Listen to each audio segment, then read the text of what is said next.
like a Hellcat.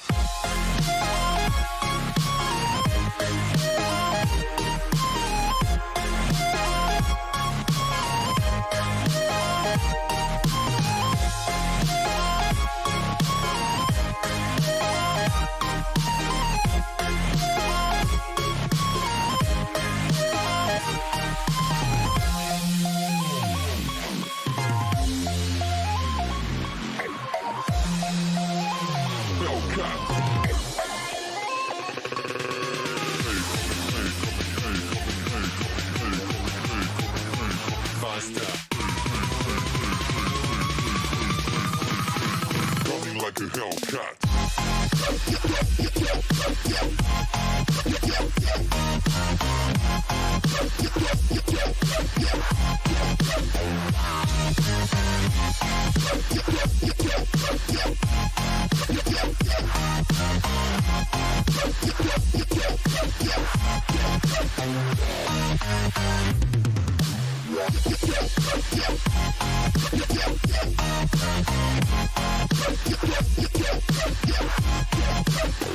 Like a Hellcat.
Coming like a hell.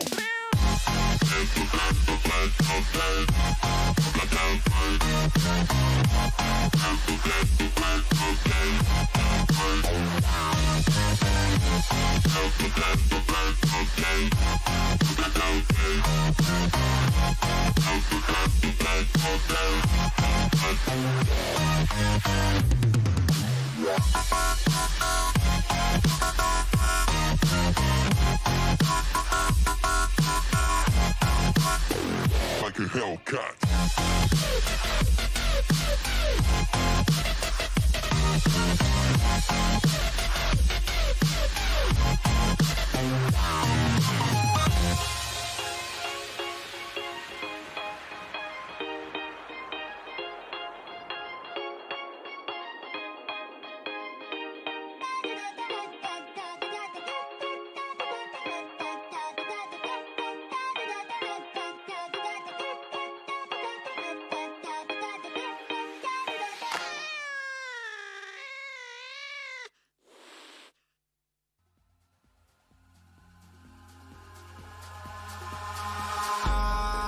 In the sky, gazing far into the night, I raise my hand to the fire, but it's no use, 'cause you can't stop it from shining through.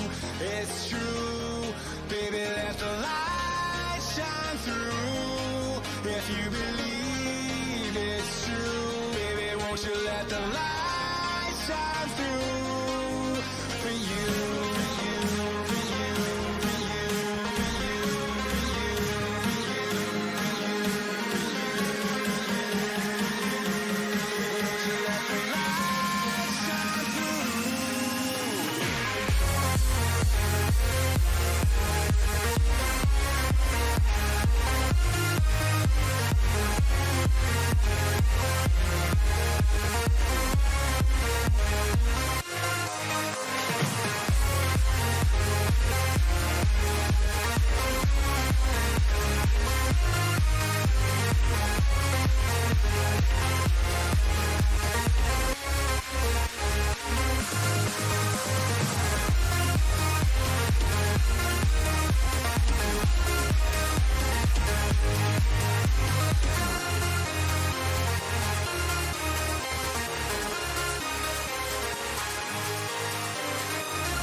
into the night. I raise my hand to the fire, but it's no use, 'cause you can't stop it from shining through. It's true, baby, let the light shine through. If you believe it's true, baby, won't you let the light shine through for you, for you, for you, for you, for you, for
1 HP, just jump roof.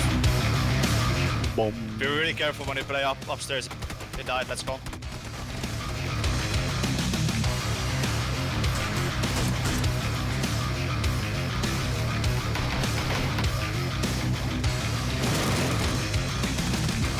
Someone open the door, boys.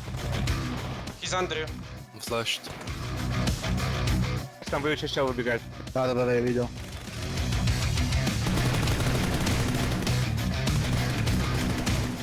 Can you smoke on me? Literally on my body. Oh, that's. Oh, I literally thought that was you crawling.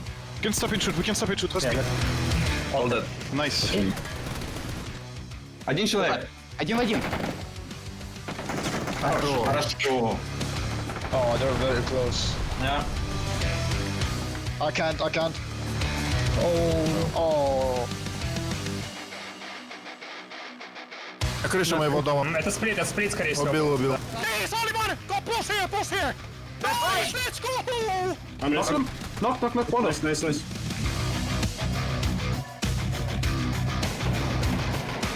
Buggy. Coming. Nice. Yeah, there's a guy going church roof, boys. On the roof now. He's low. See the dots, yeah. He's stopping. Let's keep going.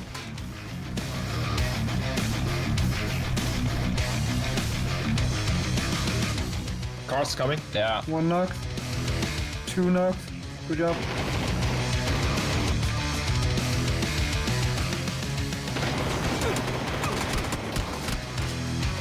Let's kill this guy. Let's bump him and kill him. Nice, good shot.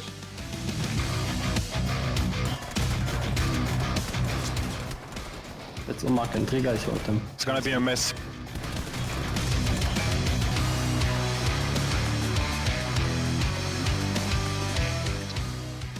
I knocked one. They killed Insta, some other team.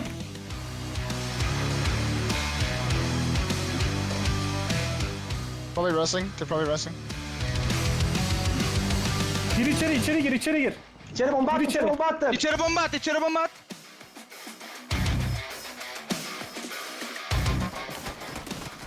Helal.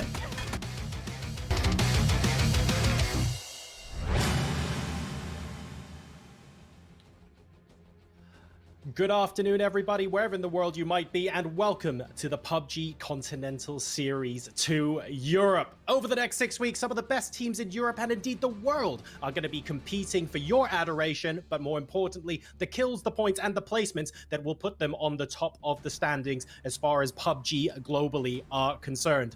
My name's John Jorisar Sargent. I'm on the desk today alongside two of the best men in the business. Hello, Martin, Tobias. Lovely to have you guys back here. Martin, first of all, how's it going? How are you this weekend? Well, I'm fantastic. First of all, it's great weather here in Denmark, so I'm happy for that. And obviously, I had to invest in an air conditioning unit, so I'm here very comfortably. But yeah, I'm excited and really excited to get this started. We have some really good teams here, and excited to get it started. Toby, I'm resisting talking about air conditioning because I definitely don't have it where I am here. But you've just, of course, moved. How are things where you are? You feeling comfortable? I'm great. I'm great. Couldn't be better. If you guys out there weren't hyped before today, then this video alone, the quality of these videos, the track movies that have been put into this tournament and everything coming into it, just amazing. I am ecstatic, super hyped for the tournament to get started. Now, over the next 6 weeks, of course, we're going to have a lot of teams, some of the best teams in Europe fighting for that top spot in PCS2. Here you can see all 24 of the teams. Of course, we're not going to have every single team playing every day. As the group stages, they will be split into groups A, B, and C. But we're looking forward to seeing which of these teams will first make the final 16 and then go on in the last couple of weeks to climb to the top of the standings in the finals. And in terms of when that's going to be, we're going to go ahead and show you the schedule as well for how that is going to pan out. So let's go ahead and take a look at that. So nice and simple to kick things off. We're going to have today's games. Here are the times in Central European summertime. And you have 6 games today. That's going to be continuing all throughout the weekend. So you will expect to see 18 games by the end of the weekend. We're all the way back and doing it again next week as well. Lots to talk about in between PCS1 and PCS2. There have been many roster changes. We've got different teams qualifying through the open qualifiers and then the closed qualifiers as well. So plenty to talk about. And I guess our first question has to be about the teams that weren't invited back and had to fight their way through. So Martin, of the teams that have qualified to join the main teams in PCS2, what does that scene now look like? And is there anyone in particular that you're looking at to maybe shine above the rest? Well, honestly, it's pretty exciting because we see some of the old names that we saw in PL last year and some of the guys that have been playing at a very high level for a long time coming back and make it bang through the open qualifier. Shift W is one of the teams that I'm really looking at, and Tropic is always also making their way in. So some of these teams are going to be, I think they're going to be able to make a dent in some of these lobbies, and I actually think for those two teams specifically, it's going to be really extremely exciting to follow those guys. And Toby, it's not just about the teams that qualified, of course. All eyes are going to be on the more established teams, the teams that we're used to seeing at the top of the leaderboards, the guys that we're used to seeing going to LAN events and absolutely wiping the floor with most, if not all, of the competition. But several of the big teams have had roster changes in the recent times between PCS1 and PCS2, and it would be wrong for us to assume that wouldn't affect things in any way. So how are you feeling about how this might be mixing things up overall? And are there any particular teams that you think have handled their roster changes either particularly well, or maybe they need some more time to adapt? I feel like we gotta address the elephant in the room right away, right? Because I think on a lot of people's mind right now is Clip. I mean, how does Clip, who is, at least in terms of most casual PUBG viewers' perspective, how is this guy gonna take over, like fill the big shoes of K-Mind, who played there before? And I actually had a chance to talk to him today, and I was asking him, are you nervous? I mean, you have the entire Team Liquid community and probably other viewers as well sitting here expecting you to go out and do great things. Does it make you nervous? He said, no, you know what, it just adds to the motivation for me. He knows what he's capable of. He's gonna be able to go out, frag out like he did for Tempest, like he's done in previous tournaments, do what he did to earn the spot on Liquid to, well, for him, solidify that spot in the end. And aside from Clib, are there any other particular players that you have your eye on? Maybe people who haven't been spoken about quite as much as Clib, which is basically everyone, because like you rightly say, everyone's talking about Team Liquid right now. But does that take the pressure off maybe some of the other players that have had roster swaps elsewhere? No, I don't think it does. I mean, of course, it can be good that you don't have that much spotlight on you and you're very start of a new team. But a guy like Orange being added to Na'Vi, I think, could be a guy to keep an eye on. He's a very, very talented player. Has played the game for as long as I've cast, and I feel like that's from the very beginning of it. So he for sure is one to keep an eye on. Kempa, of course, on the receiving end of that should be one you want to keep your eyes on as well. So a lot of players that you normally kind of connect to a team, you go, oh, Orange, oh, I know where he's playing. Oh, Clip, I knew that he was used to be Tempest. I mean, Kemba as well. Those are players you connect to a team. So are they going to be able to bring some of that former team strategy to new teams, or are they going to try and fit in with what's going on there? A lot of things to be discussed in those times. And I'm sure a lot of it will be playing out, of course, throughout the next games, 6 of which are going to be today. Now, Martin, before we go and talk about predictions and embarrass ourselves live on air, which, don't get me wrong, I'm very much looking forward to, out of the teams that have qualified and might be making a dent on those top teams today, like you said, are there any teams or maybe even players that you're looking at individually who you're saying, actually, this is somebody or this is the team to watch out for today?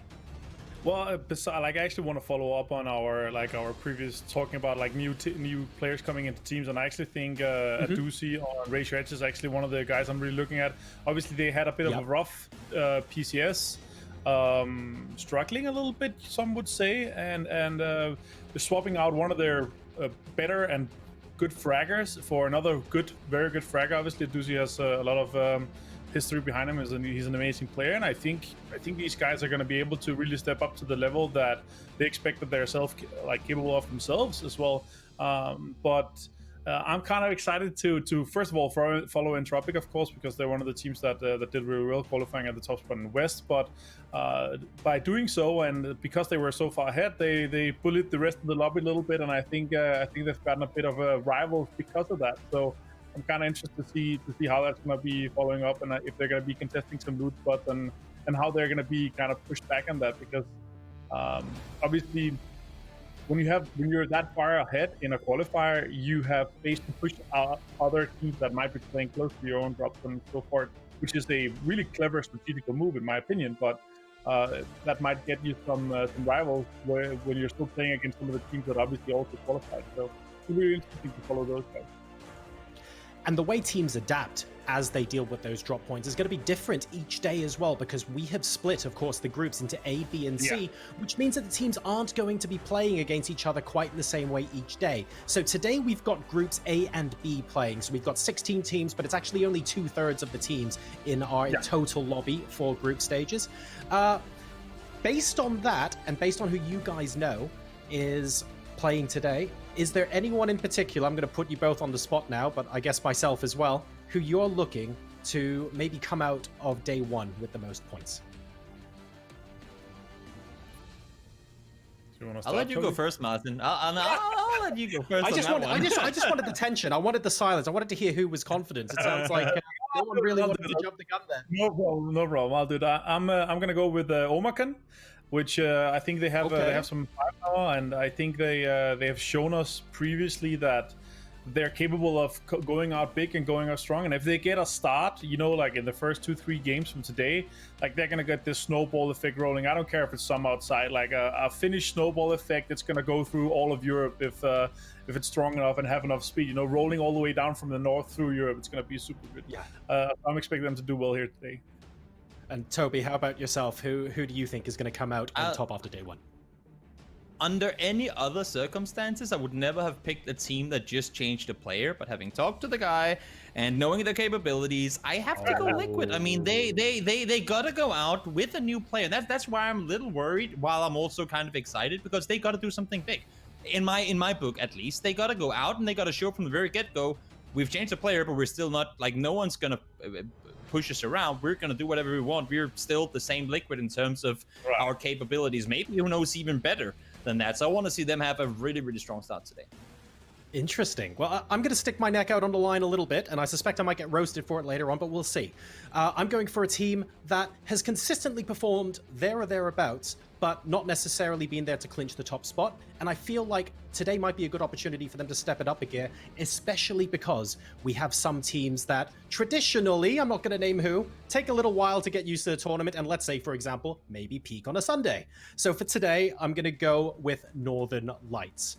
I have a feeling that over the course of 6 games, they might actually bring the consistency, and maybe they won't set us ablaze with 4 wins in a row or whatever, but I think I'm quite confident in them to get the points. What do you guys think in the chat? Let us know what your predictions are, and of course, let us know on social media and stuff like that as well. We are getting ready to hop into 6 games today. It's going to be Group A and Group B playing, so 16 out of your 24 teams, and this is officially the start of PUBG's PCS2 in Europe. We're very excited to be bringing you these games, but that is enough from us at the desk for now. We're shortly going to be moving over into the game itself, and it is an absolute delight to welcome our casters for this weekend. Please, ladies and gentlemen, say hello to Pansy and Sims. That's a very nice welcome, isn't it? It was very pleasant of them. Much nicer than that James fellow. Yeah, Rich, how you doing, mate? It's really warm. That's the. You know what? I am ecstatic to be casting some games. As soon as you mention anything to anyone, oh, it's a bit warm, isn't it? Oh yeah, it's hot. It's too warm. We don't have aircon. We're not used to this kind of. It's like 39,000 degrees. Like, I'm just gonna fork out for aircon. I have a child. You know how much that is? It's a lot of money. Child covered in ice, sweating. Father, please provide me with some coolant. No, he has child. a fan. All right, we are into the game, and yes, it's a bit warm, as we generally say to each other. That's about how we do things, right? It's how you doing? Oh, a bit hot, isn't it? All right, we've got that out of the way. Hopefully all of you have got a fan on you, bit of AC if you fancy. I've got AC in the background. You might be able to hear it. Who knows? Maybe the noise gate's up high enough so you get to ignore it. But this is the first look at things. Lots of changes. Des said a lot about it. I think we can kind of briefly touch on that while we do have a look to see if anyone's kind of dropping anywhere a little bit special, a little bit unique. I don't see anything that's blowing my mind right now. Of course, a lot of attention on Liquid, but Rich, where's your mind going to here? Where are you, mainly picking up your storylines from? I suppose it's the team changes. It was touched on ever so slightly on the desk, but we have had a few that have come through, mainly the big one being Team Liquid, but we also have to look towards the sides of Na'Vi, bringing in Orange now and picking out Kemba. I think that's... it's definitely a ballsy play, to say the least. I'm not entirely sure how it's going to go down. I was watching them play last night on Copter's stream when he was streaming some of the scrims, and they look solid. They look pretty good for certain. But again, it's woulda, coulda, shoulda. Whenever any given Sunday, any given day whatsoever in PUBG, it all comes down to how you play in that certain environment, how you play in that certain tournament. This one's a little bit weird. We go from the 3 games of 6 group stage, do it all again next week, and then we go into 3 weekends of 4 games. It's a bit different, and it's certainly a bit strange to see. So, we got webcams and everything. Look at this production levels. I'm a big fan. Michael, Hi, Michael. Where's your microphone? Why is his microphone bigger than his head? Wait, has he got the microphone and webcam placement a bit backwards? Like, what's going on? What's occurring? No, look, whatever works. Just listening to his brain currently, and we can actually hear the inner workings. That's what it is. Honestly, I'm just happy that I get to see this. I'm gonna be honest. It might just turn into me judging their rooms. You know, it is what it is. I like the baby pink look of QBE's room there. Very nice. Very nice. And also, credit to all of them for having their shirts on. We are on Twitch, of course. You know, nudity, easy now. You know, TOS and all that. It's a bit warm, as we highlighted, so we do have shirts still on. Good signs. By the end of the day, who knows what we're going to be seeing. Maybe some string vests coming out. Some real nice looks, I can imagine. But, yeah, we're kind of going on those topics. I'm glad you brought up Na'Vi, because I'm glad they were proactive. But then, like, in my head, I'm thinking about the CIS region as a whole. There's so many players you can pick from too. You think I think the CIS region, Russia, you know, all of this sort of area, still has the largest portion of players in this tournament. If I'm not mistaken, I'm pretty sure. Yeah, 25% of this lobby as such is Russian, and then you get like 5% of Ukraine. It's nuts how stacked that region is. So they could pick of the litter. Technically, you know, Navi's a big name. You've got, you know, a great IGL there. You've got some great fraggers, so you know, interchangeable potentially. But yeah, good to see what maybe Orange can bring to that roster. I'm curious. There's 2 other things, and it kind of rolls off the back of the CIS, as you were touching on it. Mainly for me, it's to see, and we don't see them today. We will see them in action tomorrow. It's what Raise Your Edge bring to this competition, because they were the only team that has been invited to all of this whole Continental series, and they didn't qualify through groups, and that just simply was not good enough. They then went away and they brought on a doozy. Now, we've seen what that man is capable of. That is a huge pickup. Granted, you could, you know, if you really wanted to be finicky and picky and said he's had a little bit of time out of the game, I know he's still been playing, but probably not necessarily on a team and for a team in the scrims. But since they have brought him on, that's all changed. It's what adaptations have they made? How do they perform differently? Because there's a target on their back, straight up. Like, you get invited to all these competitions, you're setting yourself, well, you've been set up for success, right? PUBG have said, okay, these are the best within the region. They get a pass. They get a free pass to all of these. And they simply didn't make it. And that isn't good enough. They have to make it through groups. They have to make it to the finals. And for me, they have to be pulling minimum top 10. Minimum. Top 10. Yeah, I feel that. I think 10's pretty. It's a respectable point for an invited team, right? Like, I think that's a pretty fair assumption. I'll roll with that. I'll sit on that with you. Now let's the team kind of so close now, which is kind of it's scary to think we're so far in this game's life. It is hard to say that though. Like, when you think top 10, it doesn't feel that much, but then you think how much talent is within that top 10. I'm like, oh, that's still pretty tricky. But again, you're not wrong. You know, if you're invited, you got to be there for a reason. And Northern Lights was Durasar's pick. We'll see if they can maybe get off to a good start. We know that they can play well. Batulin's obviously being a fan favorite after last season. Don't blame you for loving what that guy can bring.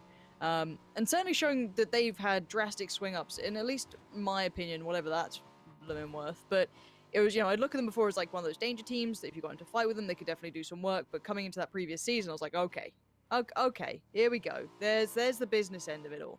So definitely looking forward to them. And we've kind of avoided the Liquid storyline because it was definitely talked about on the desk. But as soon as that action kicks off, as soon as Liquid are in it, they have probably some of the most dedicated fans, but fans that will hold them to a high standard. And bear in mind, K-Mind was a fan favorite too. You know, like the K-Mind fans out there, they love the guy. And I don't blame you. It was a great character to get behind, a great personality.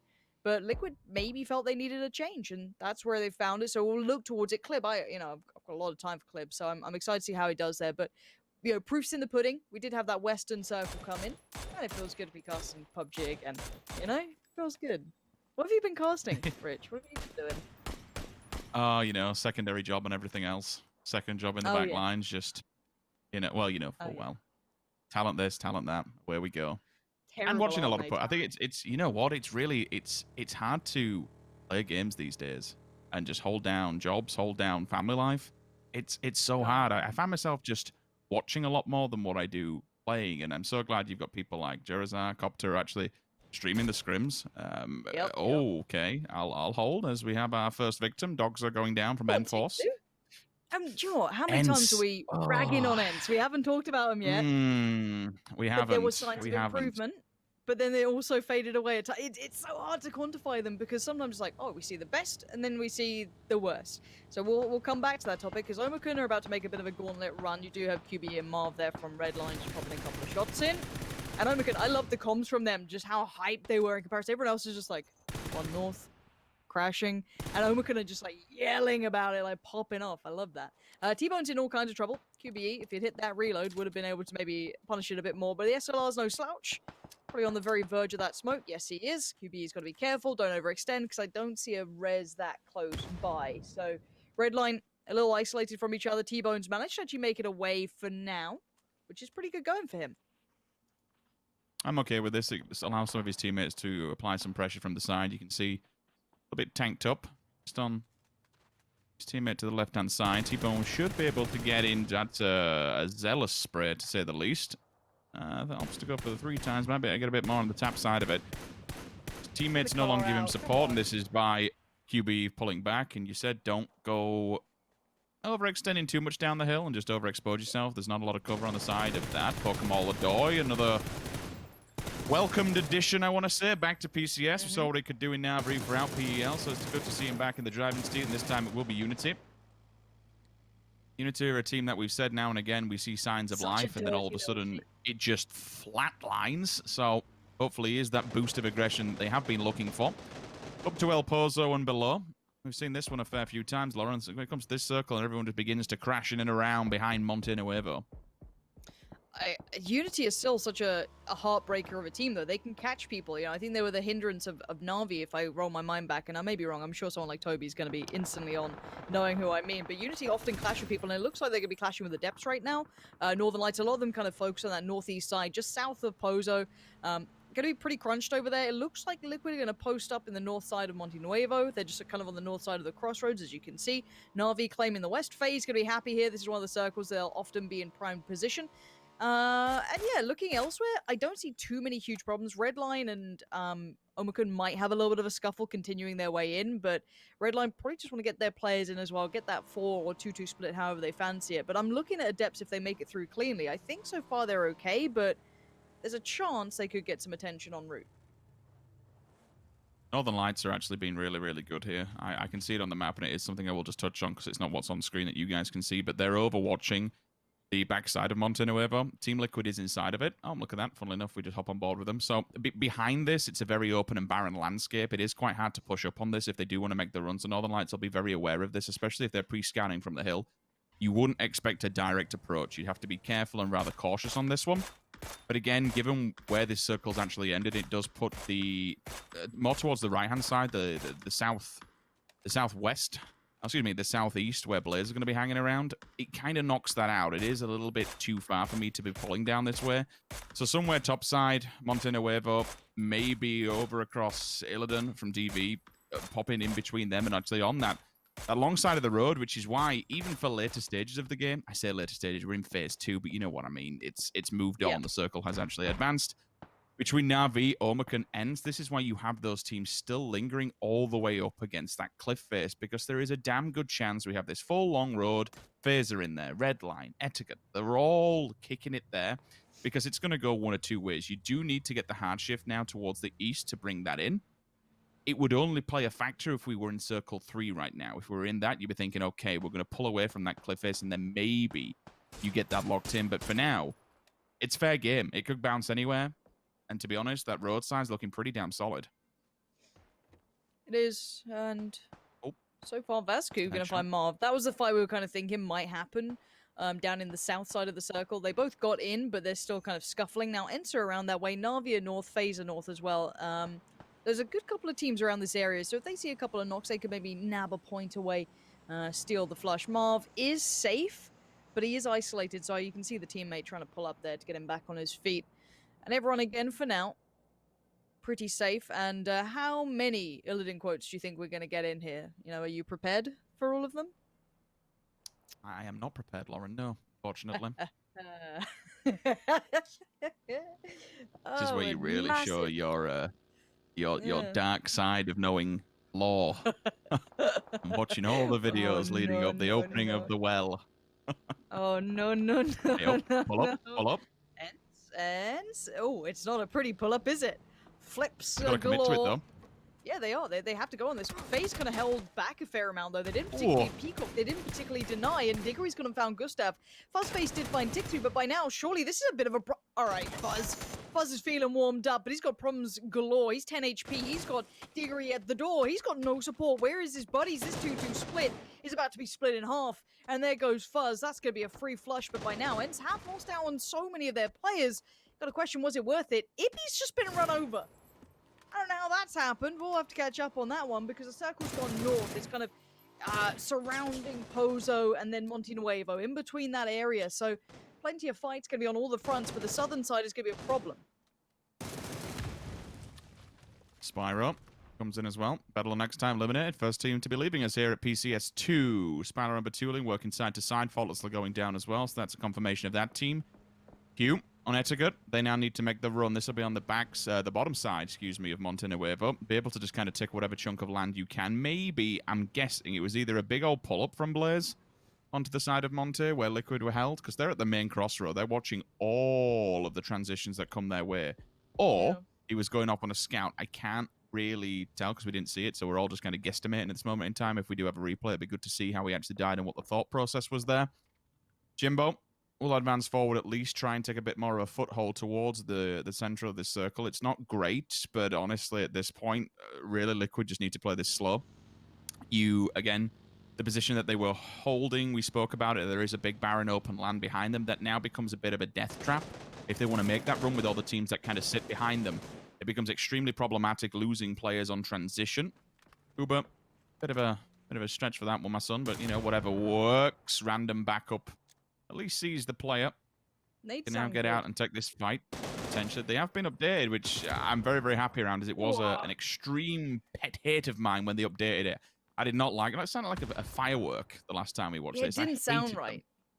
This has got a good it's a beefy boy now. I like it. Diggory, I don't know what the hell I'm saying. It's been a minute since I casted PUBG, you know. Go easy on me a little bit here, but going easy on him. FaZe certainly won't be. After the hit that came through, it was Ents that took down their buddies. 3 kills. That would be pretty much all FaZe, if I'm not mistaken. Actually, there might be another player in there, I'm not sure who, but rocking a hard place here, Diggory. Where are you going to go? Actually, the one benefit is he might be able to encourage the others to fight. Navi might see FaZe over the top, and Diggory might manage to stay alive somehow. Maybe not. It looks like Orange might be aware there's someone creeping down in the dirt. Uber finds him. The nade's going to be popping off. Uber on the knees. Probably dead in the water here. Nice. Where's that molly just come from? That just came flying in, and FaZe are gone. 14th. Bit of an early loss for them, and well, we want to look towards the top. Here's one of the top 2 teams. If you want to look back, roll your minds back. Liquid, FaZe, it's hard to split them. But now, Liquid in a spot of bother. They're in a little bit of trouble here, because you got Redline, and Redline, they've got a fire under them. They've got to get through this way. They can't stop here. They've got to move forward. And Clib, this ain't your debut. You want to get a little bit further in on this. No. QBE, gonna find him. Clib's down. It's James and Mexi. And let's see if they can maybe hold their own here. Personally, like to have seen him hold this a little bit more. You saw where the smokes were. They only had one real point of entry they had to get through because of that long wall that just resists them entry and just holds them back. Yes, you do run alongside it, but for me, Liquid could have been a little bit more proactive here and watching that one single gap. They knew where the smoke was. They knew where the team was coming from. Either a couple of pre-nades, some utility, anything. Just make a stance, but they didn't. They held back in the buildings, and unfortunately, it hasn't paid off for them.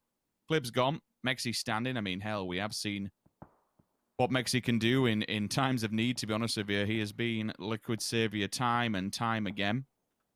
But all 4 players are Redline knocking at the door.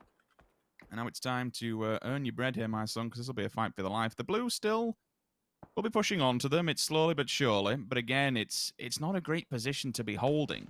Once you do this, you have that open run that you have to make, and you've got 2, 3, 4 teams, if you want to class teams in there as well, staring down the barrel. We will move to the opposing end, though. Moved up with Shift W. These are some of the old G2 boys, the Germans. Now back together. Good to see Chris. Yeah, we were a big fan of Chris at one point. Like, the stuff that guy has done in the past, especially when we're up towards the PEL side. I got to see him in a couple of other games, and I see him back here. Red line on the move up through. This was inevitable. They had to do this. Now Mexi's in a bit of a predicament. He can bank a little bit on maybe James helping him out a touch, but he is on an island. He is super isolated. Now he's done well just to slow down the roll, make it trickier for Redline. But how much time can he truly buy when there's so many players against him? And this is the angle that James can help with, but there's not much more. So Mexi has to be able to hold his own here, which is incredibly hard to do against so many. But the utility, wait, what? Ivus, he's absolutely whiffed it. A molly on the floor. It ain't a 1G. It's a minus 1G. You've taken down a teammate rather than yourself. That's a bit of a travesty. Now Michael in the vehicle just going to try and get forward. This is not as clean as they'd like. Liquid are making this tricky for them to move forward, but I thought they'd be out of their way by now. It's Redline that are actually making it tricky for themselves. With a molly like that, puts you down to 1 HP near enough, and unfortunately also knocks your teammate. Yes, you'll be able to get him back on your feet, but it slowed you down so much. Page with the nade. Furex down. Now they'll try and make some sort of advancement onto this one. They're all outside of the circles. They do need to get forward, get past AD, and then they'll have to take it up against Na'Vi. There are some little dips and divots they can play off the back on the left side of this road, and they'll know that burning away, though. In comes the bombardment, looking for a frag or two outside of the door. You need to hit those. The nade will find it all damage, and by letting him go, he does at least knock one, so slows them down. This is where we look towards Na'Vi. They will be setting up for this. They've heard all the shots going down. They know who's standing and what's surviving. How do you prepare yourself for this? Because Omicron, well, they're going to be up against it. With a team like Na'Vi that plays proactive, it wouldn't surprise me if they went hunting eventually, but they don't have to. They could even advance forward. There's a solid compound. I can see Bestelok has already eyed up, scouted, and is sat there. Marv opts to give it up to the blue instead of giving up a point. Redline still got players in this, thankfully. Besto also actually, wow, okay, well, he's fighting. He's fighting tooth and nail. That's a distant. That's more towards the central side of the circle. He looks further onwards, and Omicron, Shift W, Unity. Well, those two teams are actually in. Not the best space in the world. Etiquette, DV, Redline, James from Liquid, Blaze, all have to do the work. All on the south side, and on the outside, as the circle goes more towards the north. Okay, you get to see Besto in the sauna as we experience the sauna environment. Na'Vi in a good spot here. This is a good circle for them. It was at the start, but if they're firing and they're in the right place, Rexco finds T-Bone, Omicron running out of options, and they had to kind of be where they are. Vazku trying to tip the scales, though, but that's a good nade. It bounces in the weirdest way, and it finds one, and the follow-up's going to be there too. This is dirty work from Vazku. He's on his own. Page is knocked. Maybe a revive now is so much more likely, considering that Shift W is scattered. They are just torn asunder. Look at Chris's HP as well. That's about 10 on the board. So rather unfortunate for him. He has to hit the res to try and get his teammate back into this one. But once they're both up and kicking, they then got to go for the heal unless they take him in a 2 versus 1 and see what they can do. Smokes, mollies, whatever. Jim just trying to stay alive. Is he going to go for this? I think he absolutely should, because he can't drive away with the car. If he can hit them with this nade, even if he can get one down, take the fight in the 1 versus 1. He's got the barrel, so at least he has the gun for it up close and personal. We know how powerful this is. Na'Vi on the run. Besto Senya up against it. That's Illidan down. DV also gone. To the left-hand side, we will not see them. Divin is absolutely destroyed. Overlord also down. Yeah, that's a massacre. Na'Vi are holding this compound. This is good to see. I like this Na'Vi, though. The proactive Na'Vi, the deadly Na'Vi, the Na'Vi you get scared of. The Na'Vi that everyone thinks I'm biased for, and you know what, they keep performing like this? I might just be. I don't know. I like to see it. It's good fun. But there's still the remainder of Liquid. Got to keep your eyes on James as well, see if he makes it any further. Bless old James holding on for dear life. Vehicle's not. It's seen better days. So I'm going to park up north. Cars go missing and tires go missing. It's all a bit bit out there. Oh, that parking's not brilliant either. James is going to have to try and stay low. He's caught the attention, though, of at least Blaze and one other team. And there he goes. Can't be too easy to play in on those circumstances, but unfortunately, Liquid go out, within the top 10, but towards the very end of it, not quite the debut back into the scene that we'd have wanted. So for now, Southeast Circle comes in. Northern Lights. I mean, Duracell was saying, maybe late game we'd see them. They may not be, the highlight, the big names, the crazy ones, but they'd be there. This might be a great debut for them coming on the first game. They are a bit of a bugger for this, aren't they? It's the old. I say it's not the old Navi, but we know Navi likes to play edge most of the time, at least, unless they get a decent position off the map off the bat. But like some of these CIS rosters, Northern Lights being one of them, in certain games where we don't see them involved in fights, we don't see them involved in all the action. Not too many frags on the board, but they're always there towards the late game. They're always there to collect whatever's left over. Whoever's left on the battlefield, they'll happily just dispatch them. Yeah. Their placement and it's just the positioning. Like whoever's doing the IGL work, it's so good not only at reading but the transition as well. It's not like they ever just kind of go stationary and get lucky every single time with the circle. Correct. Like anybody else. They've had a few 16ths throughout the competitions we've seen them play, but the IGL work of the movement and the preemptive reading, I'm such a big fan. And if it is Batulans who's the front line of that, they're a very, very good a good team and a good personality, I think, for the CIS region. They certainly are. They should be the team that, pound for pound, I put them right next to Na'Vi these days, and I really didn't think I would be, and I definitely underestimated them. So, pound for pound, they are definitely there these days. Now, let's look at the current scenario in this circle. A little bit Eastern leaning. We do see Na'Vi having to work their way in. They could be in a bit of bother here, depending on who's around and who can spot them. Blaze definitely has vision on that side, but you're going to see what Paige can do. I think the last standing bastion of light for Oma can... Yeah, try and get somewhere central. Foot of a hill, maybe just try and avoid the danger from above, which looks like a nade in the hands of Lazar. But obviously he can't overpeak this. There's too many teams in those back lines that can do damage. But a nade is pretty much danger-free, at least for him. Going for the vehicle. The thing you will be able to see now is that once these vehicles are all done, it's something that people will notice through this competition, that we are on patch 7.3 now, and the vehicles, after they're demolished, they get a 5-second window of opportunity before they blow up, so you can move away from them, you can get out of them, you can run, but there is a bit of a difference now when it comes to how the cars move. Like, they will go up in the air, rather than just being so linear when they explode and just rolling off or being straight. They have some verticality to them, they can move left, right, up, down, whatever, so they're a bit more unpredictable now, and the few times you see a few of these cars, they'll go up in a ball of smoke and then flip and land on somebody even more so than before. Na'Vi on the breach here, Rich. We've got to keep our eyes on this one because we haven't seen much from this other side just yet. And Na'Vi so far have been good, but that's even better. Holding the line here. This is great from the bystanders. Not just watching as Na'Vi walk past, they're getting involved. But there you go, bit of an answer back. Besto, man, the guy's great. Tab over Zealous, feeding towards Flamey there. That's going to be a freebie all day long. And now Besto's left in pretty much a 1v, I think it's 2 standing.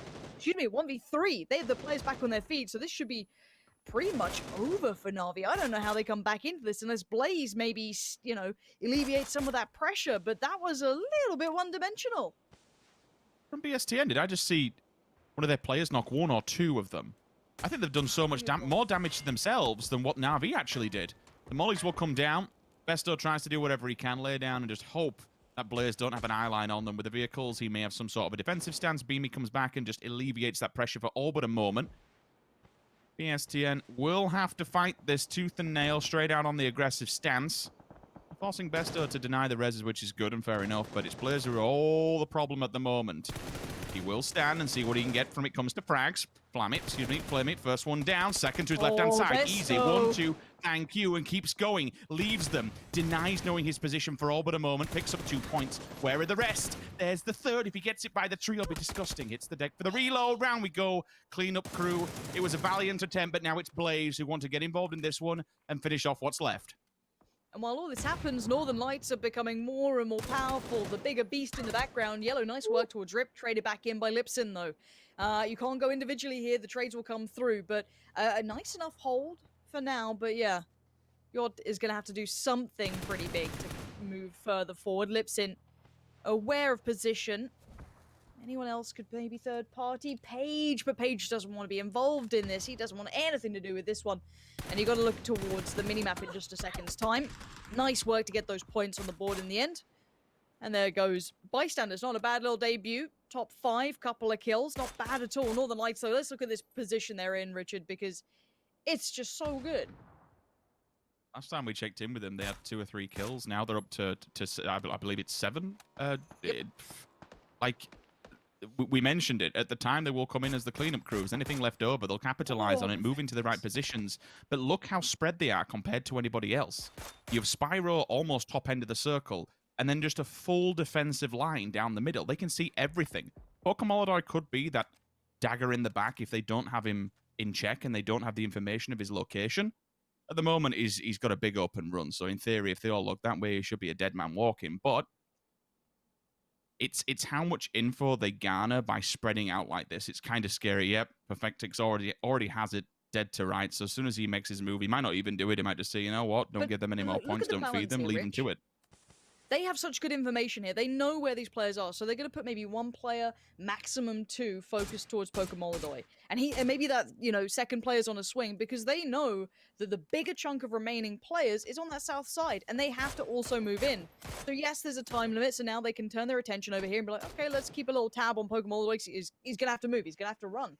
But they know there's a fine balance here, and as soon as like a Blaze or Paige, make a bit of a noise themselves, they'll switch attention. They know exactly where they are. Lazar nabs that point, but Northern Lights keeping perfect track on where these players are and balancing out accordingly. Really nice approach towards this end game here. Spyro trying to keep a little bit of a balance towards the other side here. Yes, vulnerable, but he can allow a lot of vision to come through. Flashbangs have been committed. I'm even seeing a pan been cycled through. Okay. It's an interesting one to give it up at that point when you've got 2 standing. I'd expect it to maybe try and go for a stance like Paige is doing. He just picked himself a point. Yes, he was further in the circle to be able to do this. Now is the time to give it up, though. Try and deny that last kill. Looks like it's not going to be great, does. He gets away with murder. 7 kills on the board for the Northern Lights with 4 people, remaining in the circle. They don't pick up any of them. But what a good way to start the competition. A win is a win. No, which way you look at it, nevertheless. I'm always impressed with Northern Lights. They're just one of those teams that seems so consistent in the way they approach the game. It feels like they just understand the threat. They understand, a really good mentality to it. I just think that IGL, if it is Batulins again, we're pretty sure it is, but, I don't want to jump the gun on that. They just play it very well. Late game, mid game, early game. If this is the competition where we see them really flourish again and kind of prove that next level that they could go to, the lobby gets scarier. Now, again, eyes have to go on some underperformance there, but it is only the first round, so we'll leave this off for now. We'll leave the criticism and the critiques to the guys to break it down for us, who we're going to head to right about now.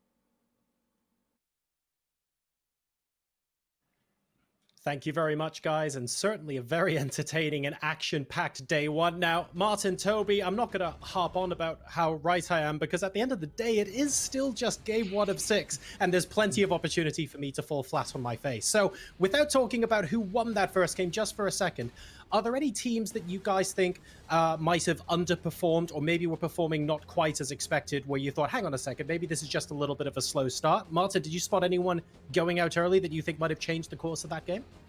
I mean, we had some rough circles, but considering that Faceland is looting close to El Paso and close to where we are here as well, like they could have had a better start, but they have had a little bit of a rough one. I will say, though, I'm happy that you chose NLT. It is obviously the first game. I'm on second with Omarken finishing a second. I want to ask Toby, where's his team going? What's going on here?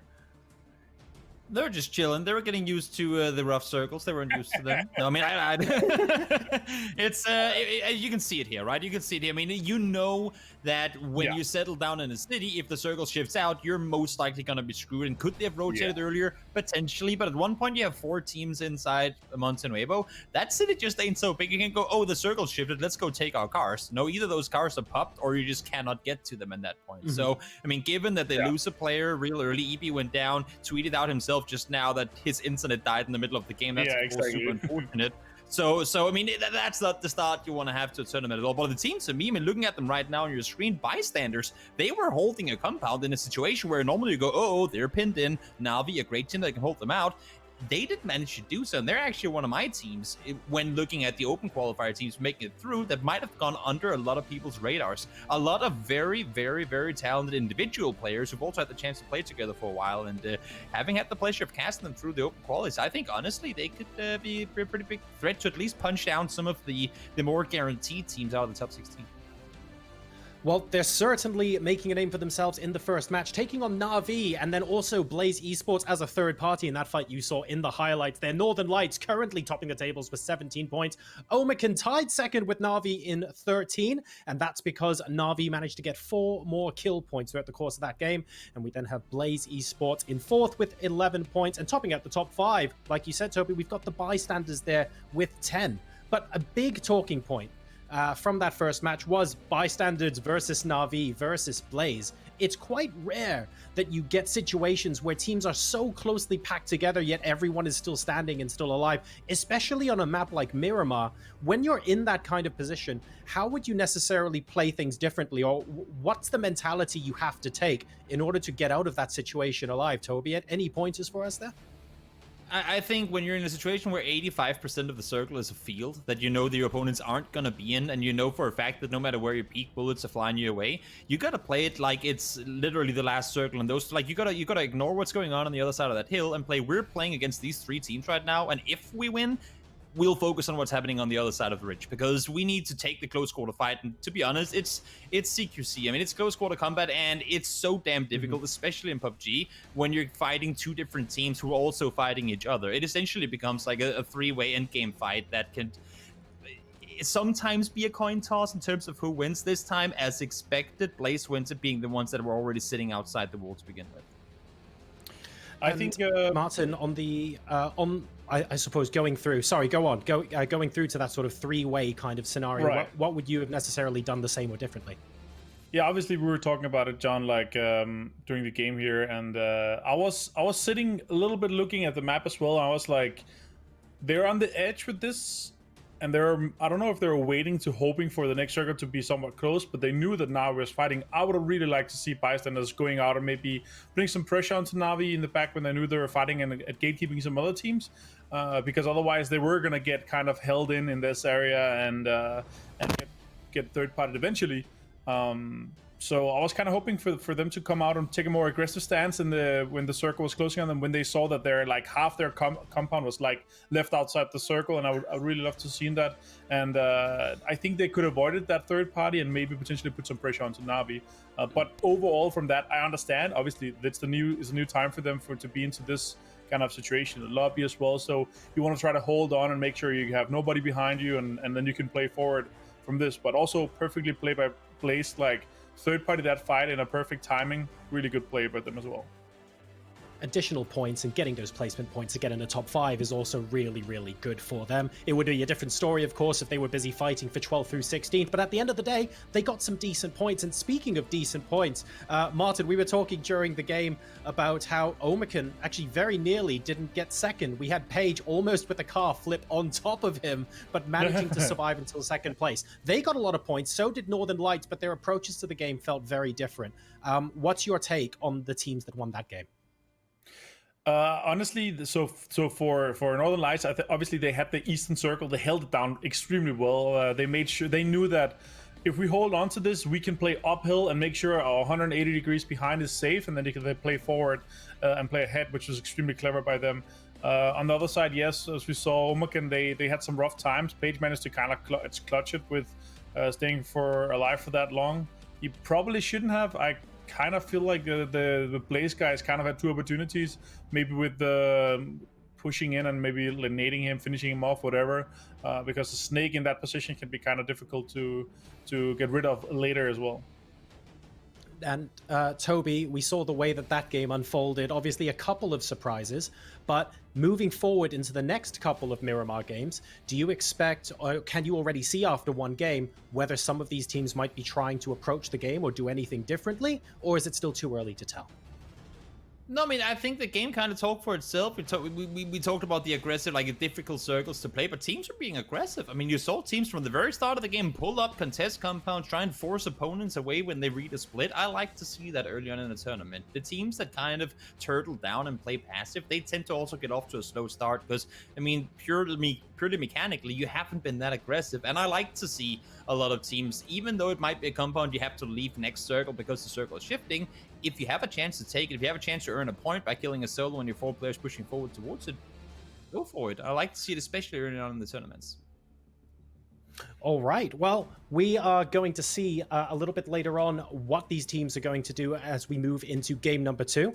Also, don't forget, you have an opportunity to support your favorite team in PCS2 as well, not just by posting the stickers in chat. We're going big. So record a short video of yourselves talking about your favorite team. Say their name and their slogan, why you love that team, and upload your video on Facebook, on Instagram, on Twitter, using the hashtag PCS2FAN. That's PCS2FAN, and we will show your videos during the broadcast. So again, you've got an opportunity to support your favorite teams, record your team name, tell us why you love them and what you want to be seeing out of them in PCS2. Put those videos on social media with the hashtag PCS2FAN, and we will be able to get those out during the broadcast as well. So we're looking forward to showcasing some of your content on this very broadcast, the PUBG Continental Series 2. Now, we are going to be getting ready into the next game in just a moment. In terms of playing paths, where we've been playing, where we've been looting and stuff like that, Martin, is there a particular spot where the circle closes and you're actually really enthusiastic about, yes, I never get to see this. This is exactly what I want to see in an esports broadcast? Do you have a favorite circle ending, even if it's torture for the players? Anywhere north, you take Camo Militar and Oasis and all that, that's just hell. I love it. And also because obviously knowing the guys super well, I love torturing them a little bit, so that's lovely. No, but there's two things that, especially to having played Miramar and all this, it's really grown on me. I think especially the southern area and everything, it's an extremely enjoyable area to play. You can play so much difficult places, and you can play on foot from basically Circle 4 and on, so I love the south area, but if you want to torture them, I have some circles that it's kind of a curveball that we rarely see is, our Oasis, the Camo Militar, and north of those areas.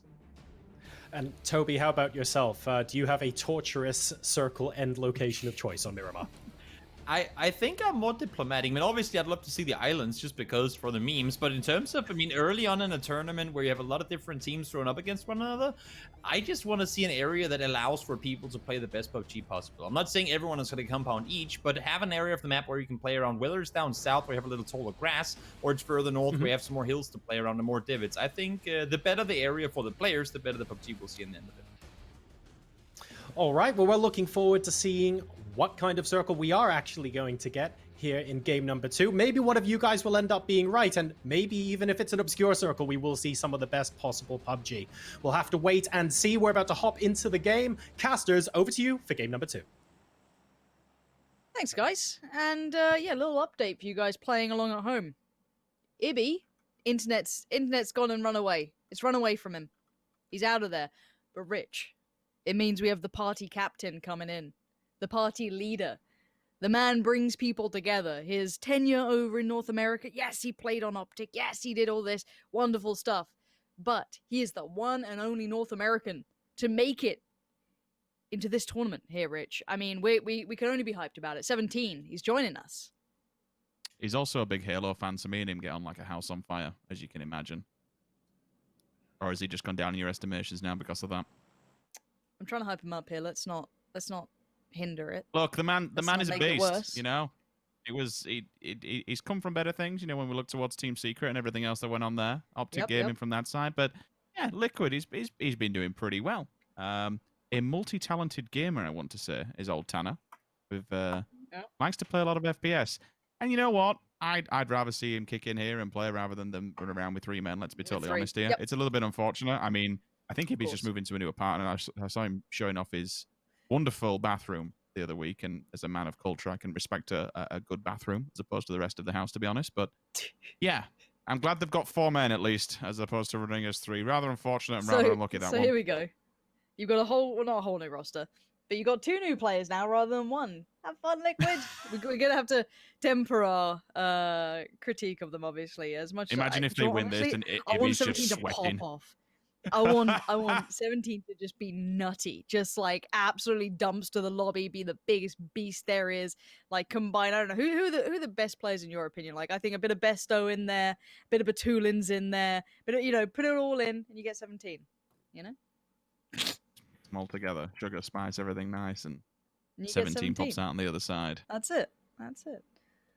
I mean, yeah, you could say it's probably the in this league, best NA player at the moment, carrying NA, 100%, doing what he can. Yeah, we'll go with that. You know what? I just want to call this out. Besto has been on a health kick. The dude looks phenomenal. I am jealous. He uploaded some photos the other day on Twitter. The dude has lost so much weight. He looks so damn good. I always respect anyone who can go on a grind like that and get themselves in shape. Big fan.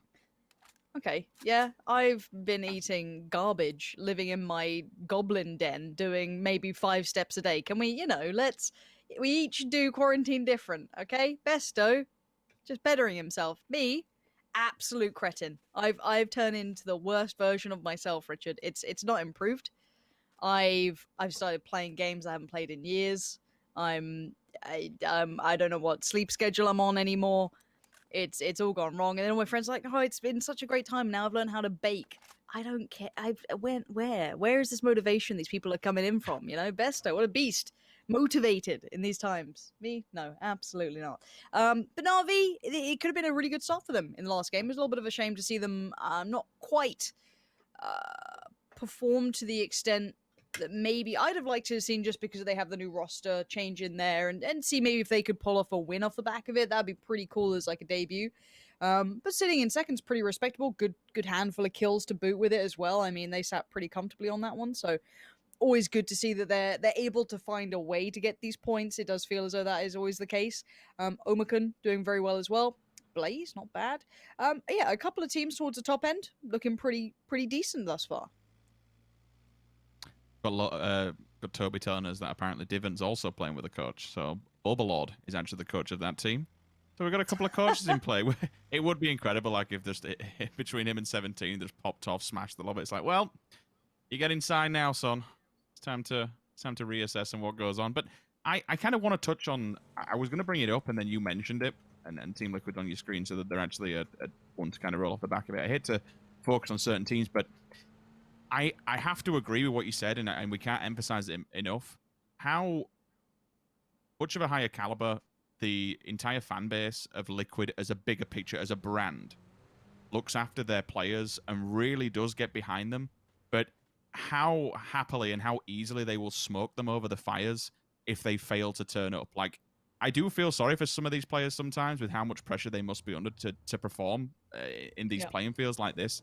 Because there's some of the abuse that they get sometimes when they don't step it up or they go out in 16th. Like, okay, I get the memes, but some of them are just brutal and they completely smash them on social media. Like, it has to be just degrading sometimes, just when players... I mean, social media is social media, right? But Christ, there is a lot of pressure when you're on some of these bigger names in some of these bigger organizations and the fan base is just kind of just grilling you time and time again.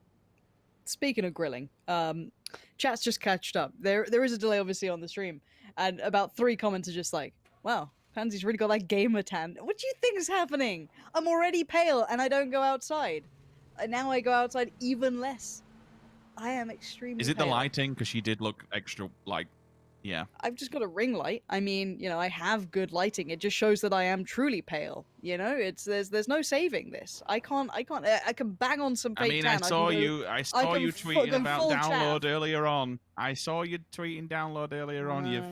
Are you kind of reminiscing? Have you gone down like in the makeup kind of moving towards the emo-esque style? Yeah, I think the it's just an mosh emotional problem. Yeah, I think it's more just, a downfall in progress more than anything. But yeah, that aside, the eyeliner's coming back in thick, you know what I mean? My Chemical Romance is truly a couple of extra lines just down the side, the temple. There it is. There we go.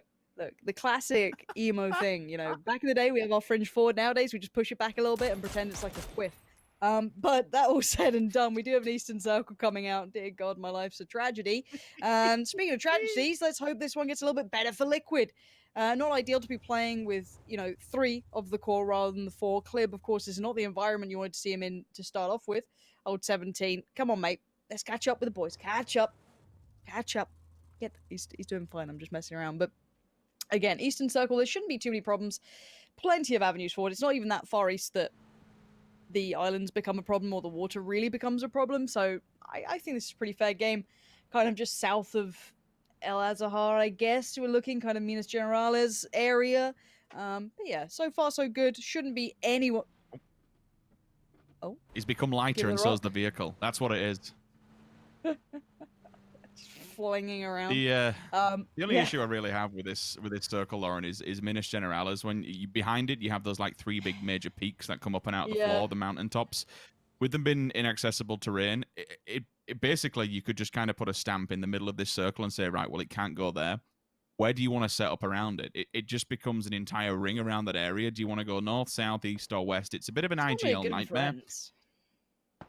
Well, yeah, been in that position, but I suppose it's transition. If it hard shifts, I mean, even if it hard shifts anywhere, I suppose where they are, it's not really a biggie. You're going to hope that it does come bouncing back your way, but it's someone like Redline or someone even like Na'Vi, playing those edges, you are on the potential receiving end of a hard shift. So going towards the middle right now is the best place to be, but then that in itself can also be a deficit, whereas, okay, well, I'm now landlocked. All teams are around us. We can't go outside of this building, otherwise we die. Where else do we go? So it can be a problem, but it can also be an added benefit that you can kind of just chill. It is in the middle of this circle, so it's the only real factor now that plays a big potential within this one and really will direct where teams want to go next. Certainly will be a pretty hefty factor. Trying to see if anyone's overextending or overreaching. Not the case. Na'Vi, FaZe, Northern Lights, all kind of necessarily not outskirts, but very much on the edge. No one's really diving in towards the middle, as you can see now. I always actually like Omicron in these circles. They play kind of Impala side, but Redline are there this time. They've been clashing a little bit, these two. Wow. Big northern hit. Where I'm used to it being a little bit more southern, so Ents kind of sit a little bit more centralized on it, but yeah, El Azahar is definitely in play. This bodes very well for the likes of Na'Vi and a couple of others, and again, true to trend, Redline and Omicron very close by. QBE gonna get the Gemty number this time, down, out, insted. Omicron can't really stop on this. They've got to just keep going now. And wait, Liquid, maybe the next target of focus. 17, we might see if he can do some damage here. He's pulled up, and Vazku's about to drive past him. Love to see if 17 can do a bit of damage. He's back in the vehicle. If he'd maybe committed a second or two longer, he could have seen Vazku, or did he see him go down the coast? I think he did. So he's aware that people are coming this way. Should be able to relay that information towards the rest of Liquid that, hey, we're not alone down here. A couple of teams coming up on that eastern road.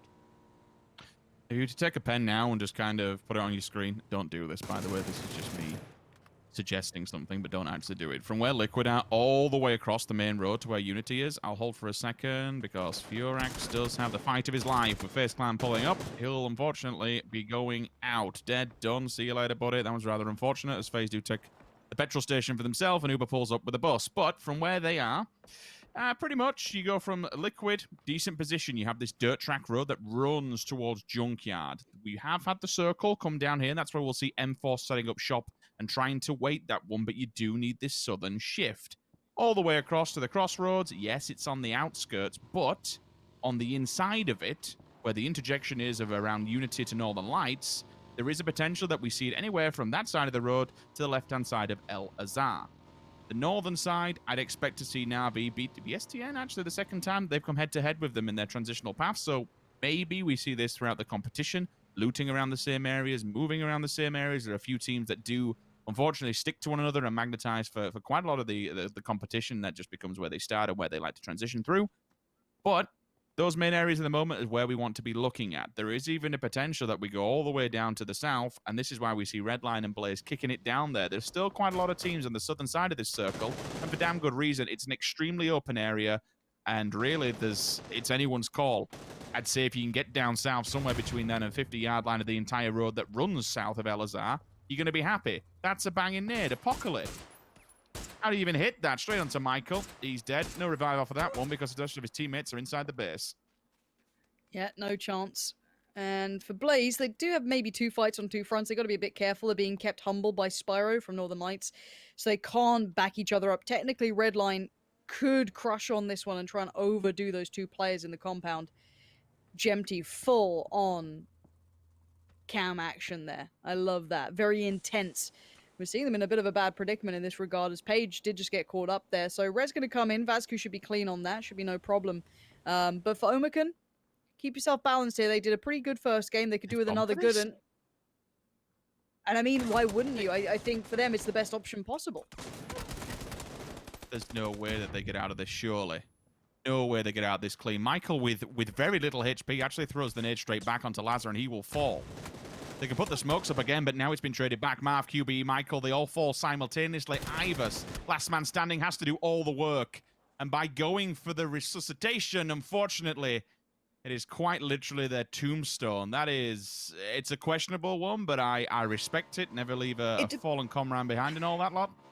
Do you know what? I'm going to say, if they were able to scout the fact that Northern Lights were keeping Tour Blaze busy, I don't mind it. If they didn't know that fact, and obviously the timing was a little bit unfortunate because those 2 players being kept away by Northern Lights got some alleviation of that pressure, and they were then to join up with the other 2. If they'd maybe scouted that correctly and saw there was only 2 here and they felt that they were able to do that, then decent.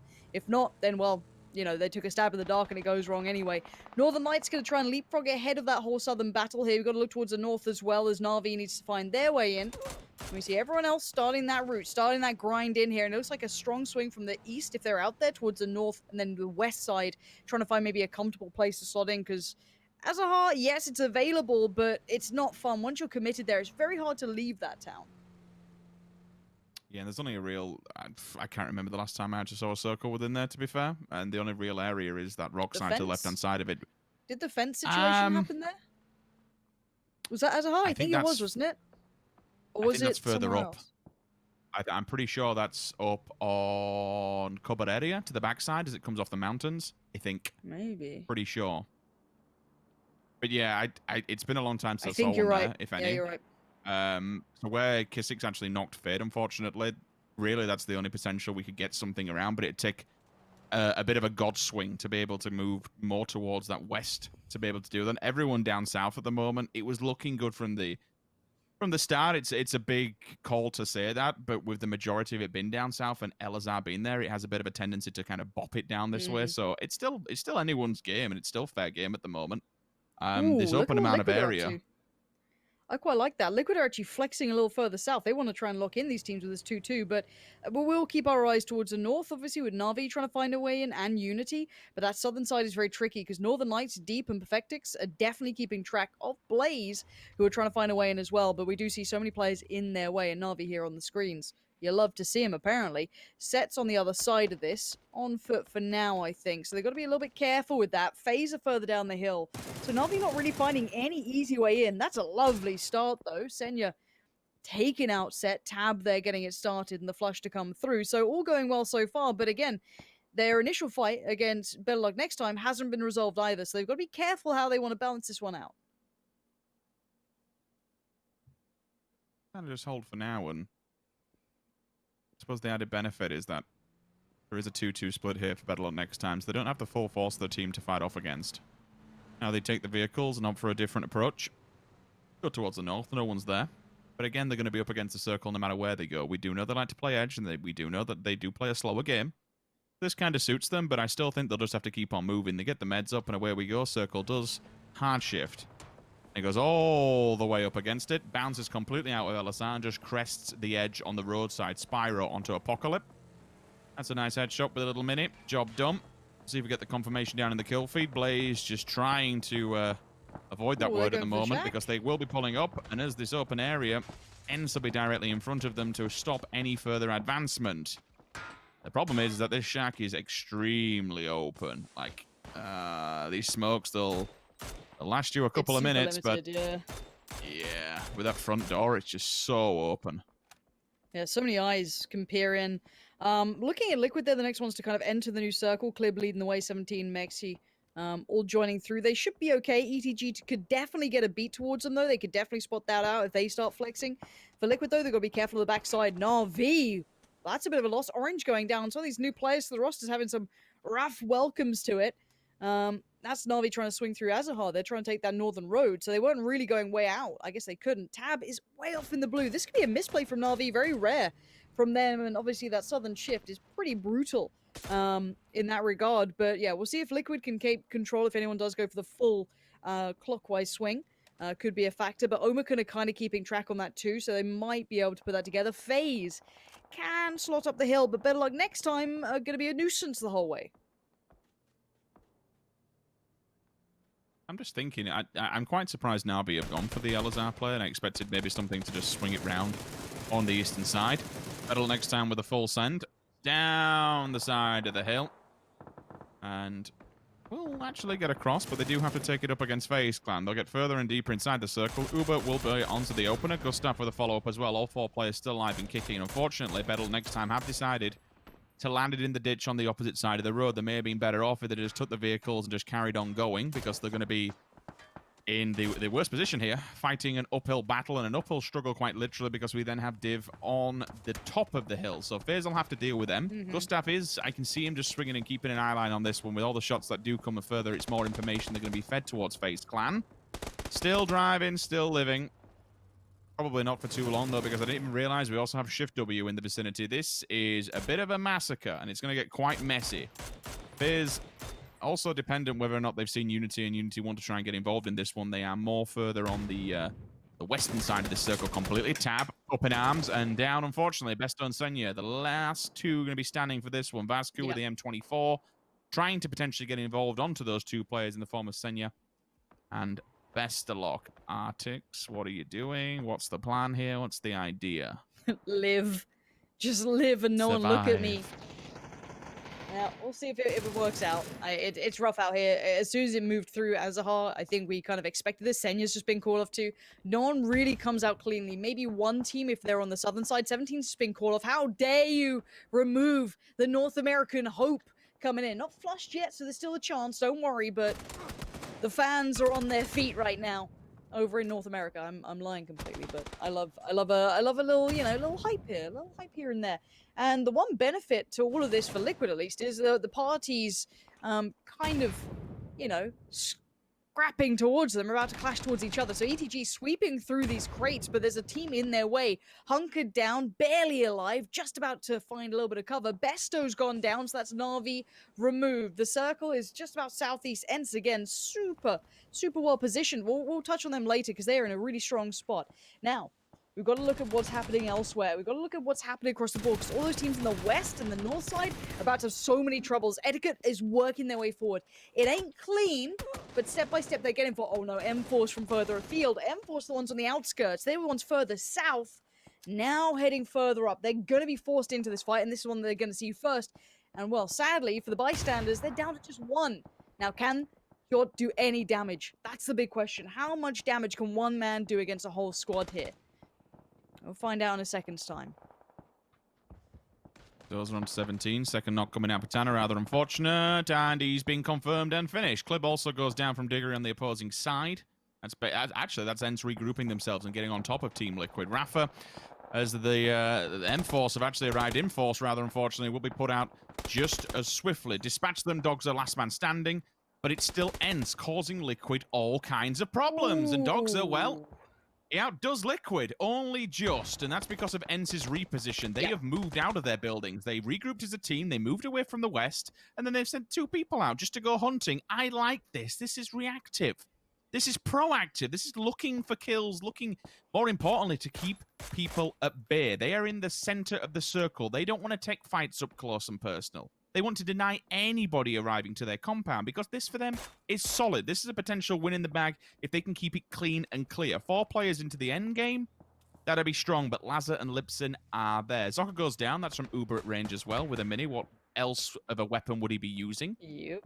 But FaZe, they now have to do the run, Lauren, and with Shift W on their left-hand side, it's do or die for both of these rosters. Yeah, it's going to be crunch time, but let's keep on board with Fuzz. What? maybe expecting someone in that shack, over checking it and gets absolutely caught out. Shift W are just playing a pretty dirty game here. They're catching FaZe as soon as they try and make a little bit of progression, a little bit of a step, a little bit of a way forward. They're being caught off every single step of the way. Now, FaZe needs to find a way back in, but Northern Lights are lighting up the kill feed. That's over towards, further south on the circle. We'll get to that in a minute. You can see it on the bottom there. They're just keeping control of things deep again. Just damaging everyone. FaZe need to run the gauntlet here. They're being very, very cautious in the way they're doing it. Shift W are peppering bullets, peppering mollies, peppering nades, anything they can throw at them is being launched, but they don't want to crest that hillside, surely. I don't know what Shift W do now. They do, actually. Chris is straight up and over that. He's peeking this one. Well, still looking. They've got plenty of time to play it with. Because that's the biggest benefactor here for FaZe Clan. Even though they're not in the circle, they're only just a hop, skip, and a jump from in. They've got cover to be able to transition over. Overlord, the coach. The vehicle goes over his head. He's down and out. Tulin smokes him with that one. Rather unfortunate. Illidan, last man standing. Waiting for the memes, but they're not quite there just yet. We'll see what damage he does. I think Northern Lights will go and take that fight, to be honest, so there's no real reason to do so. Ents got themselves back to 4. I'm okay with that. They get a little bit overzealous and extend a little bit too far. Rafa put Diggory down, but they do have him back on his feet, which is good. Etiquette also joining into the fight. You can see it on the circle. Youth also up against Jort. That'll be all the way on the eastern embankment. Get that kill, then regroup. Bring yourself into the circle. Omicron, decent run they will have to make, rather unfortunately. I just, Come on, I Chris. need to keep... What's in the bag here? Yeah. See how much he can do. FaZe are going to force this one. They're going to try and force the fight. Illidan somehow still alive here, being unseen as he makes his way forward, which is very surprising considering how many people are around. Uber prone down, trying to wait out, see if anyone comes through those smokes on the ground, but it's a clean sweep thus far. What? Good God. Not a single trade? Shift W are beastly right now. That's a dangerous team. And it could finally get that final member of the bystanders. That was an ongoing battle. Did get towards the top 10, but couldn't make much more of it. And old Illidan does need to get those war glaives with Athenoth out at this point, because I don't know how else you're going to go 1v4 against Northern Lights, but enough WoW talk on this one. I need to get my head out of the gutter. I don't know how he's still alive. I really don't. I mean, I guess he's in the very deep, part of the bowl where all the teams are looking on the other side, if anyone's silhouetting, and he's just chilling down there. Everyone else, though, gonna be on red alert. There's gonna be so many fights across this way. And Shift W, I love what they did against FaZe, but how do they get off this hillside, Rich? I don't know if they can. Yeah, it's going to be nigh on impossible unless Adepts overstep the boundaries and try and go and find a fight. They want to maybe look towards Omag. Oh, get seen. And that's the joy of patch 7.3. The vehicles now, that when they go up like that, they move. They don't just stay stationary. You've got nowhere to hide. You move to the tree, but the damage is done. We'll see if Adepts do have to try and move into this and maybe sneak a point. Points make prizes, and you want to try and pick up every single frag that you humanly can. Circle. Where does it go? Is it Cruel? It is, and it actually pulls both Northern Lights and Ents. I mean, Ents have got two buildings on the front, but for Northern Lights, this was a game set, a match, potentially back-to-back victory. Now, all of a sudden, they have to do all the work because all they have in front of them, Lauren, is a complete open valley, and it may just be the Valley of Death. Dogser hits the deck. Etiquette here. Enemy at the gates. 1 versus 2. Can you get this job done? There's one off to the side. Nope. Rather unfortunate. Youth comes in. Solidifies the deal as Shift W try to make the run. 8 kills is decent, to be fair. Yeah. Shift W doing pretty decent on this. Here we go. Let's see what they can make of it. Chris has said already down and out. That was to Adepts, but maybe they can get the last 2 players in. Maybe. It's more of, is everyone else kind of preoccupied? And for now, Illidan does go down. Shift W have lost out on another player. I think they're down to just 1 now. And Northern Lights, again, is this going to be back-to-back for Northern Lights? I feel like it could be. Their position isn't prime. Let's keep that in mind. Obviously, they will have to move on this circle, but even with that said, Ents have got so many fights coming their way. Etiquette now, the last 2 remainders coming through. It's going to be scrappy for them. They can't cleanly disengage yet either. They'll actually be out of line of sight. Yeah, they will. Look at that. Surely. They can hit the foot of that hill and get completely out of vision to Ents, so they can make it clear. But it all depends what Killia, Tundo, and Philo do. You've got Adepts one side, Shift W on the other. Marco just decides to burn his mate, you know, because why not? Shift W does go out, obviously give it up to the blue, knows that he can't do anything down the hillside. I'm kind of okay with that one. That's a decent shot, though, coming out of Marco. Goes for the right-hand lean, gets the spray, gets the kill. Ents. Tiggery taken down and dispatched, but they're all looking and hanging outside the windows. This is time to go. Yeah, Batulins. So maybe it was 9,000, but they're actually pushing up here. This is fantastic. This is what I talk about with Northern Lights. Even if they are in an unfavorable position, they try and find those slim margins that might give them a chance. They see Ents get engaged upon. If they understand how many people are left in what position, this is their best opportunity to move. They may still die to Ents, but they'd have had no better chance in any other scenario. Still keeping track of Lazar as well. As Batulins tries to climb the mountain, seems aware there could be someone in that blue, but for how long can they last? And Northern Lights have given themselves a chance. It's a fighting chance as well. The circle's not bad for them, but look at this trouble they're in. Tixu just looking down. Batulins does find Lazar, but not without losing out Perfectic. So a bit of a one-for-one trade, but obviously Northern Lights... Oh no, they line up for him! Oh, Batulins. A target-rich environment, too many people looking their way, but Spyro just found Rustamar in the heels. Should be able to get a res on this because of that plateau, but Deep's on the move. They're trying to pressure this issue now. They can deal with everyone else afterwards, but their biggest threat, their biggest problem is Ents, and Squeaky is one of them. Spyro's nade up and over. Squeaky spotted that, backs away kindly, but Deep's nade finds everything. Tixu, Rustamar gone. Squeaky alone finds revenge, takes down 2 for himself. And now it's Deep up against Squeaky in the 1v1. While this happens, Adepts are on the move as well. They're trying to come into the fight. They're trying to find a bit of form for themselves. Squeaky, I think he's fully white there. Deep's done the damage with the flash. He's going to have the angle. A little early on the peak. Now fire from behind. It's Adepts to steal it, but Northern Lights, a valiant attempt. Ents still stand, but we're down to 3 teams. And Lazar with the knock, actually, for Blaze. Even though they're down and dead, they're still picking up a point off the back of that. Page has turned up to the party. Finds Tixu, says thank you very much. There's a free point, and now he turns to face what could be the final battle of his stance. Yes, we've got Squeaky on the opposing side, but he's got 2 members of Adepts to deal with first. I think for Adepts, they're just thinking, how in God's name did we just stand with 2 players and watch all these teams around us fall? The Deep almost... being the god that he is, comes in with a 2-for-1 nade. Doesn't actually pick up... I think I want to say that Tixu, one of those frags potentially off the floor, because it was an instant confirmation of a page with no knock, so maybe he just steals one away from the Northern Lights. Walking. Working, more importantly. Vest is cracked, that is a problem. Red dot on the back of the old barrel, though. Would you ever think that somebody behind you at this stage? I think Squeaky might, considering he's pinned in this position. He's worried about Adepts, but he's basically... Page, in my mind, is trying to secure it, so he gets second. Doesn't account for this angle. He's dead. Nice work from Adepts. Playing the timing very well, Squeaky. What? What? Where did that shot go? Well, clearly it found its target on the other side. Okay. Adepts? Yeah. I mean, we said it was an interesting one, to be fair, from nowhere. 2 players just looking at all these teams surrounding them. Really out in the middle of nowhere, pull it back at the end, and everyone else has just completely done so much damage. They play mop-up duty. It's 6 kills and a win, 16 points, no matter which way you kind of look at it and paint it, but fair play. The cards just seem to kind of fall their way, you know, from losing players at the start inside that garage trying to take control of the petrol station area. Mm. Okay. It wasn't bad. I think that's such a weird ending because of just how it kind of closed out then, but I want to give credit over towards Northern Lights and Ents. I like the way they kind of managed that fight because it was a bit of a weird one at times, and I like the way Northern Lights tried to build in a moment where there was vulnerability to be had, but Ents kept their calm. Squeaky always good in those situations. Again, that final moment, a little unfortunate it feels, but credit to Adepts for kind of playing calm, keeping good track of who's left in the lobby. But again, some teams making it quite late game, and some of the big quote-unquote favorites or names bowing out a little early. We're still early days here, of course, so let's head back to the desk to take us through everything we just witnessed.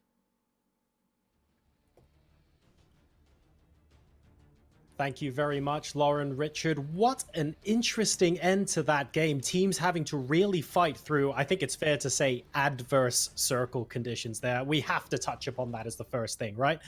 Martin, over to you first. When you get to a scenario where you get several hard shifts in a row, or you just get an unfavorable circle and have to deal with the valley that we saw in the previous game, how do you deal with that as a team? Yeah, but so overall, like, this valley is just one big road, right? Like, it's basically even a river that, or supposed to be old river. So if you have to cross it late game, you're basically dead. So you have to make a decision, like, especially in third circle where we see it's like literally in the middle. You have to decide what side do you want to play on and why, and you have to base it off like either what position are you in now or a statistical chance or logical chance that where it's going to end. And I actually really love that at Depths they were like, you know what, we're gonna play in the shack and try to play late game from the kind of lower down and see how long we can survive. And the circles played in a pretty huge role for them being able to survive, because everybody that was on the top and west side got shot by everybody else on the east side because it shrank towards them, right? So decision and deciding in second or third circle where we're gonna play, or how are we gonna split this up, and making those decisions based off also hardships, because you know the kind of the pressure and the kind of the amount of teams that you have in those sides, the more hardships you get, the more teams is going to be on the opposite sides of the hardship, right? So really big plays by some of the teams. Obviously Ends taking a big 2-2 split in the third circle and waiting for fourth got them into a really good spot with some kills and a good placement as well. And Toby, I guess in a similar scenario when you have got those hardships and you have to make those decisions, it's easy for us to look on from the outside and criticize the people who died. But when you have to make those decisions in the spur of the moment, how do you go about that decision-making process? Oh, but it's insanely difficult. Now, I kind of want to say, and it goes against the logic of competitive PUBG, I don't think Adepts would have survived that long had they not been only 2 players alive. No one really saw them as a threat in that valley for such a long time, because they knew that also. I mean, when Adepts lost their second player, there were still 61 players alive.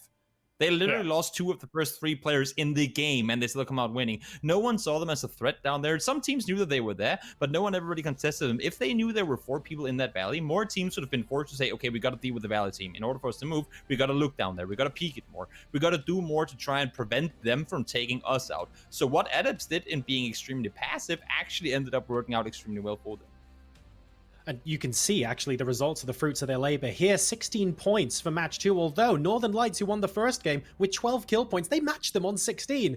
Ents, of course, are in third place after that fantastic split that really paid off for them. And then you've got Shift W and Omicron to follow them up. But Na'Vi, Team Liquid, FaZe Clan, they're all on the second page of these standings at the end of game 2. So that's actually quite rough a position for them to be in. You can see part of the damage that these guys are putting out really does help cement that kind of place. I mean, Martin, look at how much Northern Lights are fragging compared to other people at the moment.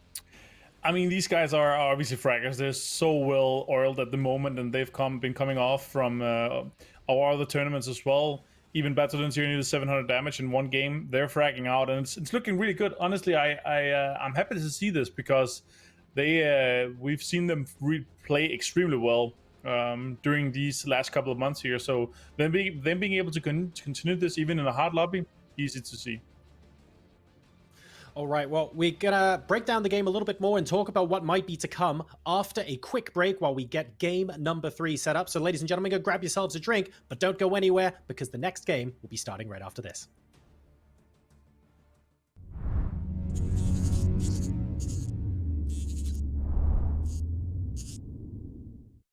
Mexi takes down 1. You can see the Edgar player is looking at it. He's like, okay, what can I do? What can I do? What can I do? Okay, there's 1. Can he get the second? Spray's not bad, but it's not good enough to take down Ibby. But everyone's piling in on Liquid. They might have just spread themselves a little too thin here.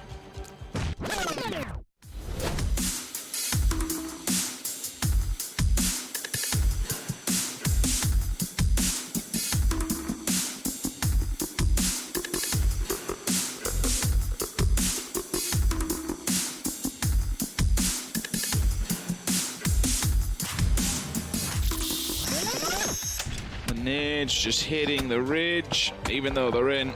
Edelweiss is just trying to tank him away. The res will be able to come through unless he goes any higher, or it bounces in. Dead. The north side, there's only really room for maybe 1 or 2 teams, and it looks like Women South George and Tornado Energy want to claim that. Tornado Energy have to go. They have to get out of this predicament that they're in. Open ground and literally bushes to play with, not even like side road dips. Irish just jumped off the bike. He sees 2 players in front of him. He's just going ham. Hammered down.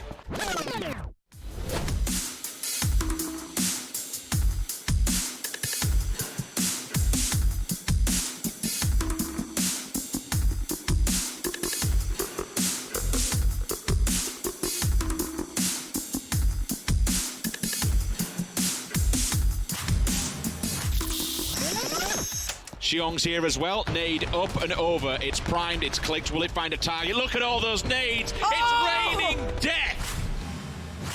It goes the opposite way. How do you get up to your teammates should the circle be favorable to them? Once you come off the back of that, you've then got 7 to deal with, which will be problematic. Page, first one to fall. We'll talk about this fight. Blaze were originally put here by TSM shooting at them. Vascu, second nice victor. shots. And at the moment, they're locking this one down. This is good job, especially coming off the back of losing one player early and being stuck here. Yeah, Blaze is scrappy. I mean, I've been quite surprised by them, and I know that sounds almost condescending. It's not meant to be. Simply put, they've been put in disadvantage.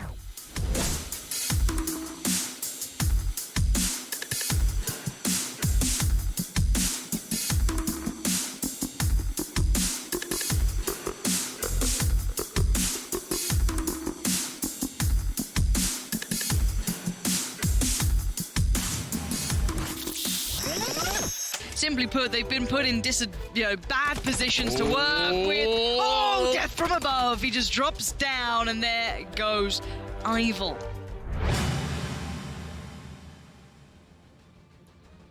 Welcome back, everybody. I was looking forward to Ivil serenading underneath the balcony there, but unfortunately I got that one wrong. All sorts of action, of course, happening in game number 2, and we're getting the next lobby set up now.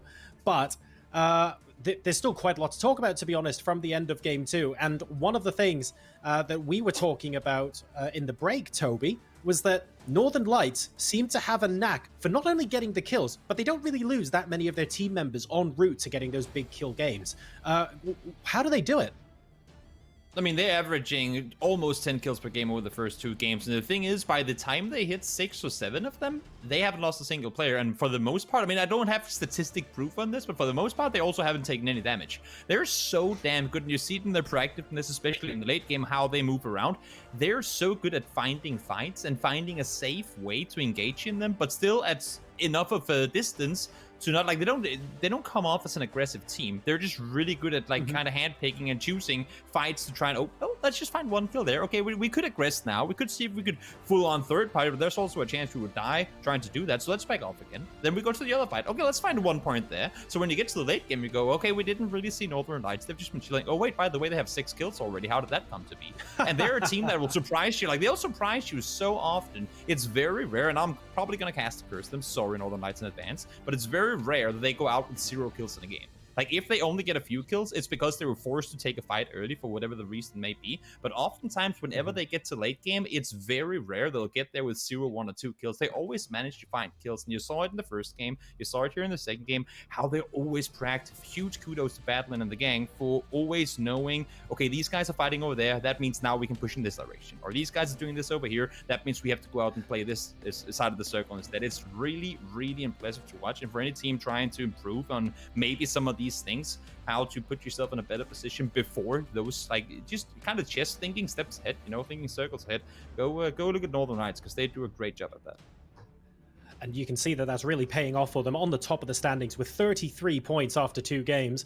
Martin, a couple of interesting names towards the bottom of that column there, though. FaZe Clan and Team Liquid. They're having a little bit of a slow start to the day. We're not super worried because we know that sometimes they take some time to get in. But if you're them right now, are we changing anything up? Are we keeping things as is? What's going through their head?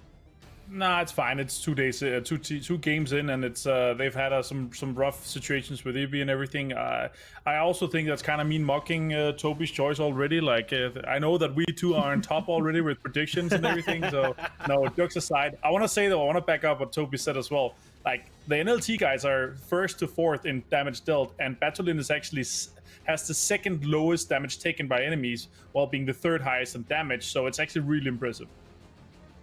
Right, well, we're going to go ahead into game number 3, your final Miramar game of day number 1 of PCS2. Lauren Sims, please take it away. Thanks, guys, and yeah, another game to go. It's a long tournament now. I'm pretty sure Ibby is back with us, if I'm not mistaken. He will be on, you know, his phone internet. If that is the case, he is back. So, you know, we'll see how well that holds up. Hopefully, you know, it's better than his actual internet. But a little unfortunate for them to start off with is, do we still have the other coach in the lobby? I'm trying to look. It looks like we do still have the other coach in the lobby. So a little bit of a rough start, but, you know, here we are. We've got to make do. and from the northwest to kind of east. Not a particularly lovely one for any south side teams, but we'll see how this goes. Got to deal the hand that you dealt, unfortunately, and so is everything when it comes to PUBG. I'm hoping that's Raffia also not decent. Oh no, there we go. Just hovering over water, like, okay. Looks like I've tapped out, unfortunately. There we go. At least be able to go back to his teammates and regroup. So far, gotta be honest, Lauren, it's been fun. We've seen a couple of things. It's nice to see a little bit of aggression coming out of some teams. We definitely saw signs of light towards PCS1, and I think many realized that being aggressive and picking up frags is the way to win this, you know, not just kind of sitting back and being idle. Don't get me wrong, Northern Lights now be for as late game as they are and as slow they like to play. When they do get to those latter stages, they do pop off and they do pick up a fair amount of frags, which goes along with their placement points and get towards the top. For others, when you see them dying on transition, you see them dying on rotation, losing players early. I've always said with this, I think it's one of the biggest deficits you can have when fighting in a game of PUBG. When you turn up to those latter stages, you know, circle 6, circle 7, you've got 2-3 players and you just kind of dragging your heels, so to speak. You match up against a team of 4, unless you squeak it and can just go complete god mode when you've shaved your head and pull a 1 versus 4. It's really difficult to pull those out of the bag. Yeah, it's never easy, right? I mean, I don't know. I find it hard to be judgmental of anyone in these lobbies yet. It's just so early in this tournament, right? Just like in general, it's incredibly early. Northwestern Circle should be pretty comfortable for most teams. No one's gonna be really banking on being in the south, but yeah, we'll see how this unfolds going forward. How many? There's so many games we played out, right? Like this is actually pretty long of a run. So when do we start looking towards the top? We haven't had one of those teams do huge breakaways yet. I think Northern Lights and Omicron have been the most consistent thus far, at least, you know, with their positioning and, you know, the kills coming in. Trying to think of, maybe after day 1, I guess we can kind of look at the scoreboard and maybe take a little bit more stock into it. It's a bit of a nuisance because we even look towards, oh god, who was it now? Let me try. Oh, Tornado Energy, I think it was, where the last time they played, it was in the charity, was it charity or PCS1, where they got through and scraped through bottom, like proper dregs of the barrel through group stage, and then came like 2nd or 3rd, something like that, ridiculous. It was 0 to hero. So even after a point where you say, oh well, you know, we've got the group stages out of the way, we can kind of see where people are going to be setting up. It's really impossible. And with a game like PUBG, I think Danamon should probably get better driving skills. Don't hit a wall, whatever you do. Yeah, it's what keeps it for me more exciting, because it's time and time again we get down to that final day, and we always say it because it always bloody happens. Until the day is over and done with on a championship Sunday, we don't know who the winner is. It's been a long time since we've had a team where it's been clear cut day 1. All right, they've smashed it. They've got 1 billion points on day 1, and no one can really catch them. I think the last time we kind of saw this was maybe in OCE, where obviously the skill gap, there is a bit of a jump, and in OCE, I can't remember which competition it was specifically, but one team went on like a god run of about 60, 70, 80 points, and they're coming back and winning it. When you're doing something like that, then it becomes fundamental, where it's like, okay, these kids are in the driving seat today. But other than that, we are probably now in the tightest year for PUBG that we've seen in terms of the skill gap in Europe and surrounding areas. You are right. I mean, we do see those breakout teams, but you roll your mind back to like a couple of years ago. There definitely was like a definition, right? There was like a bit of a gap with a couple of teams. You could look at maybe a handful, and you'd say, yeah, they're probably leading the parties. But nowadays, it's actually pretty hard to say that. It genuinely is pretty tricky to kind of put any sort of weight towards certain teams. I mean, we do have some consistent winners, but you think the whole lobby is so deadly now. TSM's a bit of a standout. I do think that TSM are becoming one of Europe's... I mean, they've been one of Europe's best for a while, but I do mean, like, seriously, up there at the top. I think Fex was charity. He was 2nd in kills in the overall leaderboard. For PCS1, he was top kills. for both Charity and PCS1. He was top damage done. Like, you stack him up against Vard, and don't get me wrong, we can't even, begin to speak about the rest of the roster, but still, I genuinely think TSM is beginning to be one of those teams where it's like, yeah, they're up there with the best of them, and they're probably going to win this. Again, it is hard to say, and it's no disrespect to anybody. I just really think they're starting to kind of cross that bar and set that bar for other people to catch up to. Yeah, I think TSM. Yeah, I was obviously looking at this lobby. It's a little bit harder to define. I'd say TSM is probably the breakout team. I'd love to see how they do in this. The amount of times we've kind of put them under the microscope because they may have the shaky start, they may do whatever, but they always tend to come through with the goods, right? It's like at the end of the day, they always do well. And I'm waiting to see if Northern Lights can become one of those teams, because I feel as though they're on the verge of, if they can reach that next plateau. It's a very rare plateau, as I said. I'd say we only have TSM up there right now, but arguably you could have maybe someone like Northern Lights slotting into that. So at the end of the day, that's pure speculation and hope to see that down the end of the line. But for now, we've got to see what's actually going on here. So far, all bar 3 teams have made it into the circle pretty much unscathed. A couple of shots here and there, but no one going down as of yet. Let's have a look at this circle then. Where are we? Okay, more northwestern area. What have we got? That's a bit of prime location for this one to be rolling into.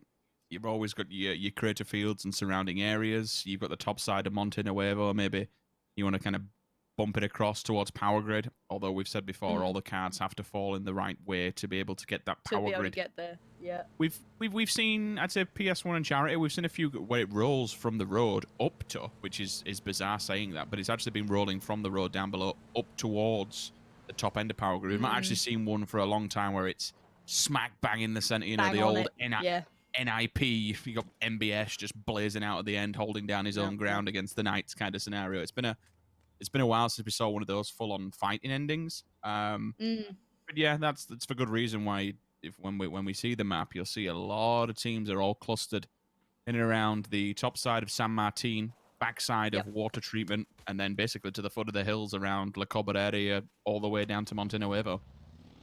Yeah, I'd say it's a safe bet, right? You're playing the odds of it being a likely circle there. Of course, the RNG element always going to be a factor.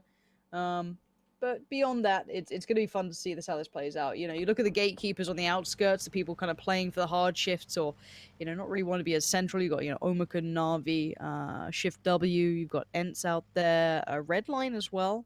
I think M-Force are pretty far away. Yeah, they're still down in Chumacera. So, a couple of these teams sit on the outskirts. Your more centralized teams, you're looking at your Northern Lights, your Liquids, DV, Adepts. Better luck next time. So again, it's quite an interesting split between teams stylistically. I'd say right now, pound for pound, excluding Northern Lights, teams on the outskirts looking good. And my word, we've gone hard shifting up towards the north here. That's a bit of a switch this time. This is... as I said, the most northern teams prior to this was maybe Na'Vi and, I guess, Gemty for Omicron.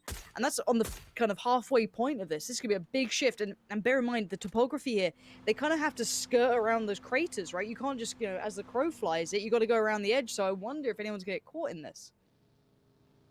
That's actually quite a horrible circle. You have your two main priorities that you'd be checking on between what we spoke about, Monte Nuevo and Power Grid.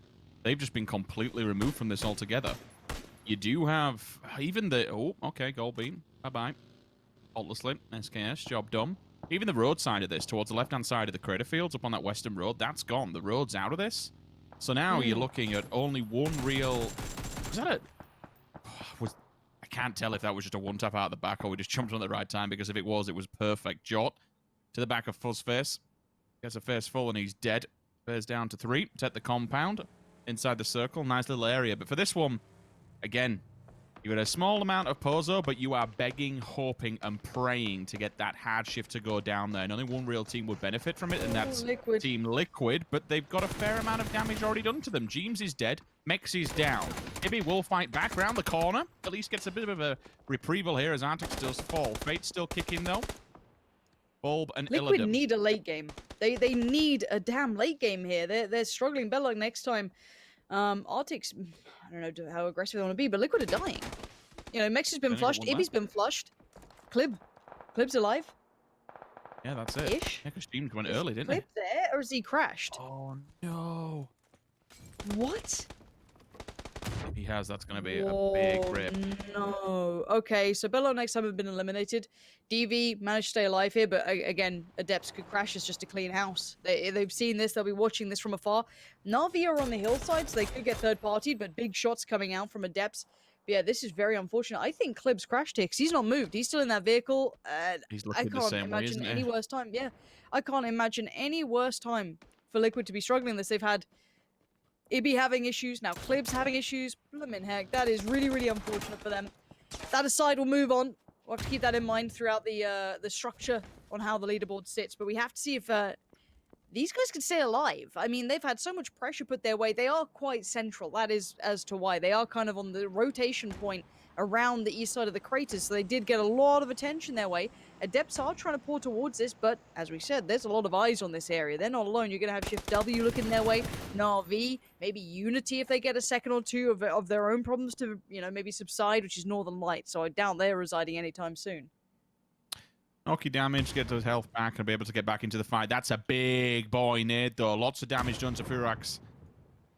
And Chunjo, holding point for a second, though. Down to 19 HP, is forced to pull back. Bubbalord at least gets his health back now, and that's off the back of the molly, which did tag him up earlier. But both of these players, Stim's on and ticking away with the heal over time. Just waiting this one to see what happens. The wall at least denies them from the grenades, but they are making ground. That's the only problem. In a 4 versus 2 scenario, your only real issue is if you get bottlenecked. That's when it becomes a problem, if you all start stepping over one another and just pushing into a building, that you can be funneled into a line, which is an easy kill. But look at this. This would be a nice transfer. They can bait them around the wall. They've got the 1-2 switch they can work with, but that nade may have just thrown everything they were trying to build into the wind. The follow-up's there, so now they get the confirmation on the kill, and it's a 4 versus 1. Illidan, what do you have? You'd expect him to go for the knock and the flush, just try and scrape a point and take 3 with him to the grave. Knocky could be that one player. Just point him out. That's a damn good headshot. But here comes the push from all the rest of the players from either side. They're flashbanged. They can't see anything. That might have been a flashbang, unfortunately, from their teammate, but it doesn't come into effect. Etiquette eliminated. The pull-up were there. Aitzi and Gustav say no. All 3 players down, dead. 14th place on the tombstone. Thank you very much. I'm moving straight and staying, should I say, on with FaZe Clan, because there's no rest for the wicked, and these boys are center of the map. Whew, okay. Yeah, this is gonna be a little bit spicy, isn't it? Right. Who's crack bang in the middle? I guess FaZe. Northern, roll your mind back. I remember the ending there in the craters, Northern Lights and FaZe. They were down in that sort of, ditch area. You got Unity now diving in too.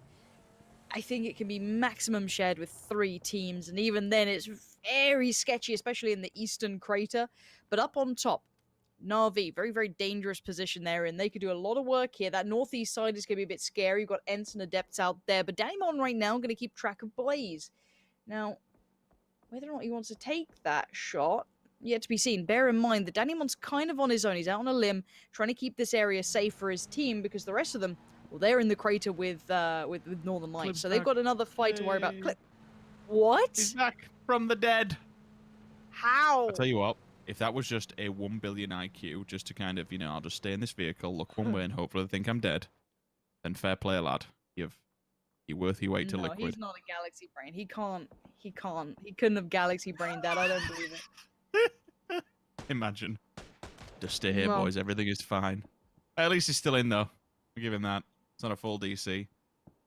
Where would you prefer to be in this crater, Lauren? Would you actually like to be inside, take the fights within there if circle's favorable, or do you prefer to play at, Yeah, Na'Vi spot. Ridgeline's good, you've just got options, haven't you? Exactly, like when you're in the center, so committed, you can't leave it. At least on the outskirts, you can maybe shuffle around it. At worst, you have to fight a way through, sure, but if you're in there, so many eyes can look down to you with no worry of themselves. They can just, crouch back up and down. They can just go for that easy peek. But I'm trying to think, is anyone not safe here? I guess Blaze are in a bit of trouble because obviously someone like Danimon was keeping track of them. Other than that, I think most people are kind of safe here. We've had a fair few casualties, and this circle is going to be brutal, but I'd say late game. That's going to shake things up a little bit here, because all those teams like Unity, Blaze, who else is that? Klib, obviously, Adepts, Ents. This is going to be hard for them to find a way in from, because you can't really traverse that southern side of the circle very easily in vehicles. M-Force as well. bystanders, all these players are going to find a really rough route in because you really can't go through the craters too comfortably. So I'm curious to see how they approach this one. The North's pretty open. It definitely can house a great deal of teams, but how do you get there? Having flashbacks to when we kind of saw that, where we've seen FaZe play the center of this one. You've got those really sandy plateaus that you can just lay down and obscure yourself from vision. But getting to that point would be very difficult. It's an open run if they want to try and do it. I'm actually seeing, for some reason, George just pelting it through Northern Lights. They'll be able to watch this and kind of gatekeep anyone on this transition, maybe even completely block out Unity's approach. If they take that full ridgeline, that'll be a difficult one to get through, to say the least. We have the sniper rifle in play. Not only that, we have the 15 times to go with it. But you saw that level 3 helmet, Lauren. So someone has spotted him and given him a face fill. It's kind of... This is fine. They made it. It's all good. No harm, no foul. Definitely going to catch your attention. And this is what I was saying about traversing this area is really, really tricky. That car kind of highlighted it, but Unity are going to do the run as well. Blaze opting to go on foot. Clib is just full sending. He's made it back. He don't care. He's having a lovely time. Look how good this area is. If anyone else has got the balls to make that run as well, which I don't think they will, if he survives Vasco, then I think he makes this to late game, to be fair. Oh, he's going further afield. Is he bitten off more than what he can chew here? Clib! He's just enjoying some playtime. He's been either dead or his team's been disconnected. He's just having a lovely time. I suppose, go for a drive. In theory, Lauren, like, you're going to be... Oh, there's some... Michael takes him down. You ruined it, Michael. You ruined all the fun. But I suppose in your mind as a player now, because you don't have that instant... Unless you get hit by a grenade or an explosive, in which case this doesn't matter. But still, it's really hard when you're driving to try to hit someone with a nave. But in these players' minds now, because these vehicles don't blow up instantly, you have that 5-second grace period. You can do things like that. You can go and try and find a better position if you want to, because the survivability factor, it's now there. You know, you're not just going to instantly die on impact. Yeah, that's a very good point. For now, hold on, Orange. Here we go. Na'Vi locking in Blaze. But Blaze, let's see if they get that timing right. You can see how intense Na'Vi is staring at this one. Senya keeping track of all of this. Orange, very bottom there. New man to the squad. Nades going off. Smoke's going up. They're going to see him soon. Here we go. Cresting the edge. Oh, the timing. Oh, Orange might have made a bit of a mistake there. He makes up for it in droves. 2 big kills. Takes down Lipton. Takes down Rip9. That's going to be another. Orange is going absolutely off right now. Lazia, last one alive. They've all been just turned to pulp as Tab closes it down. But Na'Vi shut out Blaze completely. From one CIS team to another 2. Northern Lights holding Unity back. Pokemolodoy with the molly. If you can get the deep on this one, doesn't need to happen whatsoever because it's a CIS 3-way. Na'Vi getting involved from the hill are actually removing players from that fight altogether. We do have to hop on board with a different one, which is going to be FaZe Clan. M-Force have turned up in force. Gustav nade down. Uber also with him, at least on the opposing side. Mollies are going to go inside. If there's wood on the floor, it will spread. Don't know if he'll be able to get him in the corner or not, but at least it might just push him out. But Tulins did, in the end, actually make the molly work, so Set will be burnt away. A point will come through. Uber looking, creeping on the wall, trying to get around the backside, but needs to be careful because there is fire from a distance. Rafa has that angle down. Look how far Gustav, excuse me, I thought it was next to him because of the red markings, but it's not. He's at distance. He can't provide no support or help here into this one. Uber will die in M-Force. Well, they should be able to continue this one onwards. How much further they can actually go because of the crater that they're in, that's a question that needs answering altogether. But Tulins and Perfectus says, you know what? Stuff this. We have fire upside of us. We need to get into cover. And unfortunately, it's not quick enough. Na'Vi have just ruined all the game plan here for the Northern Lights. They were trying to box in Unity, trying to stop them on the advancement, let the blue do the job and pick up the points. And instead, Na'Vi have just shut that down. I think we're seeing the difference and the big benefit of playing on the outskirts here rather than being dedicated towards those crater fields. It can work out when the circle gives you it, but you get so much more freedom when you're in Na'Vi's position than if you're in Northern Lights' position. So, for now, what, 1, 2, 3, 4, 5, 6 teams still on the outskirts here. Na'Vi going to be gatekeeping a great deal of them. Adept's going to do the same, and actually Omicron could do the same as well. So expect to see those players in the kill feed.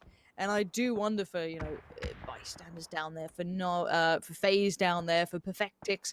How do they make it out of this? Yeah, it's not good. Circles push further into cupboard area. This is an obscure one to say the least, and we actually might get that ending. There's a few of them where we've seen this now hard shift down, and we get the plateaus, which is what we spoke about and touched on earlier on, but we shall see. Seeing a fight at the walls of cupboard area. Again, what we spoke about earlier on, a different one. We have those large-scale ones around the edges. Could be something special, but we shall see. We're not fully know where it's going to go yet. T-Bone chomping at the bit to get involved in this one. Doesn't really. He's lost track of the player. He doesn't know. He has. He's gone behind them. He's transitioned. They don't know. The flank could be real here if they don't keep their ears and their eyes open. There we go. He's got to have heard the steps. T-Bone's aware. I think you just need to wait for that blue to push it forward. Now it has. But they've got to be careful themselves. They're not going to be without a fight on their front. There we go. T-Bone up and over the ridgeline. There's a player to his left. He's overcommitted. 1 HP. Can't make it back in. He's down on his knees. He could be rezzed if this all goes correctly. But Vascu now has to stand and deliver in the blue. 18 HP. Dips in, dips out. Job done. Jempty comes on the drive-by. But now there's threats from further afield. Omikun are about to get shredded. Yeah, rather unfortunate unless you can land a banger like that, but it's not from the side of Omnika, excuse me, Omikun. Actually, Na'Vi who get involved in this one, so Senya gives them a lifeline. Jempty's allowed to push up. Maybe he can be the savior here and be the knife in the back that they need just to provide that amount of time. Look at Jempty's position. He's been spotted, but he does take out Furax. Now he needs to wait for the full force of his teammates to get here and provide support. More flashbangs up. And he's bought the time they needed, Lauren. Vasco's still down. T-Bone might be able to get him back on his feet, but the molly, if that catches the back of them, that'll get them. It gets one. Doesn't get Filu. Oh. Now they can spin it round, though. Filu's no idea. He has no idea whatsoever, but Jempty's all smashed to bits. Page on a different fight altogether. There's one, there's two. Na'Vi, Senya. If you get this, this would be an absolute god play coming out of Page, and he does. How is this man still alive? I don't know. I cannot answer you this, and there's still another player standing for Na'Vi, but Paige, well, why don't you just do it all yourself here? Tabs right there, Orange, a little bit more disconnected, being shot in the back by Ents. Now, luckily, he's got other problems going on here. You can see the fight. Ents has got troubles further afield from Shift W, but this south side is brutal. And Paige, I don't know how Omikun suffered through that. I thought they were done for. T-Bone's had it. He goes straight on the push, sweeps the side tab, and says, all right, where's Orange? They've got him. Omikun cleanly controlled in the south. They shouldn't have been allowed to get to this point.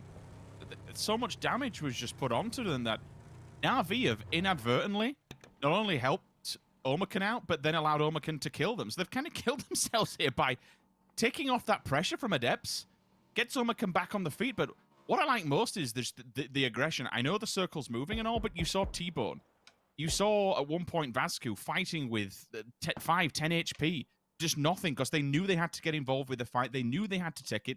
They now have quite a lot of ground to cover. The nail in the coffin could be Ivers. Look at his position. You can just see in the right-hand side of the screen, he's took a ditch on his own, which will stop that wide approach if they have to take it. We don't know where the circle's going to go just yet, but my God, Omikun. 9 points from this, plus anything when it comes down to placement. Like, this is a good job. To be able to turn the tides like this in their favor, I am impressed. It's ridiculous that they're able to do this. I honestly thought they were dead in the water, but no. Able to survive through. We are down to 4 teams. Now, this is the bigger problem, though. If Omikun make it off this hillside, they are truly miracle workers. They are pure magic. Ents have a similar task, not quite as drastic, but nowhere near, easy. You have 2 very safe teams from each other, Redline and Shift W, who don't have to worry about anything. They're comfy. There shouldn't be too many fights between each other. They'll have to be careful, of course, in case someone tries to get a bit cheeky. Ents will be the first ones to move. And now, when they see this, it's time to do the same thing for Omikun. They've got a full send. And so far, so good for Ents. Here comes the fire. Finally comes in, but there is that wall. There is that divide.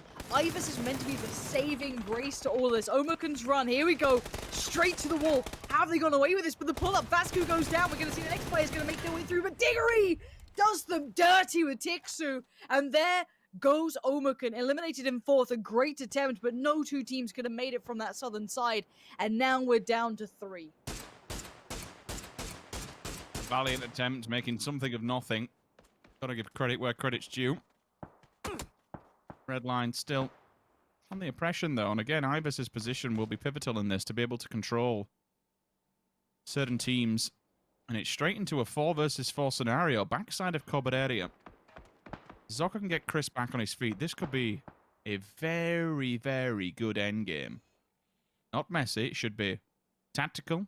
Should be communication. People should be knowing what's going on here.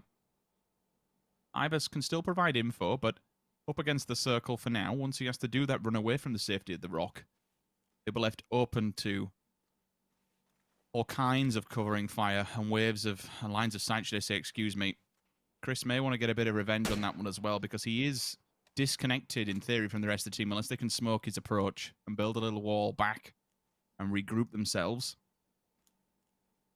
All right. Come on then, boys. Show us what you made of. Give us some of that PL magic that we used to see, Chris, where you just did not give a flying F and just got stuck in and removed every obstacle from in front of you. That's a scary prospect, old Marv. 3'd up, MK14. Looks like Brexco's going to try and move up a little there. I do want to see how these guys approach this. You obviously want to try and get to the somewhat central point or kind of closer to the center to get yourself in a good position for these circles now coming in. The circle does favor Redline a fair amount. I like that they committed Ibis to this off angle. I think that's the big one for me. Yes, he will potentially die to the blue if it did move close towards Shift W, but the amount of, cover he can bring, he does need to obviously be careful. Lovely shots from QBE. And again, taking off helmets, breaking vests, removing utility. These are huge win conditions for the likes of Redline here. You noticed on the side of Shift W, there's no real range being used. Like, you look on the side of Redline, they're all just kind of holding SLRs, minis. I mean, hell, even the Mark 14's there. Give an opportunity for Mark just to turn on the full auto and take it to them, to be honest. But everyone's still used in range at the moment. Shift W are hoping this fight kind of comes to them, to be honest with you. But they're now the ones that are on the worst side of this circle. Michael and Ibis. Ibis been allowed to pull back, and maybe that's a mistake from Shift W. They could have kept him and held him at gunpoint over by that rock. Now he's with the rest of the roster. It's a full stacked 4 versus 4. They need to find a pick. There needs to be that initial opener, and then it can be go time. Well, Brexco's gone down. Yeah. Yeah, knocked. So it becomes a little bit more difficult, because that's 2, maybe, if I'm not, I could be mistaken, maybe 3 players that will be on their first knock initially. So next time it comes around, you have to be quick or they will bleed. Shift W, the problem is for Shift W, the cover is pretty rough, because even the central point, right now Michael is probably the closest to it. You can see him trying to solidify this. The central point will be kind of in the long building right there. And the angles that Marv, Ibis have really limit how much movement they can have. It looks like Shift W are going to try and plan their attack now, but already Michael finds Brexco. It's hard to see the kill feed because, well, their logo's above it. Nade's good. Is it far enough? It's pretty close. It does a bit of damage, but you can see them all getting ready now. Utility, and Michael lands a belter. And now suddenly Redline large and in charge. It's not looking good for Shift W. They need a miracle to bail them out of this situation. A 2 for 1 should set this ship on course to where it needs to be. Kilyakai. I don't see this one. He catches them by surprise. There could be something in the bag. Chris is back on his feet, so they've only lost, even though all that damage was done, they only lost 1 player. Smokes will come up. And again, Circle will be encroaching on that middle position. The one thing is for Shift W, I know these buildings, how they are long, but you can't go through the middle of them. They're all individual, separated rooms. So you have to go on the outskirts, on the outside. Kill finally spotted. Plenty of damage done, but QB and Marv need to get the health back. Michael on the left-hand side will just hold. Kind of okay for this, because of where he knows where the blue is. Eventually, they will have to show their face. So, for me, it's still Shift W who are unfortunately in the worst position here. Out of smokes, out of luck, and out of time. They get 1 pick, it's game back on. But they haven't had that, and look how just funneled in they are to this. Redline will need to compress everything together soon enough. As you're going to see already, 1 player stepping a little bit further forward, and here we go. There's the answer back we were waiting on. QBE does go down, but Michael still stands firm. You've got Marv holding the line, and they're going to try and split the attention. Chris still stands, and Chris, in his time, has been one of the most god-tier players. Zoka to the right, Chris in the middle. Michael now dodging nades, got to be careful. Dipping back in, but where is that center point? I think Chris might be almost safe. No, he's not. Ivers keeps control of it, and Redline maintain the situation. It got a little dicey, but a good couple of grenades working down that utility, taking down those helmets, everything built towards them having the right situation at the end. And I like that. It's one of those endings where it's not. I know sometimes when things are chaotic and things are a bit wacky, we get excited. We see it. We love to see gunfire. We love to see teams reacting on the feet. But with something like that, when it's actually a straight up 4 versus 4, you have to use your teamwork. You have to use your knowledge of the terrain and the map. It was very hard for Shift W. Again, with those buildings, you could see the advantage. Michael, it was essentially a non-peeker's advantage. He could just hold there because they couldn't weave in and out of the rooms. If they did come out, it's an instant knock for him. There's nothing else you can really do. You can't tunnel down the middle of those because they're all separated like office or classrooms. It's really difficult. They did a good job to even get one, to be honest with you, but the confirmation that 2-for-1 nade kind of eliminated one, went to their advantage. But overall, I'm a fan of that. I like endings like that where it's it's a game of chess essentially. It was good fun. Nice to see kind of a 4v4. I feel like we don't often see the full squads on both sides. So a lovely ending there and a lovely way to potentially close out the map. I'm looking forward to seeing Erangel pretty soon as well. So Redline going to claim that one. Let's head back to the boys to break down everything we just saw and see what they thought about what just went on.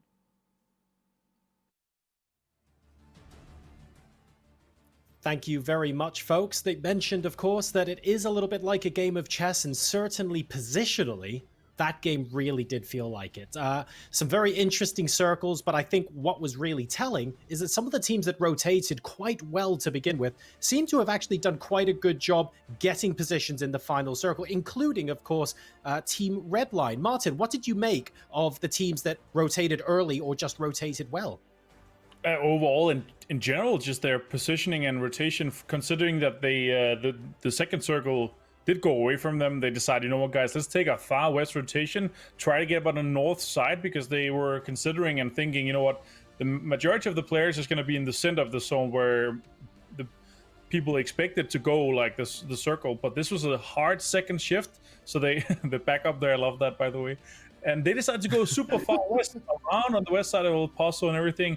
But also, like, it's super nice to see that Michael is like, he swapped his webcam and the microphone to make sure like everything is full focus for that. So that was great to see as well.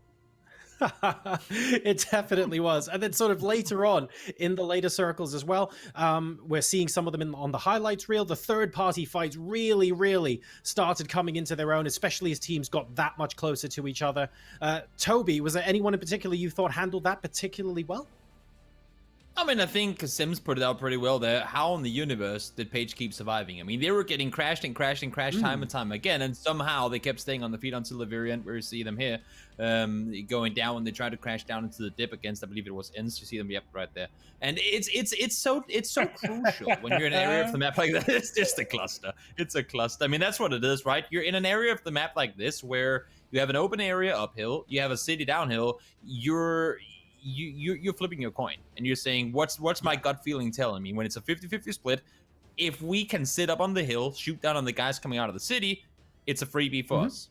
If we have to go downhill, we're screwed. And it's going to go one of those two ways. And unfortunately, Bomargan had to push down, but knowing to be able to execute and finish your engagements early, you saw the McGress, even with 1 or 2 players knocked, Page kept running forward because he knew if we don't get these kills now, we won't have time to rest for a potential opponent to come later on. So then it doesn't matter. If we get the rest up now, we'll all be killed in a moment when a new 4-man stack comes forward. Being able to execute and finish fights early and fast, really crucial, and they did a damn good job of it.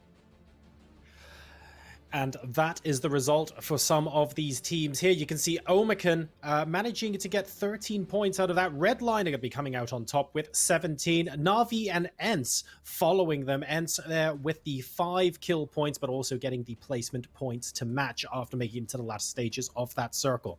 And the latter stage of the circle, quite important there, actually. We had a very long sort of fight at the end, guys, between Redline and Shift W. I guess an opinion from both of you. How do you guys think that fight broke down? And was there anything in particular you wanted to call out as being pivotal to that fight? Martin? Well, so first of all, Michael, the nade god himself, had 5 nades towards the end. And, you know, when you're taking a far west rotation, you're not going to be engaged in so many fights where you can use your nades. So him having 5 nades played kind of a huge role because he waited for so long that he was, and for so much into the late game that he knew exactly where his opponents is going to be. And with 5 nades, you can do so much damage in the late game.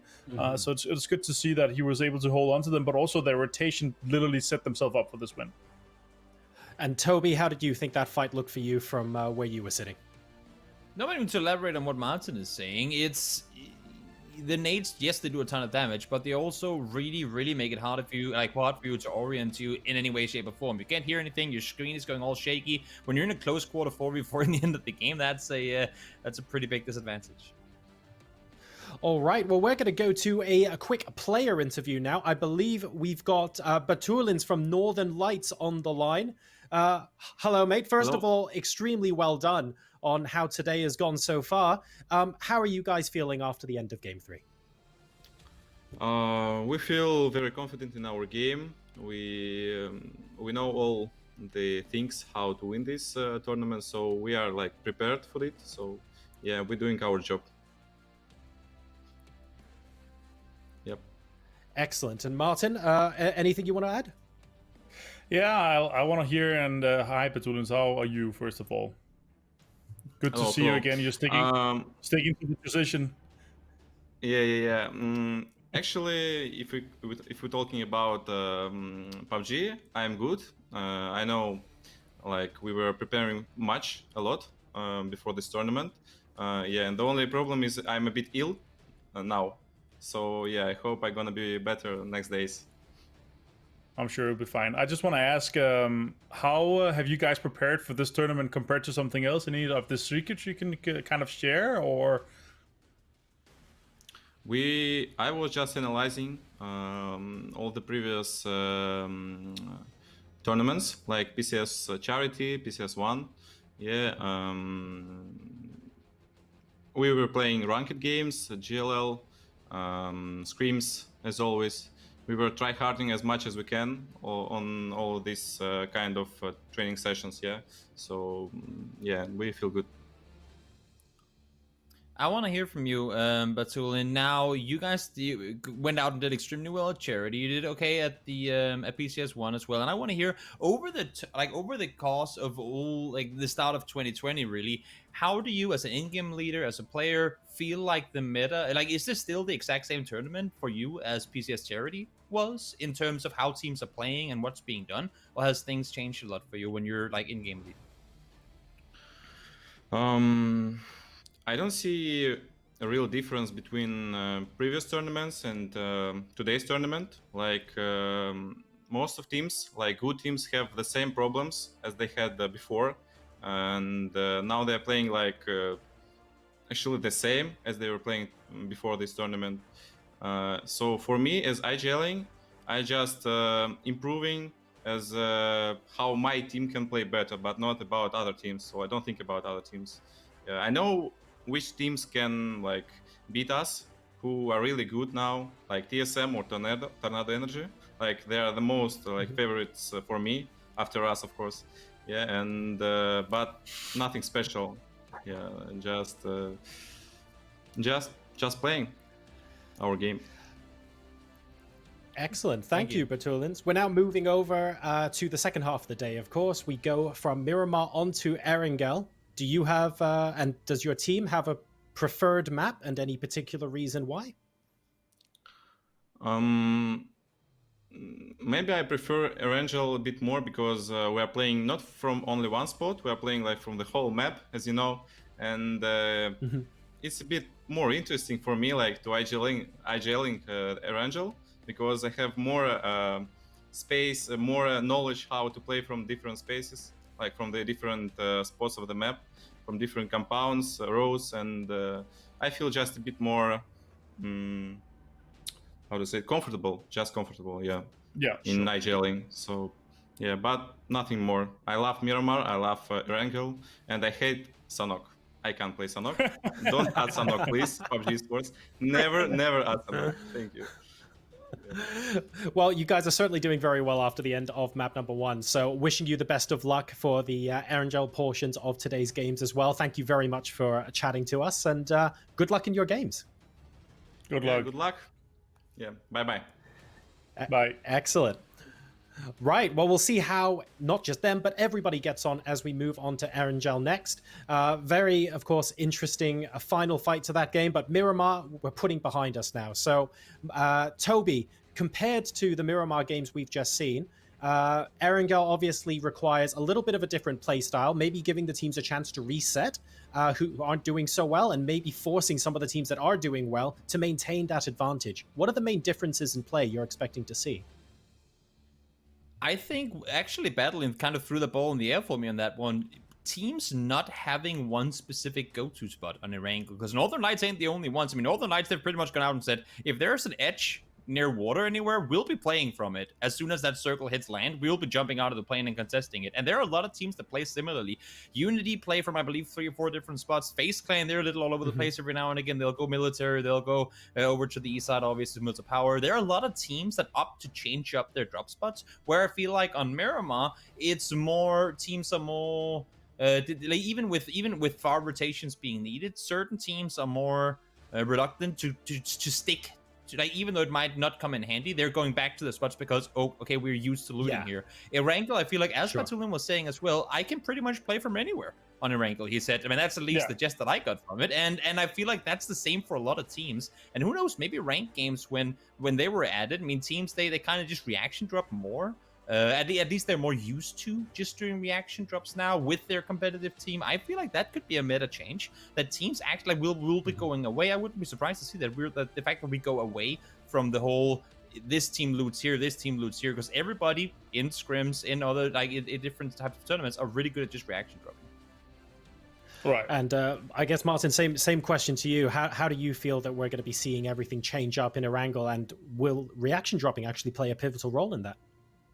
I feel like, so first of all, reaction dropping is a fantastic strategy if you're one of the only teams doing it. And I think already at this point, there's so much kind of respect around Northern Lights and their playstyle that, like, all these edge, like, so they try to get out, this 1 minute early. If the plane goes from, North George all over to the south, they'll try to get over and, loot Sarki to make sure, first of all, they're all by themselves, but also they're getting that 1 minute extra to, first of all, loot up and also get into a better position.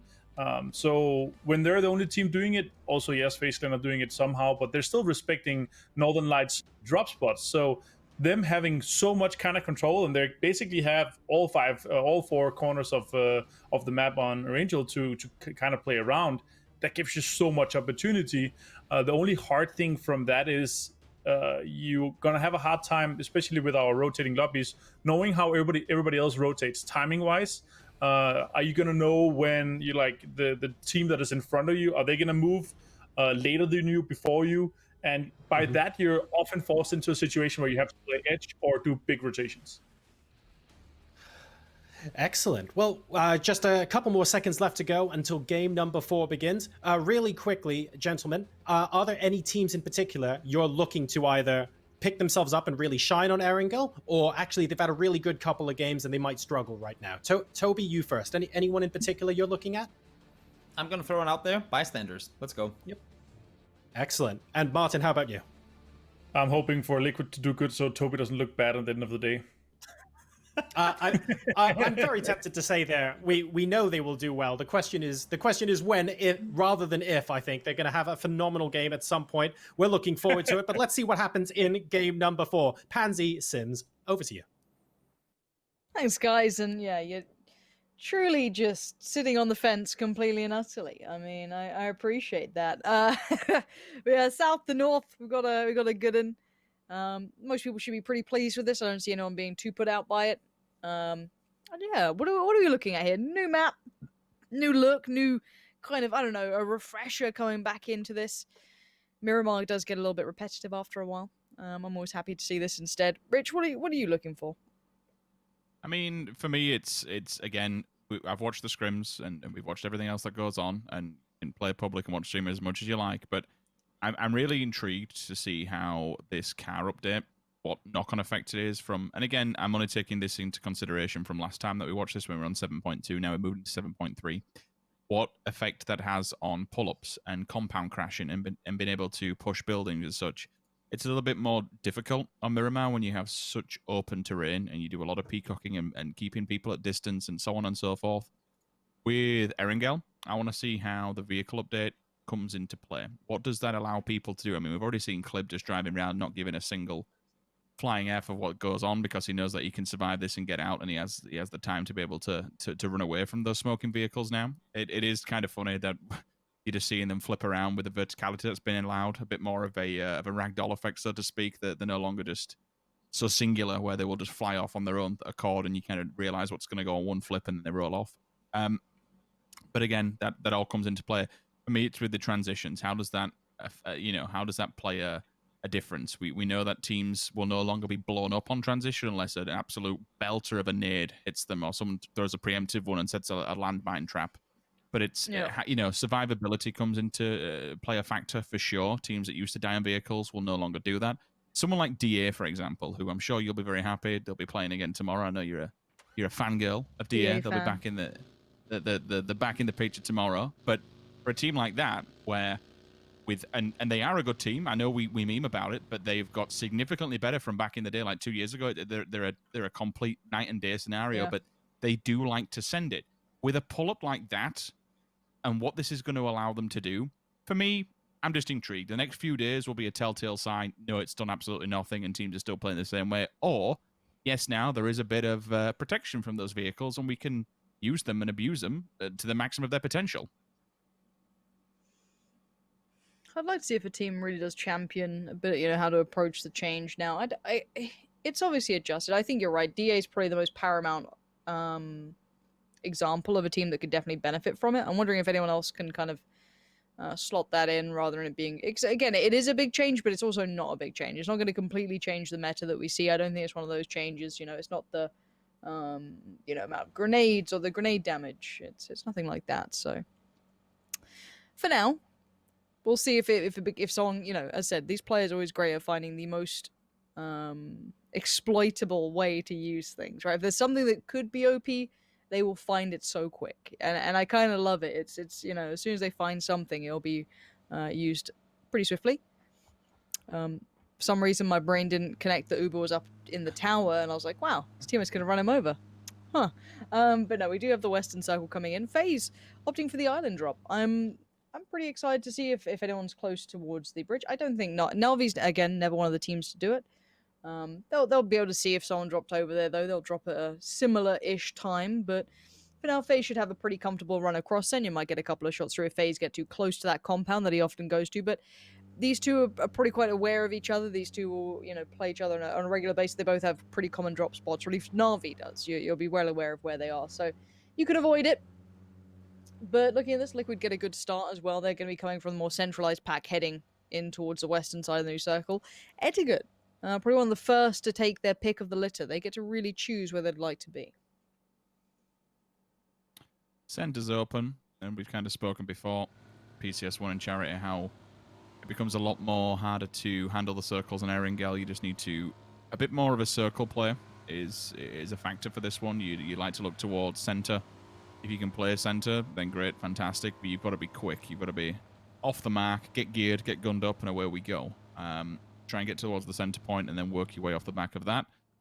It's a lot harder for me, or at least in my opinion, to play edge on this one. I'll hold for a second as Zocker is trying to. Actually, Pokemon hit the dip. He's letting the rest of them go by to try and bait him out. Which he does. Pokemon has just decided to, you know what, you shoot me, I'll come after you. He's got no bullets left, and he's being punished. Oh, Zocker. No. That's... You can't let him do that to you. It's a bit rough, That isn't is embarrassing. That is a big feels bad, man. Oof. This is a rough start for a couple of players. Losing players this early is... It happens. It can happen, but it's normally for the benefit of a big pickup, right? You're kind of hoping for a big benefit. I don't think anything's that beneficial at this point. I think these are potentially individual errors. Anyway, that aside, we'll see if anyone else falls foul to this.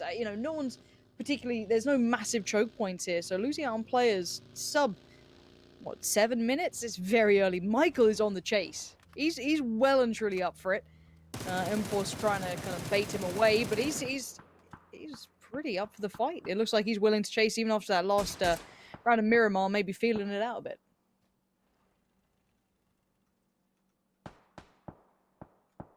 Enforced at the garage compounds. It's more up towards the top side near Hospital.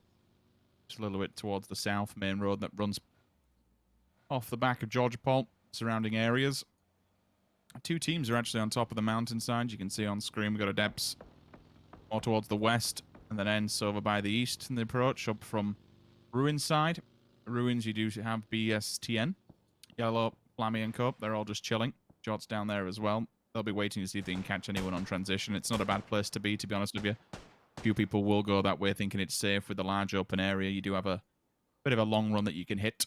Becomes problematic, though, should you not be aware of a team waiting for you there. Unity, they'll continue through. They'll go past Liquid's old stomping grounds because they know no one's really going to be in Pachinki at this time, or at least you wouldn't expect it. It's not a public game. Better luck next time. They're on the dirt track, along the fields. Easy for them, just kind of going to wait it out, feel it out, see who comes their way. Yeah, and then it's really on towards FaZe Clan, Etiquette, Team Liquid to a lesser extent. All of them have gone more towards the center of the circle. Sorry, Denya, calm down. You've got an SKS. You're not, it's not meant to be a good weapon, and you've gone and just delivered towards Fuzzface. It was like, nah, I'm not picking you up, mate. Honestly, you deal with it. You stay there. I'm not. Peeking that window. AT's pulled up now. Nalvi clearly on one right now. Individually, they're definitely on it. Fuzzface can be picked up, though. They're safe in the building, so no harm, no foul. Depth's trying to find a little bit of a safer approach. Honestly, I'd avoid Redline like the plague. These guys, they're spicy today. I feel like, they wanted that extra chili, on the kebab.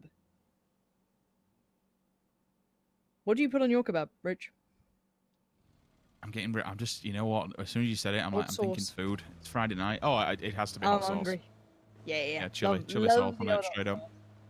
I'm really. It's become really bad. Like even though I've been trying to like slim down and watch what I eat, I went back to the gym lifting again, and my appetite has just shot through the frigging roof, and it's really annoying. I'm just craving cheese. I don't know why. I'm just craving frigging cheese. Cheese. So when's the pizza coming in? When's that? You know what? I've kind of been put off bread, and I don't know why. I had a pizza not so long back, and honestly, I was ill for about a week, and I just can't. Oh, I'll hold on food because from my bad cases and scenarios, we're onto the players' bad cases and scenarios. It completely hard shifts more towards the East Embankment. Rosshawk's still in touch. That's kind of wild. I expected this. Yeah, pulling towards Pachinki like that. I know it's still a big circle and still out of it, but you'd expect water to then be pushed out and we go more towards the south. There isn't too much terrain to really play with compared to every other bugger place on the map that circle could have gone. Oh, this is interesting. This is a fun one. As we said, no one should be in Pachinki because traditionally it doesn't normally head back east. When it's over towards that side of things, it kind of centralizes up around Gatka. It even maybe goes up north towards the mountain. We don't see it head back east side. So that's why you're seeing everyone in transition. Maybe 1 or 2 teams who are on the outskirts now get a bit more play. Etiquette, already losing out a player. This is where you will see some real casualties come in, and potentially unavoidable ones, because it's just going to be such a dense populace kind of from Gatka towards Pachinki. It's how it is. It's open fields. If someone's pulled up, if someone gets shot out of the car, you're unrecoverable. There's no 2 ways about it. Liquid get the prime area, I guess, at least for more of the western portion, if you want to look at it that way. And then the east is take your pick. You've got 2-3 teams all kind of vying for it. And then you got the northern. There's so many opportunities. This circle could go any which way. I mean, you've still got the mountain in. You've got ruins in. You've got the kind of double compound on either side of the road with Liquid. You have Pachinki area, and then you've got the southern fields. There's so much playable area here. We've seen plenty of endings be in. I just hope it doesn't go full snooze fest and it just like double hard shifts towards the south and we get the same old fields. I think the fields are in the same bucket as what the mountain is. You have to have that double hard shift in order to get it. You're kind of praying for the old island circle, so to speak, where every circle has to be all the way up against it to pull it towards there. Yeah, I don't really know this one. You're going to have to just take a compound wherever you like. I'd feel more comfortable if I were in this anywhere but around ruins, Rosshawk and beyond. All that whole amount of land in the middle now. You've got the BRDMs that are toppled. There's a little bit of water here and there. It's a water. It's more a swamp than anything, but it's even though the terrain's good and it's workable and it's playable, yes, absolutely. But maneuverability factor, I'm not a big fan. It's a pain in the ass to get out of. You've got this huge ridgeline that runs from where Gemty's actually set up on the backside of Ruins all the way around to where the church is, essentially, from Pachinki. So beyond that river, and again, you've then got that water that's in play up there as well. So anywhere front of Ruins for me is a good place to be setting up shop, and that's what I'll be waiting for. Gustav also waiting for enemies to be coming his way, which they do. Diggory spots out M-Force to his left-hand side. Squeaky's actually disconnected from this team of 3, by the way. He's all the way up on top of the mountain. You can see him just there. He's scouting. Like, you want to talk about disconnected? Phase of their 3, and then Uber's outside of the circle. He's there. Yeah. He's moving around. He's not DC'd. He's just, I guess, watching for the fields. He's watching for someone like Redline, potentially, or even keeping track of that hillside that runs across towards Phase. It's a big information play, but my God, is he vulnerable. Look at that. Look at him. Way down in the south. I suppose it is elevated, isn't it? Because you have that huge ridge that tacks onto... My God. All right. Well, with water and with everything else, I didn't expect that. But now it comes into... Moving into Circle 4 next, we know that it'll be pushing away, in theory, away from Ruins, at least a little bit. So, I think Ents are in luck here. I really do. I like Ents' position, Omicron, M-Force. They're all in prime positions here just to receive teams on arrival. God, Northern Lights could slot into the compound. Yeah, Northern Lights have got a bit of a touch on this one. They don't have to overcommit now. They can kind of peel back away towards it. It's not brilliant. It's obviously not the best compound, but out of what you're going to get, if they don't think they can get up the hill cleanly, that's a pretty good shout, I'd say. I'd be pretty happy with that. M-Force would have hindered their progress otherwise. Same with maybe Na'Vi and Ents, of course, on the other side. Shift W trying to get a little cheeky on this one. Chris maybe getting a little too ahead of himself, but Shift W and Omicron will clash here. I don't know how much so if they can disengage. No, they can't. There we go. Vascu does find one of them. I'm wondering if Chris makes it away alive. They're in a really precarious spot, and then Blaze are coming flying in. Faye's not far off either. Everyone is congregating around this kind of, I guess, triangle between, you know, the southern side, the northeast, and the northwest, that middling area that there isn't much on. They're right next to each other. Michael has just found Besto, and that's with Redline shifting up as a collective and overtaking Na'Vi, who are a little bit individual here, but you can expect a response down the line. Close Face, drive-by out of the vehicle. Laz is there to hand off Face stance and punishment themselves. Close Face is still standing. That's the second player that's not taking him down inside the vehicle. Uber has to heal up here. Fuzz is still allowed to stay alive somehow. Rip9 looking for him. Bit of damage done, and he's certainly been seen from the off chance here. If they can clear this one out, it'd be a nice sweep when it comes to FaZe. Through the smoke. Job done. Face keeps the dream alive for FaZe Clan. It's been a bit of a rough few games so far, so a nice ending here on Erangel. The first game of Erangel would be lovely. Try and bank a few points towards the end of the day. Still 15 teams alive in this one, which is kind of wild, and I suppose it does tell the story of how Erangel can go, these late-game circles where there is plenty of cover to be able to move between.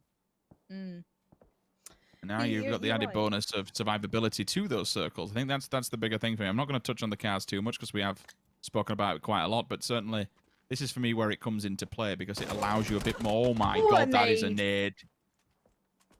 Well, if you didn't kill him with a gun, the nade certainly would have done. Jesus. Yeah, there's no escaping that. That was straight death, whichever way you wanted to cut it. That was brilliantly played out. Gemty's Omicron are just backhanding people across the map right now. Now, let's think about the circle and how it's going to go.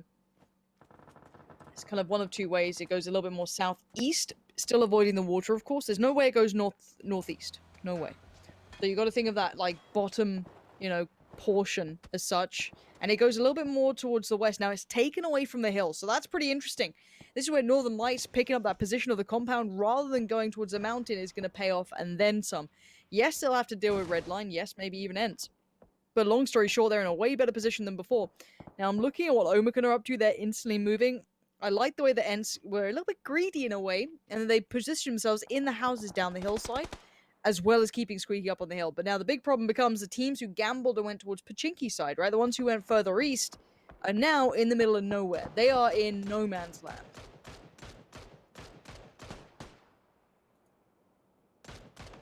Squeaky's still going to keep tabs on Red Line. That's all his job is at the moment on top of the hill. Devan, I hear all these UAZs moving around, so I just want to try and have a look what's going on. Pokemon Still, no one's still stopped him in that vehicle. little bit unfortunate earlier on that we saw with the one player, but you know what? You live and learn. Marco, last player standing for ETG here. What else can you see? Probably not a great deal. You have the terrain, so you might as well try and abuse it and play it.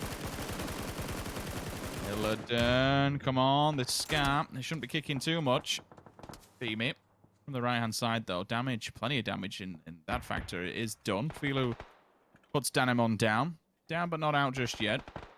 No confirmation as Goldby may have been trying to move in to claim the point, but is instantly responded to. Pokemon tries to get away from it. He hits this shot onto Bulb. That'd be phenomenal. But no, Bulb using the 2 little dips makes the terrain his own. Nade up and over. It's not a nade, it's a Molotov. And the cocktail find the player. Just lands a little bit early, but he actually hits him. That's underneath the vehicle as well. All these players going down in this kill feed. Tundo, Goldby, Uber, APTY. Now things are starting to get a bit precarious. Now this circle and the limited amount of playable terrain is starting to show its hand.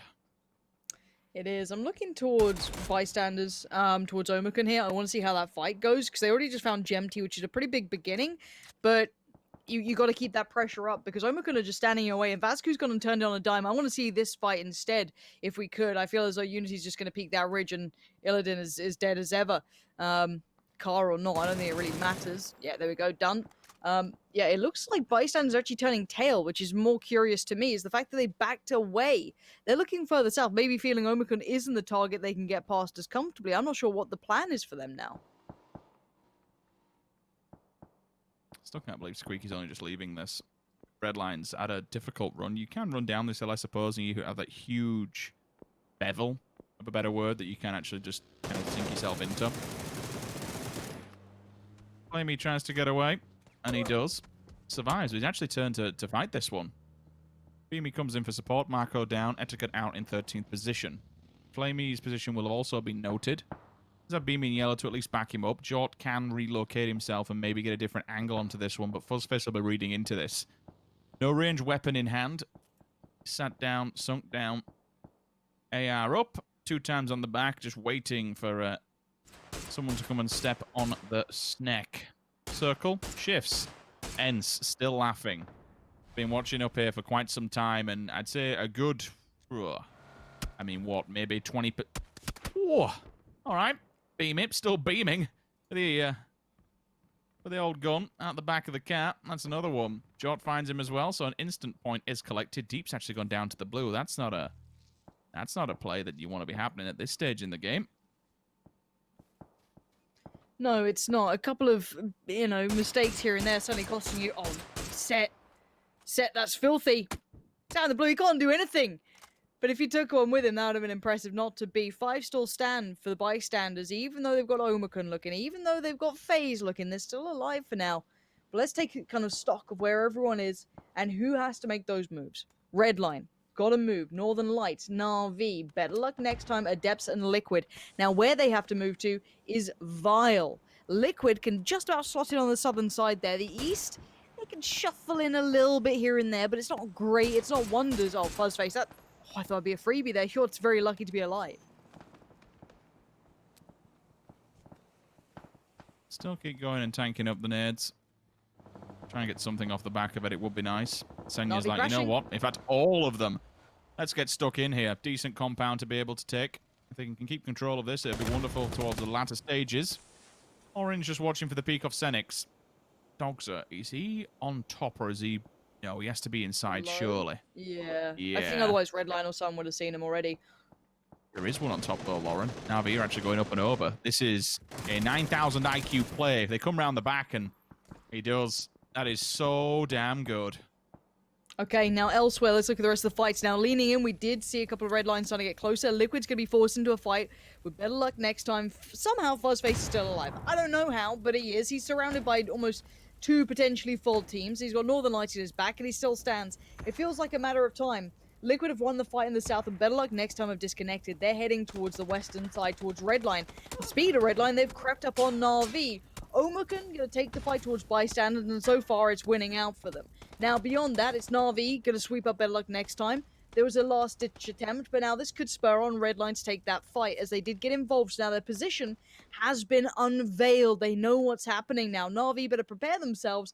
And while we say this, Ents have been a little bit quiet. But in the meantime, they've been building from those houses. They finally left them in the north, and they're going to start working their way down a little bit further south. Can't believe how much room Liquid has to play with. I hope they've got vehicles to be able to back this up.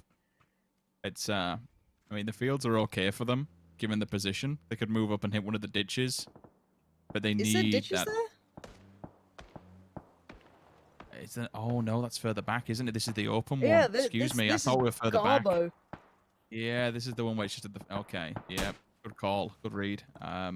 Yeah, well, even more so reason why they need vehicles. They're gonna have to build some kind of enforcement, or maybe they just rush the tree line.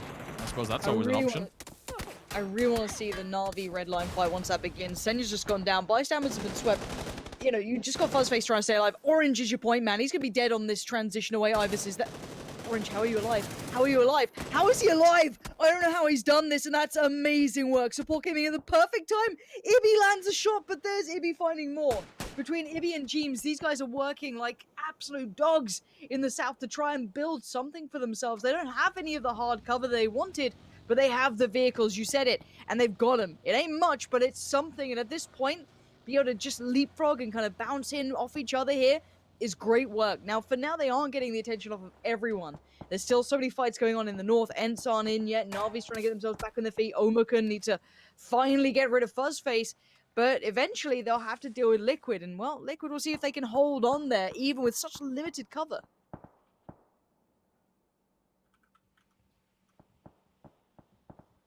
All quiet for all but a moment. Navi have just been tabbed away. All these bullets are coming from the side of Liquid down south. Now they have about 70% of the map to themselves. Vehicle's in position, but the tab goes flying out the front of it. Orange is also being cheeky seat swap again. I mean, talk about confusing your enemy. All right. Navi goes down 6th place. Still 4 players up for Ents. They've had a good safety net up here towards the north. It's been kind to them, but now they have to do the run. Jeems has been spotted, and so, unfortunately, has Ibby. Locations are given up, but they're making it work, and they've got the angles. However, Northern Lights are not looking what's coming their way. From up north, smack bang in the middle, Tulins could be in a hell of a lot of trouble here, as the 2 times on the back of the barrel gets the job done. NLT eliminated 5th position. Yeah, unable to stick it through this time, but I like what Liquid are doing here. Look at that split across. You've got Ibby and Jeems now kind of trying to create a little bit of something for themselves. It's working. Mexi now going to get involved, finds 1. You've got Ents now pinned in from 2 fronts. You've got Omatkun on their right.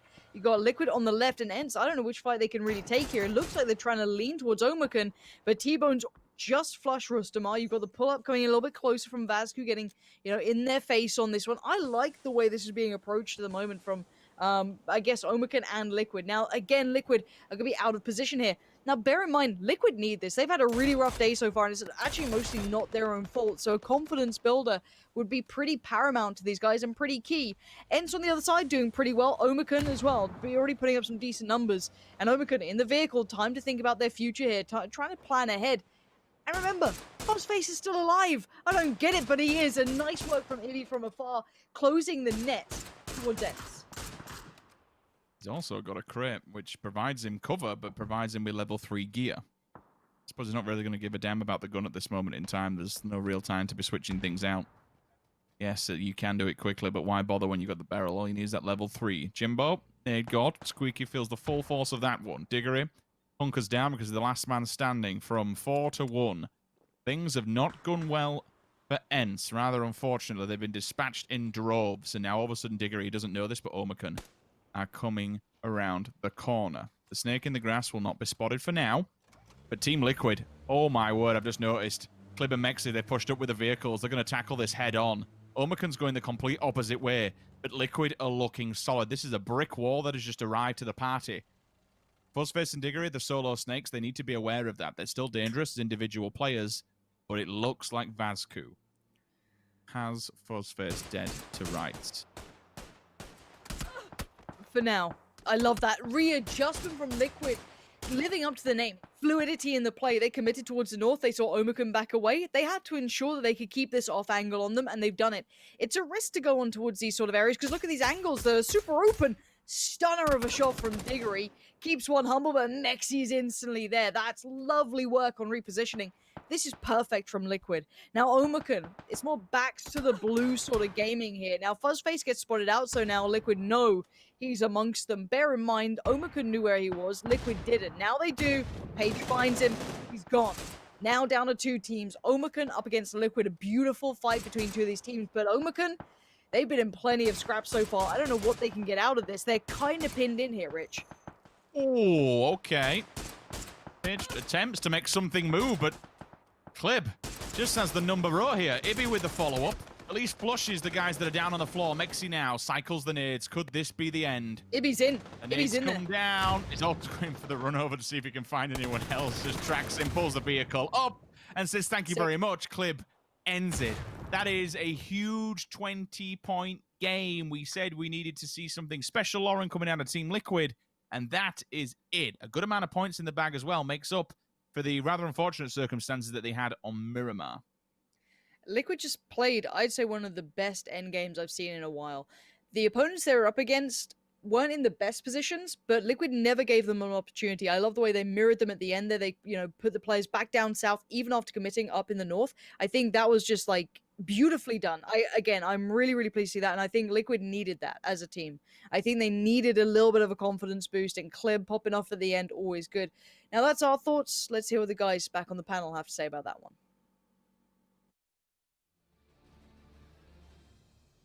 Thank you very much, guys. A lot to talk about in that first Erangel game. And we will get to the end, and we will get to Team Liquid, believe me. But at the beginning of that game, Martin, we had the circle hugging a lot of the water to begin with, and we saw so many teams go to the coast and then immediately have to shift away, back towards the east, sort of back east of Gatka and stuff like that.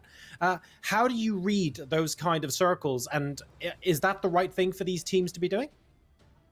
I obviously the first circle here. It's kind of it's a west, considered a west circle, but with the other one going back, a lot of the teams that were taking somewhat central spots and stuff, they're already sitting in a good spot. But then there's all the west teams that are sitting in the west, making sure that they can rotate either north or south freely. They're sitting there what do we have to do? So we got some really interesting rotations, but overall, some of the teams are holding on really well here and really, really having some greedy splits that is paying off for them. That's what I really love to see from games like this. And once people actually did start getting in, I think some of the storylines that we were talking about towards the beginning of the broadcast are now starting to bear some fruit. Toby, we spoke I guess in the beginning about some of the roster changes and people that we're sort of looking to make a big impact here. And I feel like Orange is one of the players that really was the highlight of that game, started to pop off.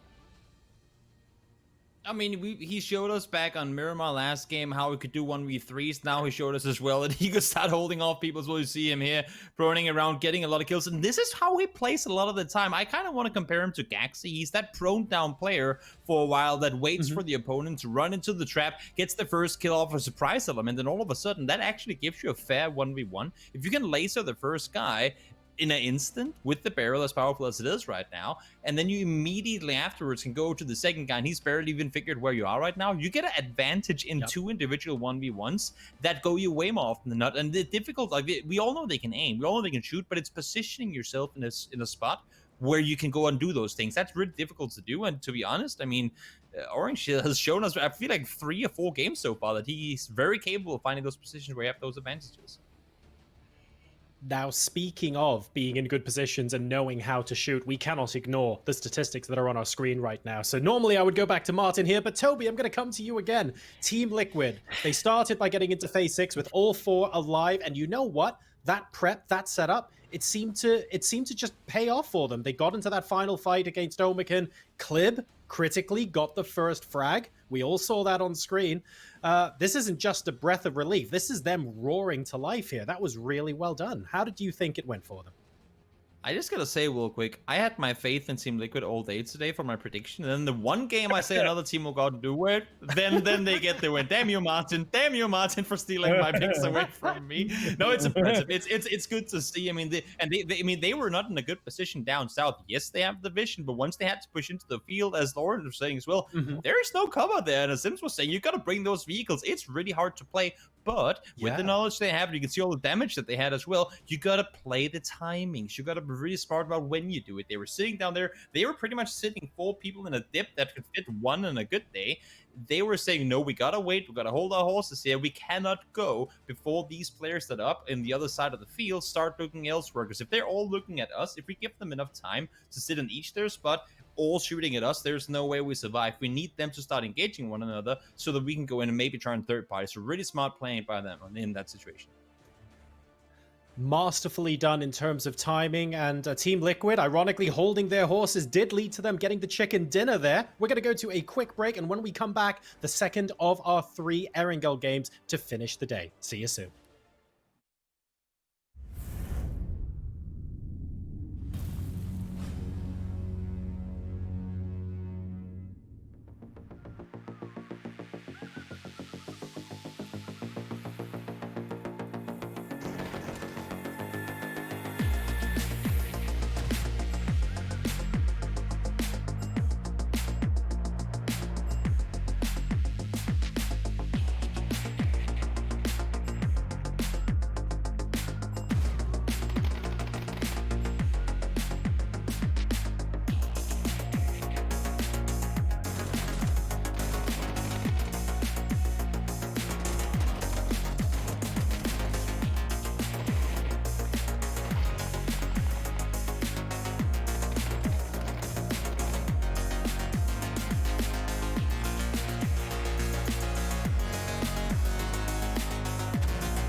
Welcome back, everybody. We've got 4 games in the bag for day number 1 of PCS2 EU, and 2 more are left to go. Now, plenty of action left. Both games are going to be on Erangel, of course, and Martin, Toby, I think it would be unfair not to bring this up. In the first half of the day, we were talking during the games, just amongst ourselves, about how the teams were doing, who's been doing well, who we think is going to pick things up, and I think both of you agreed that even if Team Liquid have a slightly poorer showing on Miramar, they're really good at resetting themselves, and they'll be back on it on Erangel. And they haven't just proven that point, they've literally gone and done it in the best possible way.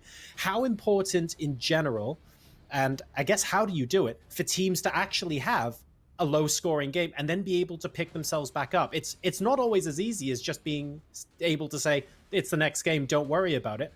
What are they actually doing? What do those team comms actually look like, Toby?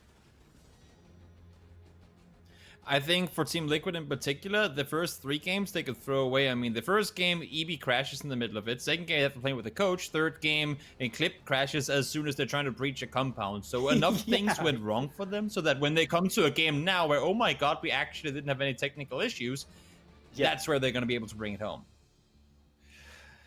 And Martin, more in general, when you're looking at how you actually reset or come off a run of, I don't even want to call it bad form, because 2 or 3 games does not constitute bad form. Let's be clear on it. But when things don't start the way you plan them, how do you then get into the mentality to reset and really outperform what happened earlier? Well, obviously you have to think to and say, you know what, we're playing 24 games total. This is fine. We can easily step by this. And this is also where I feel like when you have an experienced coach with you, that's where he really plays into a huge role, saying, the guys, it doesn't matter. We're just gonna reset and like doing it from map to map. And when we swapping maps is obviously a good thing, but it's the harder thing. But then when we're talking in terms of a reset between maps, like, okay, we're going over to different map, and like that's also another kind of motivating factor, saying, all right, guys, we had some bad games on Miramar. Let's just shrug it off. Erangel now, we're looting the best place on all of Erangel, and we're gonna just destroy these guys. And that's a real huge thing for coaches to like talk to, motivate, and make sure these guys are feeling comfortable. But it also like being able to shrug off like each game. If you have a unfortunate game, look at the positive sides. Get the constructive criticism over with, and talk about what you can improve for next game. And if it's stuff that is without your like control, where you couldn't have done anything better, or you're already in a rough spot from the beginning, focus on that. Like stay focused on the positives, and that's as I said before, like this is where the coaches there really reading a huge role in, and making sure that these guys are performing as well as they can. Taking a look at how the last 2 games are going to pan out, obviously the more established teams, or the players that have maybe been playing the longest, will have a little more experience on Erangel. How much of team stability and just being in the scene for longer, does that have any impact at all, Toby, on how well a team could potentially be doing moving forward? Are we going to see them react any worse to difficult situations if it's stuff that happens rarely? Or is this a kind of case of it really doesn't matter, it's down to ability on the day, and you take things one game at a time? I feel like we're at a point now where all players that play competitive, all players in the lobby today, have seen their fair share of crazy shenanigans to know to expect everything. I mean, I think it takes a lot for a PUBG player at this point to be surprised. Or go, oh my god, what could I have done there? They will have some sort of an idea. It might not be a good idea, but they'll have some sort of an idea of what they want to do in pretty much any given scenario. And yeah, I think it's pretty easy to tell with the way Mercy's been playing. You never see a lot of stress coming in. It's normally pretty good.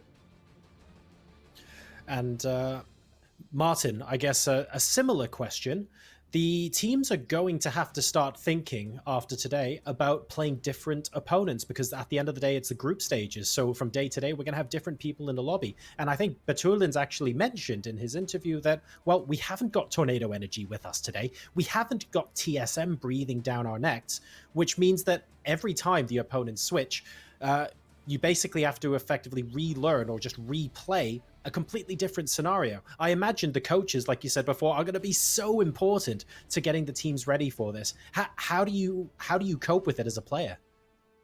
Well, obviously it's down to preparation, and for me, it might not be super obvious, but for me, like when these guys and you talk to these guys, how they prepare, they are looking at timings. They're looking at opponents. You have 23 other teams that you have to prepare against, both timings wise, where they loot. Are they a fast moving team that will loot for a couple of minutes and then get out and then they start rotating, or they're slow looting team? And where does your rotation fit into this? And like one thing that's extremely important is this, like the know thy neighbor. You have to know everybody around you, south, east, west, north.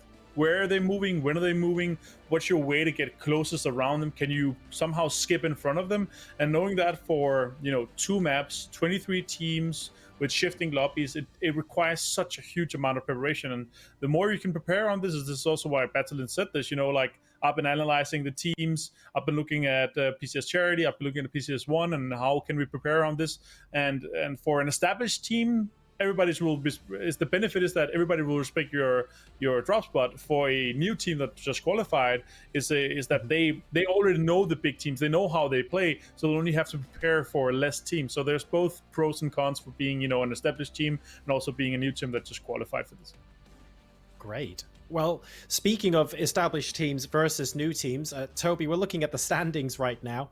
And at the moment, this is actually the first time that Omicron have overtaken Northern Lights, I believe. And they now sit at the top, but not far behind them, because, at the end of the day, it's 24 games. Na'Vi and Ents both on 33 points, and they've actually been there or thereabouts in most of the games. So even if they're not coming away with massive chicken dinners, they do seem to be able to take those points holes away from a lot of other teams. Is there anyone that you're looking at going, actually, I think this team can score even more points in the last 2 games? Well, I think overall, there's a pretty clear divide, and actually rare in the start of a tournament to me that we see this, where it's a lot of the open qualifier teams, at least right now, that are down the list, and a lot of the invited teams that are up on top. Normally, especially early on when it's still kind of the Wild West, you gotta kind of feel out the lobby. It tends to be a little more, like, I feel like the early part of the tournament, and that's why I always put emphasis on wanting to see some of the is where the buffet is open, is where teams can go out and get those extra points because they're in a situation where your opponent, who might be a better team, who might be a more established team, might not know what to expect. Give them a day, heck, give them 2 games, and they'll almost fully understand what you're planning on doing next, maybe before you know it yourself, especially the real good teams. And if you don't capitalize and abuse that, your teams like Liquid, FaZe, and all those teams we know, there's a reason we talk about FaZe Sunday, right? Sometimes they just need a couple of games to figure out the lobby, and once they do, once they know, once all the pieces are there, they can start putting them together. That's where they become scary. And if you as an open qualifier team haven't been able to get the points needed before that point, it just becomes that much harder for you to keep obtaining points when your opponents continue to get better and better. Sure. Well, I think that's actually a really good point about being able to adapt. So, Martin, I'm going to throw one more question over to you, and that's going to be, out of all the qualifying teams that are in the lobby today, is there anyone in particular that you think has actually been able to adapt or has been taking fights toe-to-toe with the established teams, or has generally just been looking more comfortable than the rest, you say? Is there anyone at the moment that you've got an eye on where you're thinking, actually, these guys are performing all right? Yeah, we can already look at the standings and say, just by that, I think both Bystanders and Shift W has been doing extremely well and taking on some of the teams. And we know these guys are skilled. Like, they've been either luring in the shadows, waiting for the chance to step up and take a chance to fight the big teams, or have already been on established teams and been playing at the very highest level. So these 2 teams are already looking to take a big share of the prize pool, and also potentially the points of the day. So I'm excited to see how they're going to be able to play in the last games. 2 games left, 4 down, and only 2 more opportunities for these teams to make an impression on day 1 of PCS2. Pansy, Sims, show us what we've got in store for Game 5. Thanks. We don't have to do anything. We don't have to show you anything, actually. It's quite nice. We just have to sit here and talk about it. It's very easy. Northwest to southeast. Rich, you're back with me. How are you feeling? Are you ready? You know, we're getting there. It's been fun Yeah. so far. When I get a glimpse of Erangel and look at a sign of things to possibly come, it was a bit of a I want to say it's not necessarily not a weird circle, but a more different one. There was a bit more structure towards the end. There were no major compound crashes, so to speak. Liquid obviously playing that perfectly with the push up at the start to regroup the team, deal with the opponents towards the northern side of the circle, and then pull back and set yourself a fighting chance to take control of everything and have an angle on every single bloody player. Like, it was a very good read and a very good call for whoever made it to be able to work that. So good job by Liquid. Nice win. Decent 20 points in the bank that they absolutely did need. For this one, we'll see what the circle has in store for us, but it's good old Erangel. It's same story as ever. There's a bit more of a there's no pun intended with it being Miramar, less of the Wild West and more of the probably more constructive circle reading, I want to say. Okay. Constructive circle reading. Is that are we gonna coin this? Oh no. Constructive circle reading. No. Oh well, we've got a knife. But if he throws that, and it somehow did something, I would. Has he flashbanged him? He's actually flashbanged him in the car. Oh my god, this is just. Look, Navi, you've had this done to you before, all right? You've had this done to. Oh, okay. Now, what is interesting is the player to the left-hand side does have a scar. Oh no. Oh, they've pulled up with the barrel. Wait, him off. throw it at him. Go on, Orange. Throw it in. Oh, he's done it! He's got it again. It's oh, he's done him!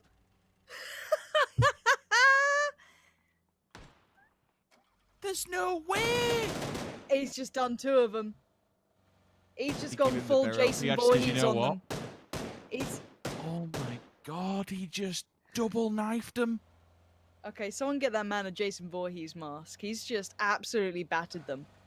Send that to the top of Reddit even the stream was like, what the hell was that? I love the fact that he actually just gave up the barrel and says, you know what, credit to you, take my gun. Take my gun. Oh. Oh, you love to see it. There's no way you... Oh, no. He's worth being picked up just for that. Brought a knife to the gunfight. And it worked. In Russia, knife beats gun. They've had this happen to them before, haven't they? They didn't want it to happen again. They've learned. Oh, I didn't expect that. Really didn't expect that. Then let's watch it back. Yeah. Yeet. Oh, you love to see that. That does make you smile, doesn't it? Let's play the day so far. Top that one. I'll give it play of the week. I'll preempt it. Someone's gonna have to beat that. To the head. Jesus. Well, it's just stunning. Okay. Yeah. It's one of those moments where I'm kind of lost for words. That should never have happened, but he made it work. Fair play. I'm just still smiling. Oh. Yeah, it's good. Holy. It's good stuff.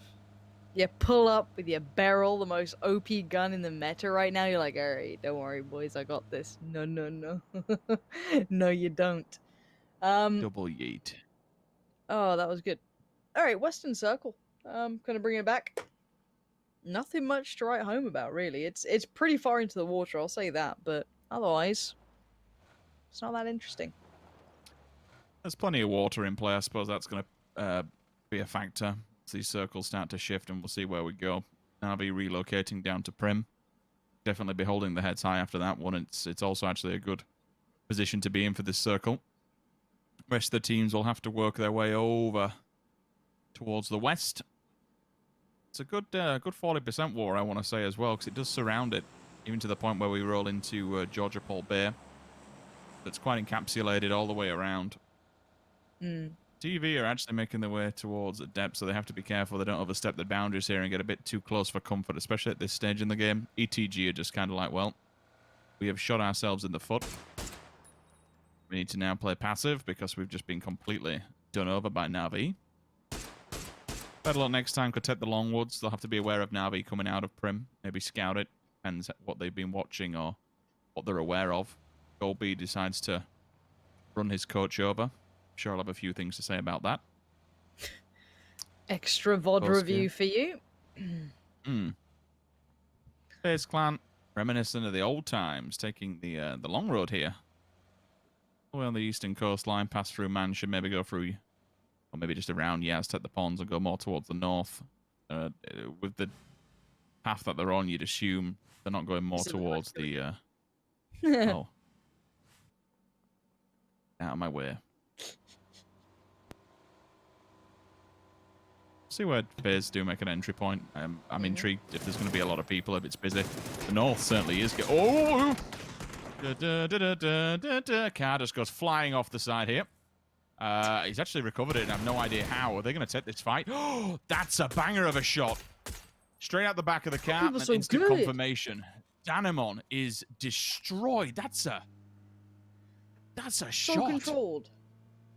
That was such control on that shot. I mean, poor old Lipson's like, well, what am I meant to do now? How am I meant to keep up with this nonsense?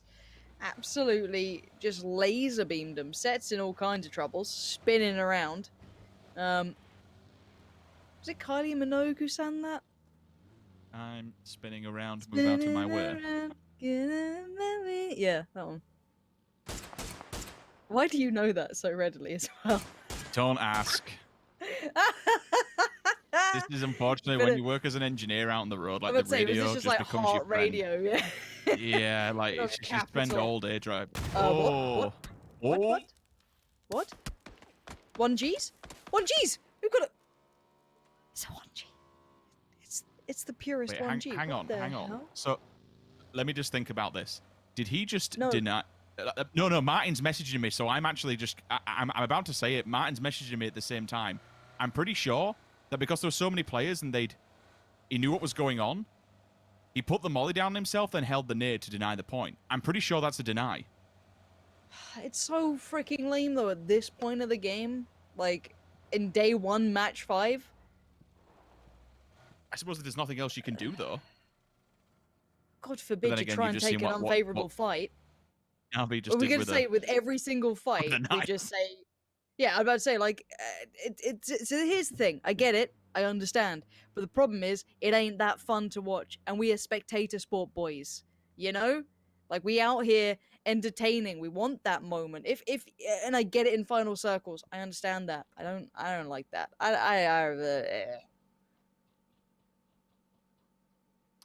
It is what it is. I suppose as well there is a kind of to add on to that, like denying a point at this stage in the game. Last game, yeah, I get it. Last weekend, yeah, I kind of get it. Day 1, nah. If there's absolutely nothing else to do but deny a point, then fair play. Do you know what? If they win or lose by 1 point, fair play. If they, remember this. Fair enough. Put it on my tab, but that's a circle. That's a water circle, Lauren. We're back in 2017. Get your swimming caps out and dive in. Temple Storm would certainly be loving this one. We've seen a few of these where they're coming onto that. Yeah, I remember Zampa back in the day going down and being an absolute. There's a couple of words I could use, choice ones, but he would take out every single tire on West Coast, so no one else could transition. It's like, this is great. This is fantastic. So filthy at the time. I loved it. Absolutely loved it. Those were the days. Unity. Trying to do what they can. Clamoring for those points as well. They do get 1, which means they jump up to the dizzying heights of 12th currently. 16 teams, 57 players still alive. Hopefully we don't have to see people having to worry about those 1-point giveaways. ETG on the way through as well. FaZe, a little bit of trouble there, actually. If it's Batulins who's watching you, I'd be a little bit worried. That man can land shots, but So can Uber, so you can't.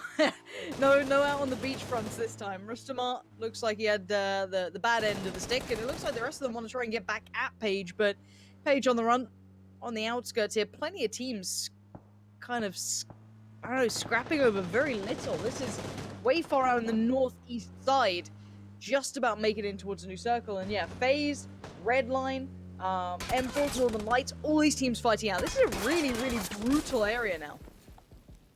Yeah, and all this kill feed action that you're seeing go down at the moment. Oh, you further enough away from that thing? Only just. Very little amounts of HP, but the nade could be good if it lands close to him, just given how much HP. Oh, that was unlucky. So close. But that kill feed, yeah, all the action that was going down, that was basically West Coast. FaZe Clan came in. Northern Lights just got in from the backside of it. They're on the edge, skirting the edge of the northern side of the circle here. Ents are actually in the field besides that. FaZe Redline, you can see action going down the little mini feed. Onto your right-hand side here. Still dodging, weaving, ducking, diving, but the cavalry has arrived. All of a sudden, this last player, which I'm assuming RL coach, which would suggest that's Yannick, has gone down. Okay, rather unfortunate, but hell, the rest of Redline can continue onwards. Decent shot, though. Nice little headshot from distance. Pushes Michael and Co back. The problem is they can't really go anywhere. They're pinned towards the sandbanks because of M-Force's position. Speaking of position, Kilyak is in the perfect one. Overhead nade could be great. His teammate can also watch his cross, but the reload instantly cancels it and just goes for the swing. Job done. Michael in the kill feed as well, still back onto Tenix. Flamey through the smoke will at least get the heal off for now. Nade at his feet. Nothing you can do. Bystanders step out. Swiftly followed by Etiquette. Yeah, let's take stock of what we've got. It's basically a massive brawl on the kind of northern half of this. The pretty god tier compound is currently in Liquid's hands, and you imagine it will move towards the east here purely because there's so much water in this. It's still pretty northern. Pretty decent for everyone barring Shift W and Na'Vi. They'll have to move up. Na'Vi can slide into a decent enough spot. Shift W can work around Quarry Stock. They'll be okay. Everyone's alright. Ents, though, their route could be a little bit more treacherous just because there's so many teams watching their route in.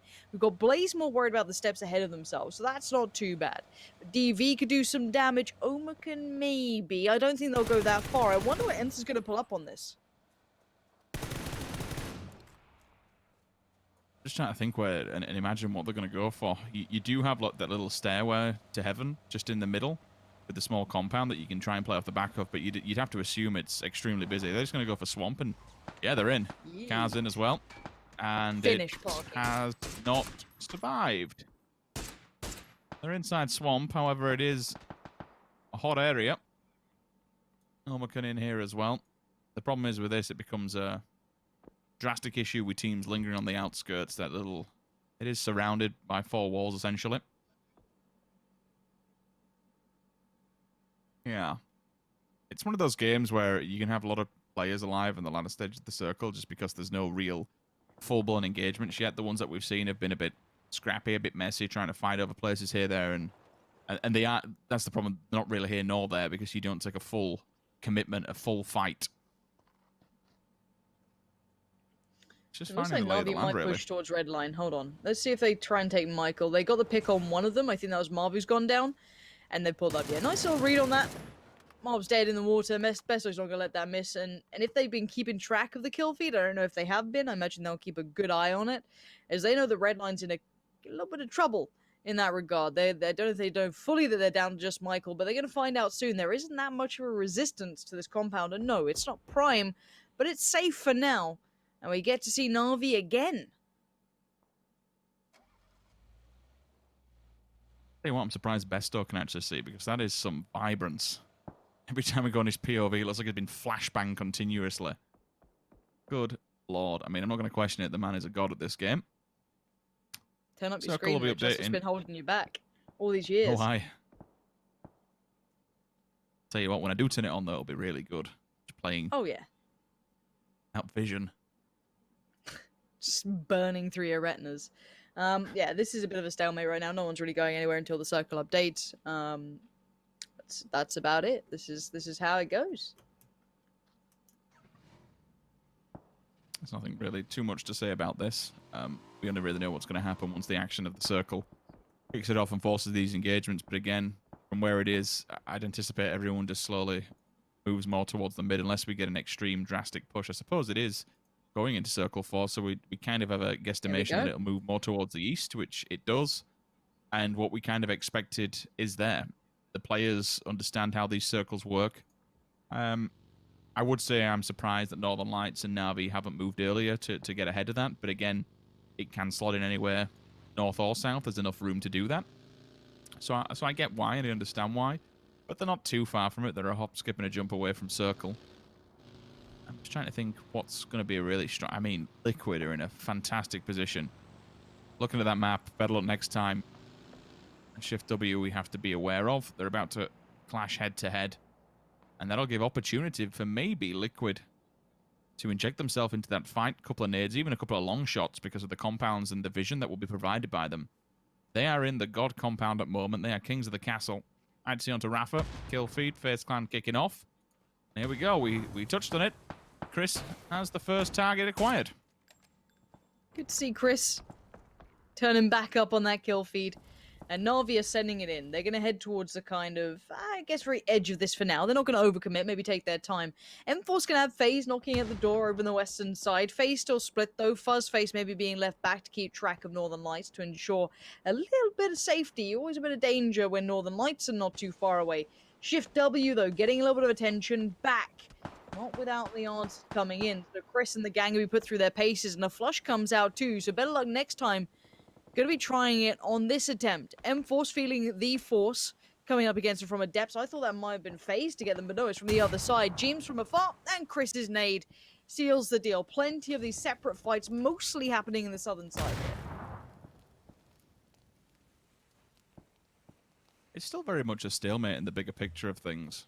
You know, everyone's still holding their main compounds. Everyone's still really... If there's no need to move, then why bother? Again, Northern Lights and Na'Vi have just moved into the circle. There's no real opposition to challenge them or stop them from doing that. It might not be the best place in the world, but it's certainly something. The nades from earlier on. Oh, Kissick fortunately left the server. Chris and Brexco, G2 boys, hunkering down. Smokes are up. You can see them just dissipating to their left-hand side. Fate must have some sort of information. Also be backed up by his teammate that is with him, so they can work that in tandem to maybe try and get a pick or two. If they get two, then they're going to be laughing. Navi's POV, 4 kills. Checking the God area at the moment, the God compound with a 3-stack at the front. That's Liquid's home territory. If that circle's favourable to them for the next one, if that comes anywhere down south, they're in for a back-to-back, in my opinion. That is the prime cut of the beef here on this map. Blaze, plenty of room to work with. They're over on the east.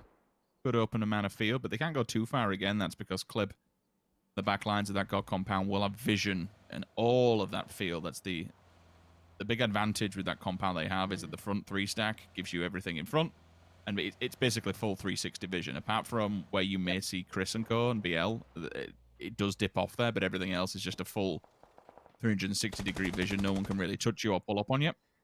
Correct. Down to the swamp, Cyrusen goes. Pokemon will sit back because only 2 of them up, so why not keep it 1-1? All of a sudden, everything that we've been speaking about in Team Liquid, well, that is removed from them. They have to move towards the swamps. Omicron and Ents are absolutely bloody laughing.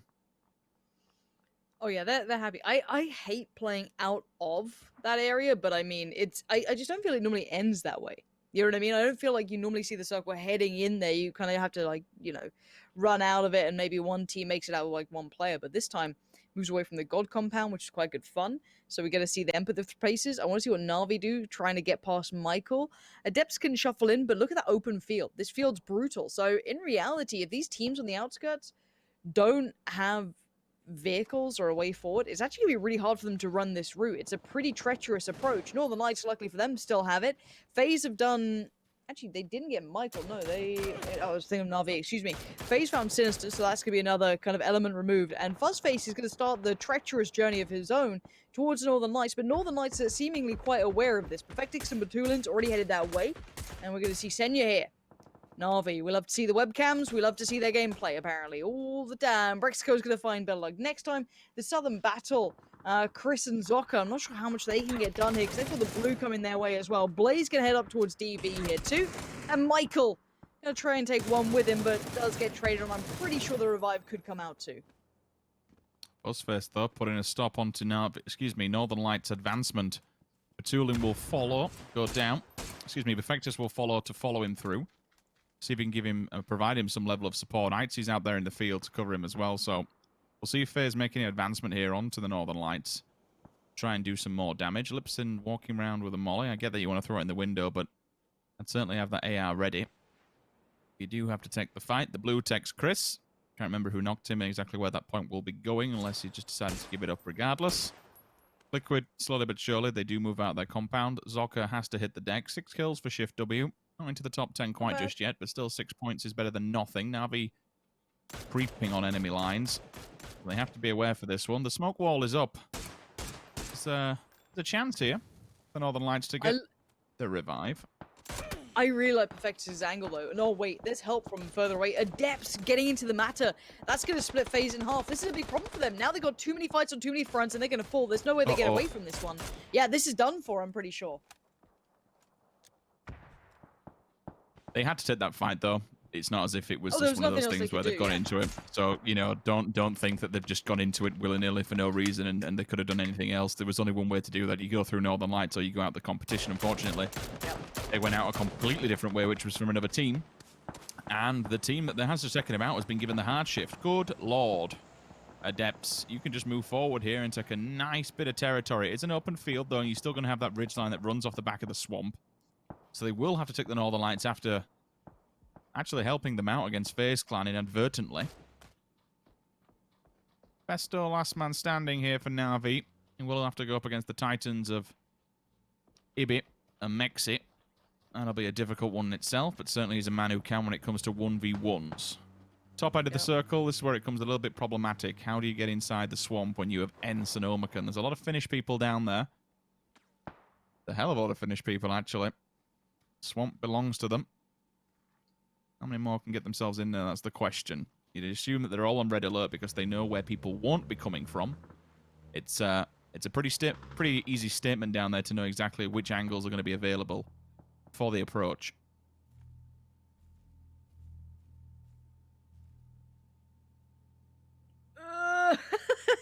Besto. What is he meant to do? What is he meant to do? I'd sit it out, I guess, at this point. You know it's Liquid you're up against, honestly. Late game, they're probably a team you do want to deny points against. But, yeah, I think that's pretty fair. Northern Lights going to have to send it. They're going right towards Adepts as well. So, Adepts, they did have the upper hand for a while, but I feel like Northern Lights, in these sort of scraps, are pretty solid. So, look at these nades. It's an absolute barrage. I love the new sounds, and Deep's loving it too. Already 2 picked up. 1 flushed, 1 not. There's still players standing against them. They know that, but the smoke is occluding the vision. Finally, it's Batulins who sees it, and Northern Lights just sweep through a whole team. Wow. I would say if it was that easy, but they make it look so easy. Besto's still holding on, and this does draw the attention, unfortunately, of Liquid and kind of keeps them at bay for all but a moment. We'll see if it does anything in the long game, short game wise. Oh, Mexi finally sees him. All right, instant kill. Coming out of there with very little health. Nice headshot though, coming out of Apocalypse. Do they realize where the rest of Ence are, though? They're already working their way up and backburning onto this. They're setting up shop. Better be ready, though. Damage from the nade helps them out, but you can see Tixu's already stimmed up, so his health...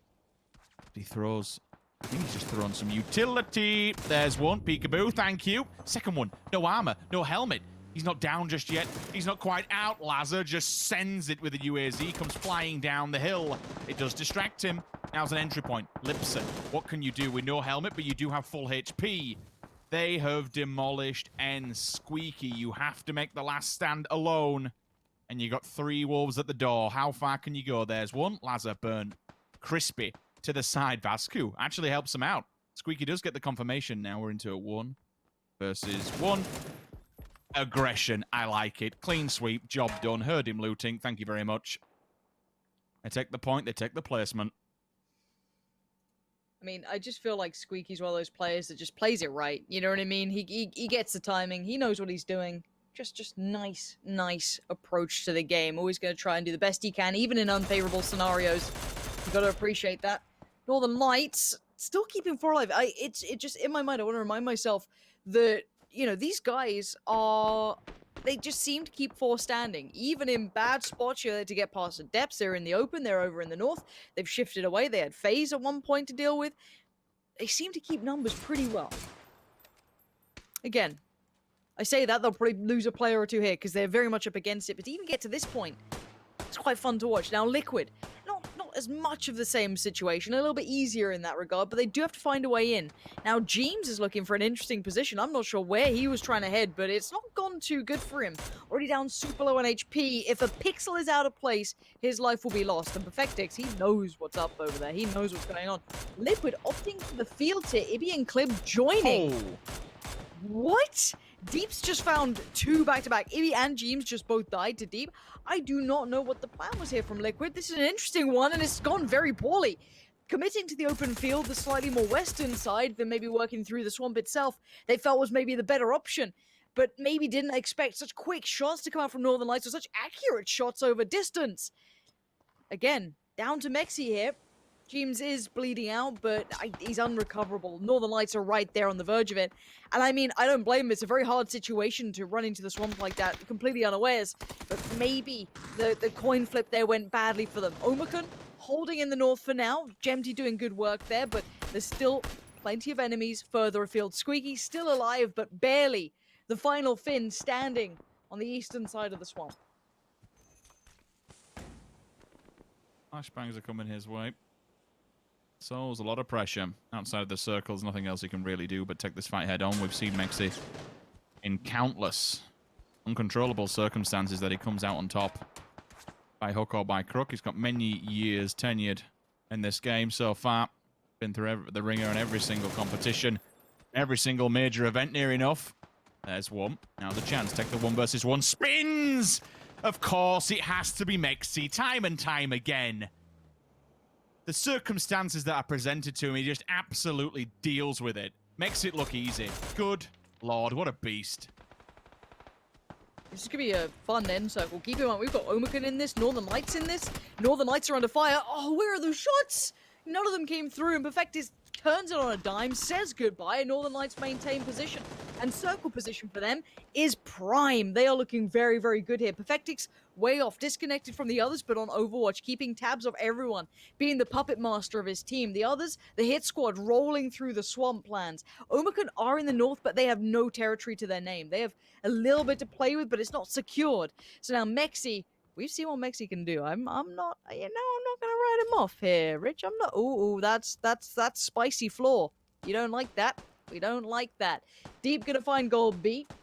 And again, Northern Lights just working through the motions. They're just building up more and more bodies on their tab. It's gonna be a big final here between what? You basically have Omicron and Northern Lights at this rate. Kind of scary to think we've got his top 2 teams in the last circles here. Illidan goes down. Deep picks up that one. So Northern Lights grab themselves another point. We're moving to the top 4. Mexi still is a bit of an anchor here, unfortunately, when it comes to the Northern Lights. Although it's not too bad because of Perfectix's position on this one. He can sit on the back of the circle and just keep overwatch of what's going on. Unless T-Bone sees him. Needed to hit that shot, and now he's lost it. Look at that instantly. Oh. Lose track of one of the players. Vasco decides that he wants to take out Gemty and end his life as well, which is, I don't know what happened there. Well, I don't know. Did he lag out? If he was disconnected, then fair enough. Yeah, because it's team kill, deny the points. You'd just rather not have the point. That's what you would expect now at this point, I suppose. Good call. Because the other 2 are still fighting it out. I'd imagine he's maybe been lagged out. But Mexi's still a bit of a danger down here. He's probably going to die when he leaves this building, but he's always a danger in my mind. The Northern Lights, not tunnel vision, but definitely keeping track of Omicron, who are backed into a corner. They can't do much about this one. Deep's keeping track of them. Mexi goes down. Nice work from Batulins to find him. And now Northern Lights continue the punishment. These guys are sweeping. They're just doing so good. Oh, Batulins. Spyro with him, but Batulins is just a beast. I mean, he just held down Mouse 1 and made it look so easy. These guys are looking in prime form. Omicron are great. Omicron are doing very well. But I've got to say, with the way Northern Lights are coming into this, I can't wait to see what happens when we have TSM in the lobby. I want to see when we have these two big dogs fighting against each other now, what the scene looks like, because Northern Lights are looking heads and shoulders above people today. Now, I don't know if that's going to carry on tomorrow, but their consistency, the way they're approaching the end game, making the most of every scenario, I'm impressed with them already. I don't see any signs of panic. That's what's most scary with a few teams. When the going gets tough, they kind of poop the bed a little bit, and mistakes start to happen. People start to die on transition because the double questioning themselves. With the Northern Lights, I feel like the IGL work must just be so on point. They must be all reading from the same hymn book, all know exactly what needs to be done, and they just work in tandem. Like, you see Perfectix just at the edge of the circle. Don't get me wrong, like, at first glance, you might think, well, he's off on his own. There's no potential to get him a res there or anything like that, or he's doing his own thing. But he's been allowed to go there by the presence of his team. They've guided him to that point. They've helped him out to get to that point. They've put him in that position to be a pivotal role, to not only feedback information, but to do damage. If he sees a pick, hell, he's going to take it and help out the rest of his teammates, right? Spot on. I mean, you think about the map control they're able to have with that position. It's pretty good. It's pretty good. Solid. I'm going to go take my pale ass outside for a little bit because I clearly need to work on the current visuals. I'm blaming it on lighting. I'll blame it on lighting. But what I can't blame it on is the analysis desk. We're going to break down everything we just saw and I'm sure sing the praise of Northern Lights because they certainly deserve it.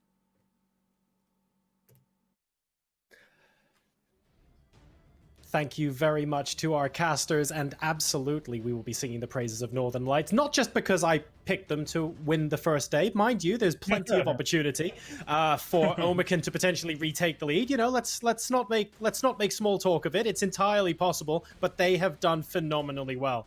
And that game, I think, Martin, was an example of some teams adapting to a similar circle that we saw before, but it kind of played out a bit differently because we had the circle go west again, but this time it actually stayed there in a way that we kind of, expect it to happen more often.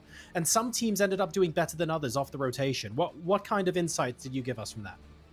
Well, first of all, I love how our circles are today. Like our ping pong circles, some curveballs, some rough circles in general, how these teams are adapting to it. So also this one, I actually wrote to Sims, as he said on cast as well, like, this was a brilliant deny. Yeah, it might not be gameplay, or engaging gameplay, but at this side, like, he was surrounded in a triangle position with no chance to survive, not even a chance to take a point. So that deny could later play a role. And also, if you do this in situations like that, if you can deny, like 5-10 points over time over these games, it's actually really interesting. But first of all, I want to say we have this super far west circle. Some of these teams are putting themselves into a really good spot, but Redline, who is starting in South George, they decided to stick on the coast side rather than take, a spot that is, 400, 500, 600 meters off from the water to make sure they have a good position once the circle shifts away in phase 4 due to land ratio. So, I was kind of questioning myself that why they weren't taking a position like north of the swamp when Omaken was able to come from Yasnaya, which is literally on the other side. Like, it's a Narnia compared to where Redline is. They're able to take a north swamp position really early on. NLT, who is in looting in Sarki, getting into a better position as well, but also NLT in the general, we're singing praises with them, and I gotta say, they were able to play this game phenomenally well. Like, they are executing the late game stages extremely well overall, and how they're able to take away Adept's position they were outside in the circle in the north, and they're taking away this power position that Adepts was holding on the west, and then maintain the whole control of the kind of top ground compared to Swamp, right? So this is something that was super interesting for me to see. Well, I think once the circle started to stabilize as well, several teams, they kind of had to fight it out in the field. So we had Team Liquid versus Na'Vi at one point, for example, which sadly resulted in a little bit of camping out of a shack, going in Team Liquid's favor. But we also had fights like the Northern Lights take on the Adepts and things like that. So when you are forced into a position where you're not one of the lucky teams that's holding the swamp, for example, and you have to fight through that kind of field, what are the things that go through your mind, and what are the things that these teams can do to maximize their chances of success there? Well, honestly, it's so taking away from a circle like this, right? Like overall, Let's first of all, let's talk about the points here. 22 points for Northern Lights, 11 for Omak, and they're doubling second place here. Liquid in a good spot as well. So our 3 predictions going really good. I gotta say kudos to you. Good spot here from Northern Lights being strong off the first day, and kudos to us for pointing out the teams that are doing really well today. Yeah, top 3. It's as good as it can get for us. Yeah, I'm not too sad, honestly. That's it's rare you see that in a game where we have 16 teams in each lobby, so that's good to see. No, to come back to your question, that completely whiffed my mind now. What was your question specifically? Oh no, well, we saw so many teams having to fight out in the field when they weren't actually inside the swamp. So we had Team Liquid Na'Vi, we had Northern Lights Adepts. What are the things you can do to maximize your chances of success in those situations?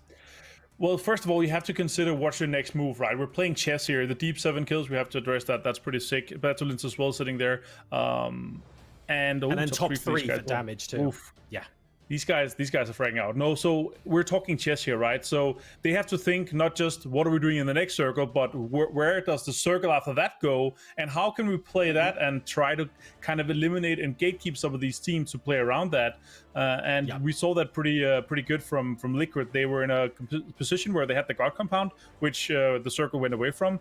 They took a 2-2 position on top of the swamp and then on top of the hill south of that to make sure that they could hold out these teams out and make sure that they were the last team to kind of come in from that position, and that enabled them to kind of get into a better position into late game. Yes, they did went down to Mexi, but they got a really good spot here from this.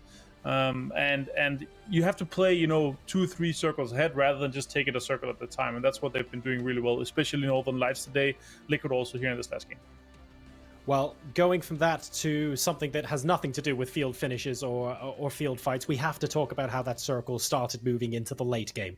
Because I think we were talking about it while the casters were casting. We said that, oh, hang on a second, Omican right smack bang in the middle of Swamp, they were looking good. Northern Lights had kind of, well, to their namesake, had that northern flank. And then the way things sort of panned out, initially, we thought Omican had the best possible position. They ended up coming second, absolutely fantastic. But how did that endgame play out for you? Well, so overall, what I said as well at the beginning, them being able to take the northern side that are barely inside the circle to then take control of everything that was field side related, both FaZe and Adepts, pretty big opponents here that are extremely experienced, good shooters and everything, being able to survive with that many players into a really great spot like that, it's amazing to see how well they're able to maneuver around that position. And of course, if you're able to hold everything that is like in a higher elevated area, we're in a spot where they can gatekeep everybody else. They can literally set themselves up for a perfect situation here, because everything behind them is free. They can focus forward. Well, we're playing sort of battle royale on the desk as well, if you like, guys. Toby is not on your screen at the moment because he's having temporary internet issues, but fingers crossed we will get him back for game number 6. Before we do go into the next game, though, important to remember, you guys have got an opportunity to support your favorite game, so make sure that you record a video of yourself with your favorite team, why you support them, why you think they're going to do great and stuff like that, and upload your video on social media. So whether it's Twitter, Facebook, YouTube, or Instagram, it doesn't even matter, but use the hashtag PCS2FAN. That's PCS2FAN.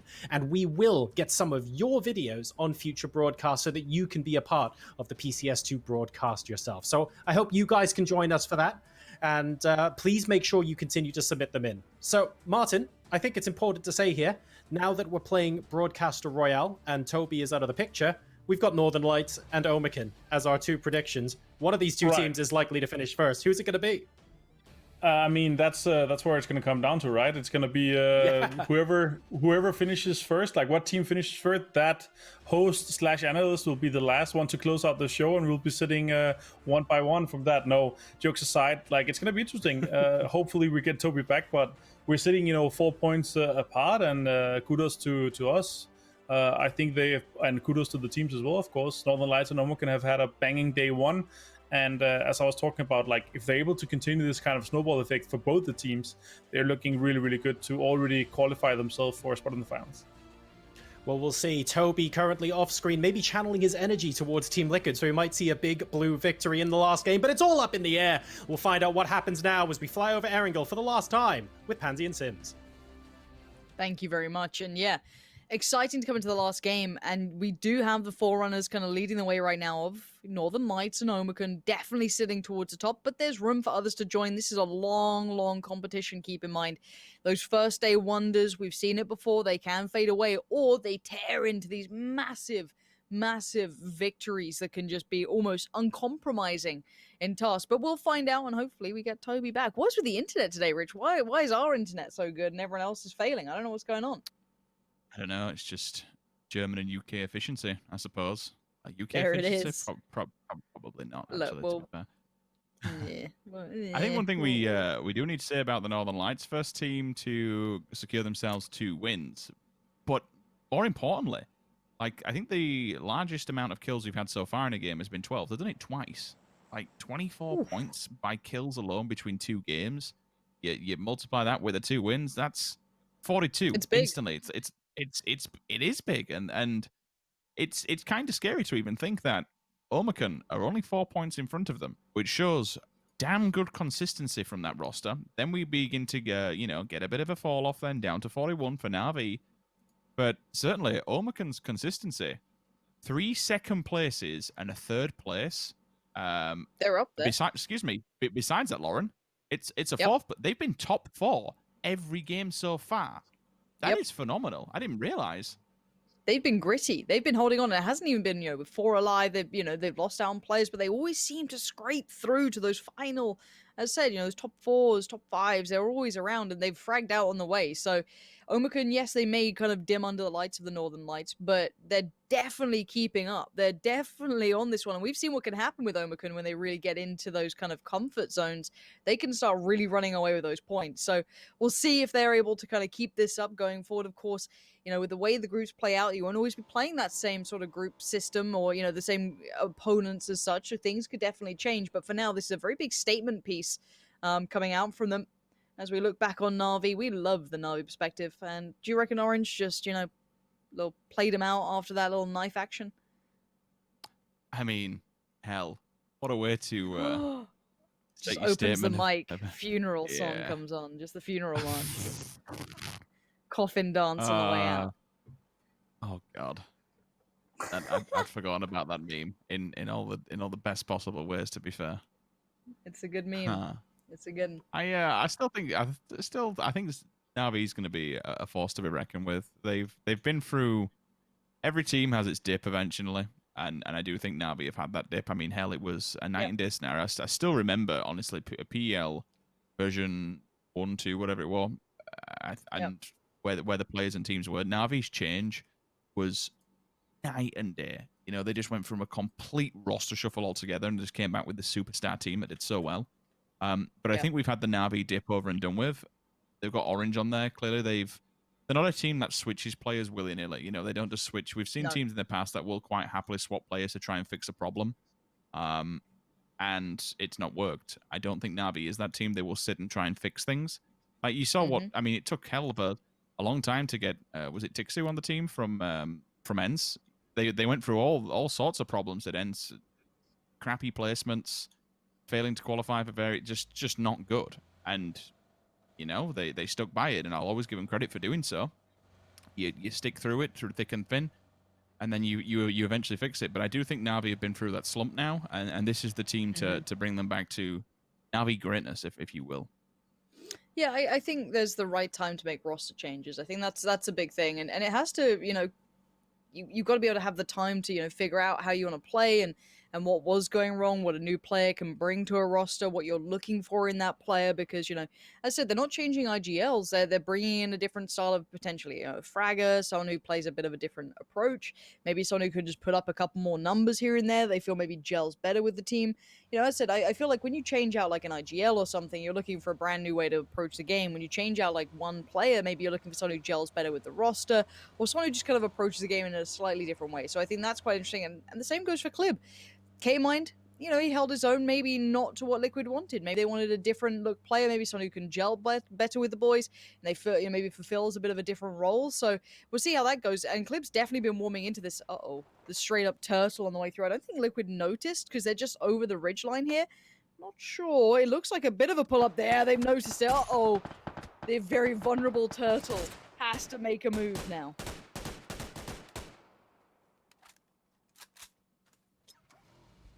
Jimbo Obster to say, nope, we won't bother with this one. Smoke down to deny the tires on the vehicle. I mean, hell, you can blow those up all you want. James, the vehicle's flip, man. Just add insult to injury, why not?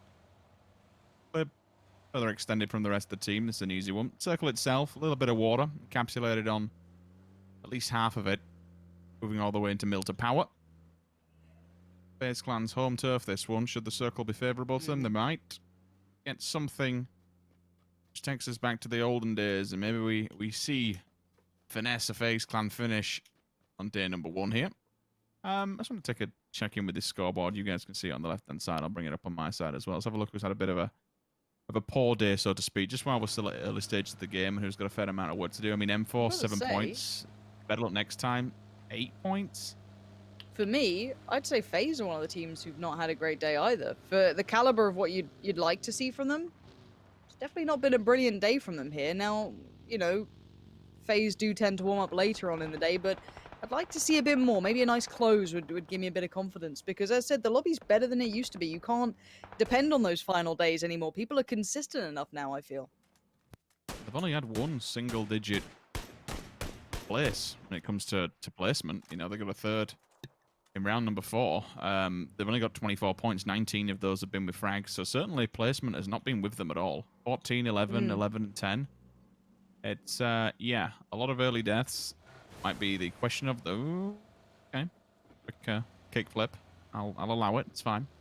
Yeah, actually, it's a good call, that one. Unity, still in the same position it was, unfortunately. Pokemon Rise Edition has not shot it up to greatness yet, but there's still time. You know, this is only day 1 of Group Stage 1. We do all this again next week, so we have plenty of time to do it.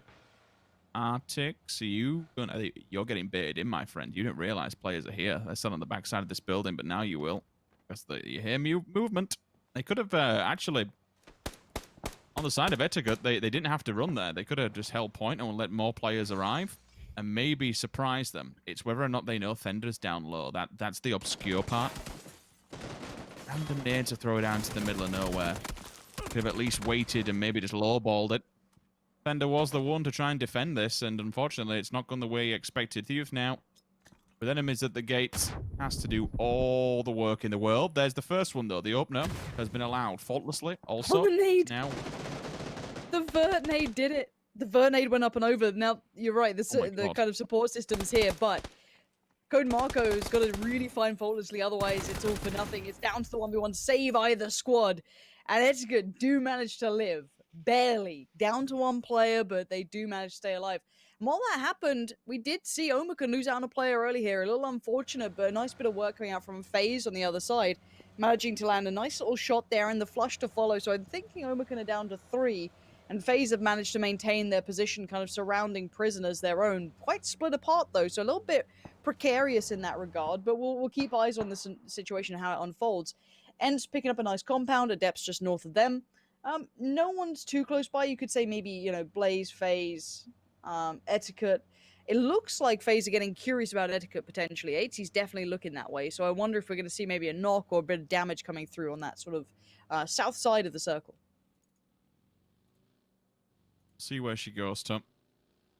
Centralizes up. LCD's a big fan of that.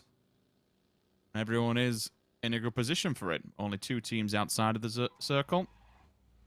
Not too much, excuse me, 3 teams. I didn't see Unity all the way down low. They must have transitioned onto the island and kind of switched it around. Safety does work, and it will turn out for them.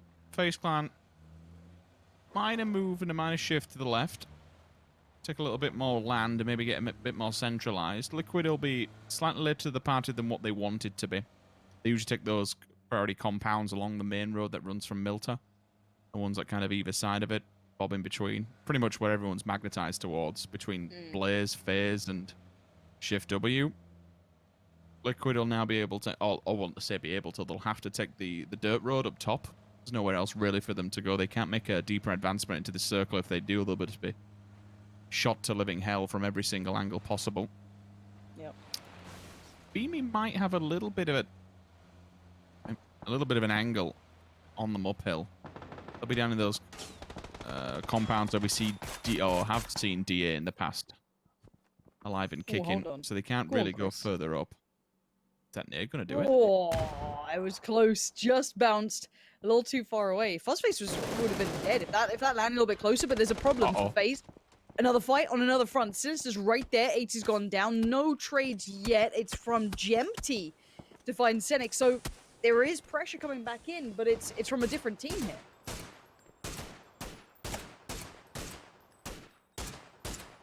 Oh, FaZe. I'm worried for FaZe in this. Yeah, things have not really got much better, to be honest with you. Vasco doesn't realize that he's really out of ammo, which just tunnel visioned into the smoke to try and get some kind of a knock or even a confirmation onto Senix. All the utilities committed, so we'll see how that does pay off towards later circles, should they survive. If it's one thing we have seen before where teams have got into like circle 6, circle 7, and they've not had their smokes to be able to either push a fight or even just defend themselves because they've been through the ringer early game. That is the disadvantage for teams that unfortunately do scuffle earlier on. Your gear's knackered. Oh, your helmet or your chest could be broken, and Dogs are trying to evacuate the situation. Noki puts him down. Philo buries him. Point taken away. Easy peasy for Adepts and M-Force, where they're like, well, you know what, boys? Got ourselves a little Harry Potter. Let's just bunker down for the long run. They're still committing smokes, which I find bizarre. I don't know why they're wasting them there. You should be saving that utility, in my opinion. You're central of the map. You're not going to take that fight. Don't bother just wasting utilities. Save it. I'm seeing a Moisin on Clib. I like that. Like it, Clib. Make it work. Make that gun sing. I actually want to talk about Northern Lights in this, because they were up kind of on the east side, a little bit further north than where they are. They've adjusted down to basically sit where FaZe were almost now. They've kind of just overtaken that position they were previously in, so they get the benefit of having that hillside. They get to take over Lumberyard. They've got quite a clean area to be around now. Unity could pose a problem, but I don't think that's a problem for now. That could be down the line if Sec can scout it, but at the moment, I'm quite liking the way Northern Lights are playing. They played very heads up PUBG. Southern side shift, though. This is going to put a couple of people out of position. It should be just a launch pad for Na'Vi. Get into farm if they fancy it. No one's there. If Tab's been keeping track of this, which I feel as though he would be, he was a player in that sort of position, he's going to probably beat Liquid to the fight. Yeah, they're both heading towards this. Jeems was just about to head down there, and he swung off course. So maybe Liquid were considering, okay, we could maybe move into this. That could be a nice position for us. But no, Na'Vi quicker on the adjustment there. It's a good read. Tundo still tunnel visioned onto M-Force within. I suppose if you do have a nade and you manage to land it straight through the middle window, that's an easy 3 points. Can't let them get to the vehicles and start to run away with this one either. Oh man, this is just so brutal. But it's also just slowing down Adepts. I suppose when you look at the bigger picture, I mean, do they really? Oh yeah, excuse me, they do. I'm forgetting the circles have shifted away from them. So yeah, they do have to deal with this one, but they have to be rather quick. The smokes are down to occlude the vision. Filu can just advance forward. How much deadly utility do you have, though? How much offensive gear do you have to kind of slit through the windows? If you have something, it's going to be an easy kill, but Sinister is lingering finally. 1 down, 2 to go. Find them and move on because Omicron is knocking at the back door. You have to be careful here, boys. If you overstay your welcome, you're going to get punished. Well, there's the first. Jempty's found Noki. And Adepts, maybe a second too late on this one. I think the pressure's there. You're going to see a couple of nades come through, but they're down to just one. Adepts maybe waiting a little bit too late in the day to make the move, and same with M-Force. You're both going to be just kind of left in this situation. Omicron technically could go all the way around east. They could go all the way around Pris if they wanted, or do whatever they feel. They're not the ones in the kind of line of fire. They're actually choosing to put up towards the west side of prison, so they're getting quite close to this fight, and they should be able to maybe find the remaining players if they fancy it. There's the nade coming through. That's done the work. M-Force survived, but Rich, I don't know if he's going to make it out of this. Oh, Adepts. Adepts. You overstayed your welcome, and you got 2 fixating on some what should have been easy kills, but you just didn't. You just lingered for way too long. Circle was unfavorable, and all of a sudden Omicron have said, you know what? That's some free points in our back pockets. Job done. Look at how spread they are. Look at how nowhere to go, nowhere to run, nowhere to hide. Should be able to put a cap on this one, ship it, get it gone, get it done, and then advance forward. Hence, rotation time for them. Down from the north they come. Whereabouts will they land? That's the bigger question. All the priority spots have been taken up. Still quite finally, the top of the bunker. Jumping on with Face Clan's POV, Fuzzface. Easy point, Apocalypse. Removed away from this one. Remember, they went down low, so they have come out on this on the other side, quite literally. Good shot before he gets in the window. Straight dagger to the back. Tulins. Okay, here we go. Look at the circle shift. This is going to be a monstrous circle. We're going to see a lot of teams now lose life. So it's basically gone over towards the western side here. So Liquid, Na'Vi, fine. Shift W are fine. I feel like bystanders, if they move fast enough, will be fine. Some of the northern teams can find place if they have vehicles. The southern teams, the eastern teams, the northeastern teams are all in a spot of bother because there really isn't that much available in an easy manner.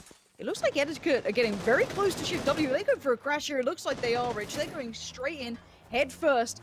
And, well, they're being found by someone like Northern Lights from afar, and they've just knocked their teammate. The flush comes in. Northern Lights are cleaning house. Burning away. Easy peasy. Job done. Thank you very much. Running your teammate over in that kind of scenario is never going to pay off. The Northern Lights, it's just more points on the board, more points in the bag. Thank you very much. Now it gets a little bit more difficult of a task for Omicron, though, because of this circle, you're going to have FaZe Clan, you're going to have Blaze, all these teams lingering on the outskirts. You'll have to wait to time it well. Maybe just inject yourself into the fights when they're happening and mop up what's left over. I don't think you can tackle these fights head on because you'll just get, basically, you'll be the catalyst for everyone else to fold into you. So you have to be careful, but I'm looking at the rotates coming through, and Omicron have actually somehow managed it. They're off the back of the bikes, though. Vasku handles it. Deals with it for now, but just unfortunately, in open waters, it's field day for everyone else around them, and they become lunch. Yeah, there's no safety. You had Blaze on one side, you had DV on the hill, you then had Liquid on the other side. There was just so many people in their way. They couldn't find any safety. They couldn't find a second to think in that situation. And now you got to look further afield. FaZe trying to find their way forward. Have only found Blaze. Lazar's there, takes down Fuzzface. The flush comes in. Is Gustav the only one alive? I think he might be. So, and again, Northern Lights. These guys, they're in the kill feed constantly, Rich. I can't get away from them. FaZe with another double-digit ending, unfortunately. I think I have to reset for game 2.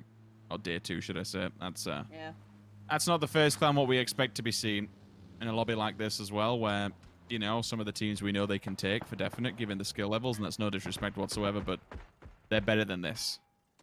We've said this before, though, when it comes, unfortunately, down to the likes of, raise your edge, you know.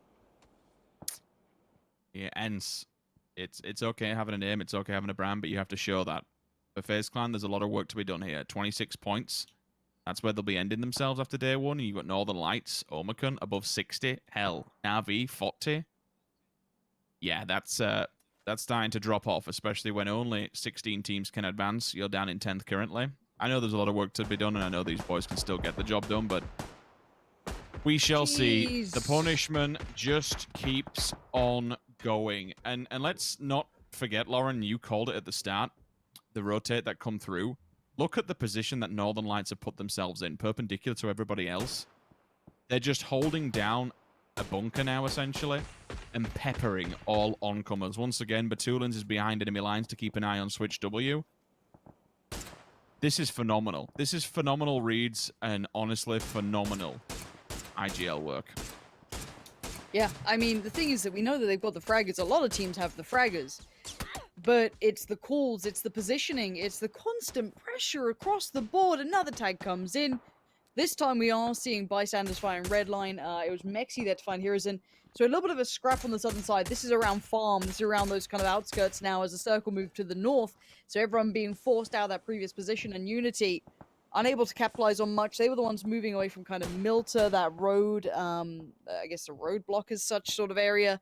And it's a bit of a gauntlet run. If you don't get found by Liquid, it might be Na'Vi. If it's not Na'Vi, maybe it's Redline. If it's not them, it's going to be Shift W. And Shift W have their own problems. Now, they're trying to focus on maybe the rest of Northern Lights, Perfected, it's deep, and such and so on. But the bigger problem is you've still got Batulins who technically can die for this. If he wants to, which obviously you don't want to, but technically, if he can maybe hinder their approach and set up the rest of his team for success, he might be able to do just that. Set on the play-in, poke him all the way with him. Not far behind, sets down and out. It's done for. That's Chris to find it. And it's you know, a bit of a shooting gallery here. See how much further into this one Pokemon can go. With a rock, and that's literally it. I wouldn't suspect anything. Tulans. All right, Sasha, whatever. I mean, the tires were gone, but he was adamant that they were going to make it work. Best up, finding one of his old teammates in the middle of the field, nade for nade. Who gets the comes out on top? Actually, Yannick, who puts him down. Job done. Out they go. Chris, top of the field with the 4 times. Silencer might help him out a little bit. Again, you only get that 5% deviation off the back of it, so for your gun skills, it's not really paramount, but it does at least muffle his position on this one. Klib in the kill feed with a Moisen headshot onto Zoka. I like it. I love it. Flammy, yellow. All of a sudden, BST are kicking off. Ivers down as well. Red line. We're seeing a little bit of a sign of life coming out of them, and all of a sudden, they're going to be flatlining for BSTN's performance on them. Where's Chris off to? Chris? With no health. I don't know how he's alive. No. Liquid are looking this way. Na'Vi can turn it around on a dime. Chris setting up everyone else. They're going to flood forward. They're going to try and take this fight towards Na'Vi. Orange is waiting. I wouldn't mess with him. He's a demon, he is. Oh, the car almost does him in, but he's all right. He's all right. Don't worry about it. Yellow's shooting him from the side, but he's still alive. But for how long? It feels like so close to each other on the other side of this. They're going to hear this too. They've got to know they're right next to each other here.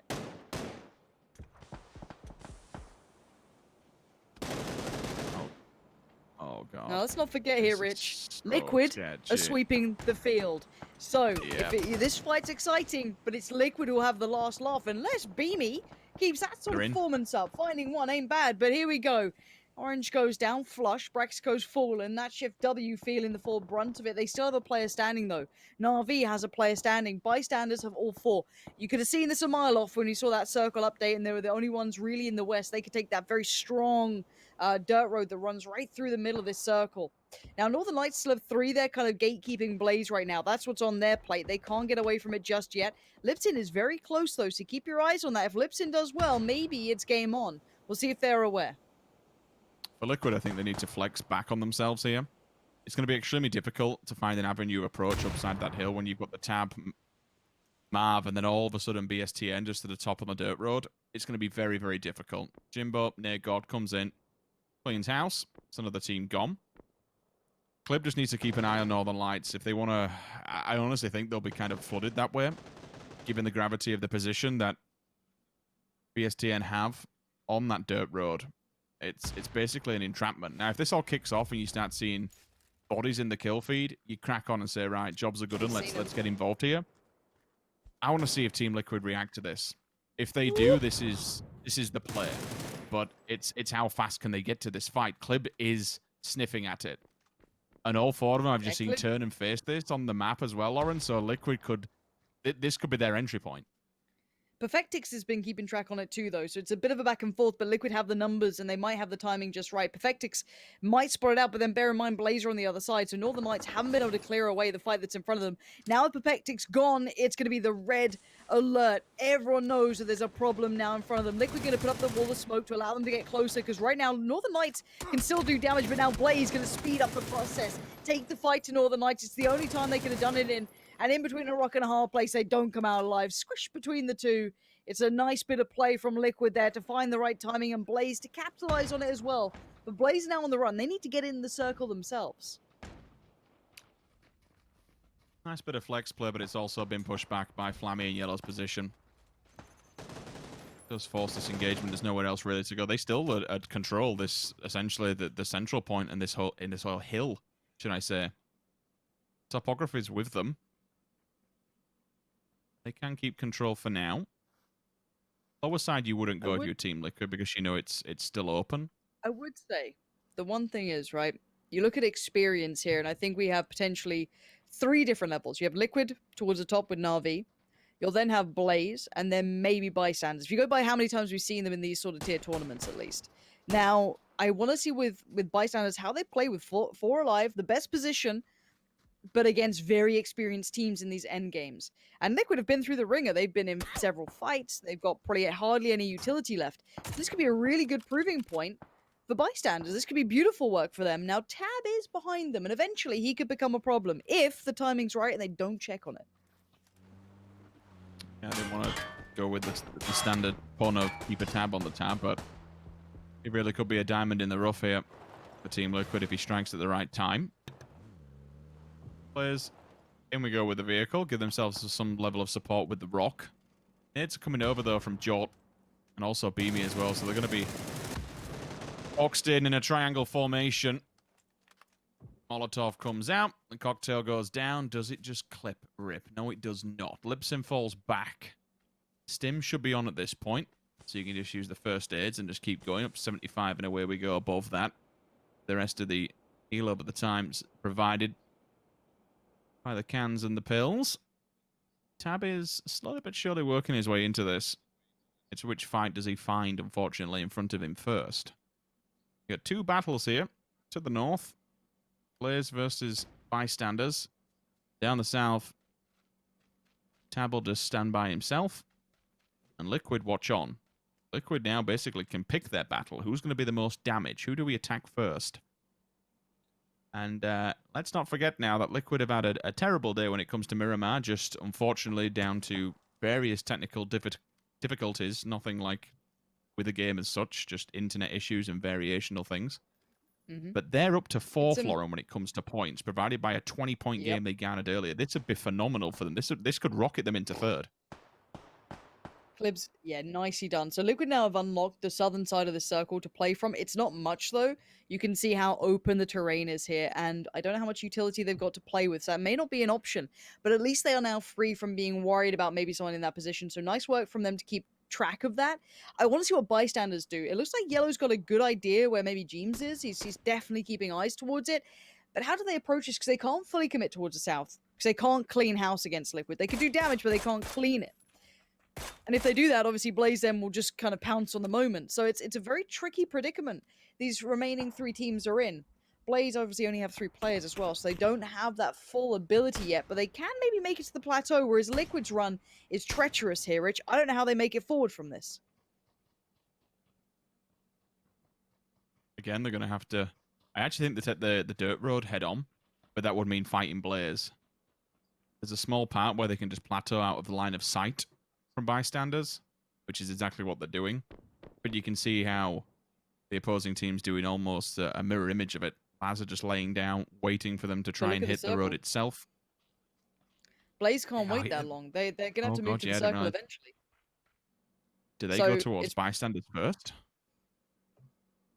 Better the devil you know, maybe? I don't know. I guess they could slot him behind the shack there. I think there's like a hut. So they've got something to play with. So it's probably a little bit closer towards bystanders' side. But not by much. I think Yellow's just spotted one, or they've definitely spotted him. So this is what Liquid want. You basically, in this scenario, we all know by now, you want to be the third team to the party, right? You do not want to be the first to take these fights. You don't want to be the ones involved in that first scuffle. You want to turn up like the hero and just be like, I'm here to save the day. Now, the one benefit is for Liquid. Let's look at the benefits from each team real quickly. If bystanders want to move to the middle, they have to get past Blaze. Liquid are a little bit further apart, so they can kind of wait for that move to come in, and they have the south side to bank on. Now, I want to see how the younger team, the newer team to our eyes, of bystanders approaches this. A couple of smokes here and there buys them a bit of time. And Blaze is on the move, and it's towards Liquid this time. James is going to go down. The Blues on their back, though. They've got to push forward, and he's got the trade back in, and the damage comes in further from Rip9. Nice work from him. And now you're seeing bystanders getting involved. Good timing from them. Lovely Molotov from Ibby comes out, but now the crunch is coming. Is there a res in time? They're trying to get them back on their feet. No, Clip has to leave the teammate. There's a further problem in front of them. Hjort's towards the top end, and this could be a 2v4. Surely you don't lose this. Blue on your back? No, it's not going to happen. There goes James already. Mexi's on his knees. He's trying to just stay alive. Clip's in the molly. He's burning. He can't get out of it. This is looking like it's all over and done with bystanders with a beautiful win at the end. Credit to Liquid to making that far, and that logo is bringing me such deep joy, Rich. I do like it. It's got some color and some life to it, hasn't it? I like it. Unlike Yeah, me. unfortunate for. just turn up the was it the ring light heat for different setting next It's time, already Lauren. You'll up. be fine. Here we Be go. I'll fine. put it onto the paler one. Carry on. Oh god, are we gonna go full? Oh, There you go. there we go. I'm just My finished Chemical now. Romance Hello. is here. Yeah, no, good job though from the bystander. You said you wanted to see something and how they actually handled it. They handled it pretty damn well to be able to keep control of it. Struck at the right time. They pushed when they heard all the shots going off. You push on the knock. It's what you do in PUBG. They reacted to it. They took down a few members of Blaze while doing so. Yep. It actually allowed them to get more kills essentially by getting involved in that because you didn't see Blaze collateral Liquid. They didn't manage to take them all out. Ibby could actually fight back. Got some mollies down. Did a fair amount of damage with that one, but again, it was just all messy because you're just trying to take down one team, dealing with another one. It becomes hella difficult. And then at the end, unfortunately, just for Clib, with all that smoke down, stepping in the molly. Rather unfortunate, but you know what? Still, I mean, how many kills? What, 4, 5, 6, and 8? 18-point game for bystanders. I'm okay with that. Decent way to end it on a Friday. Really nice. Yeah, solid end to this one. I think we've got definitely a game on our hands. Liquid are back in it after that as well. They'll be definitely keeping up towards the top end of things after their very shaky start.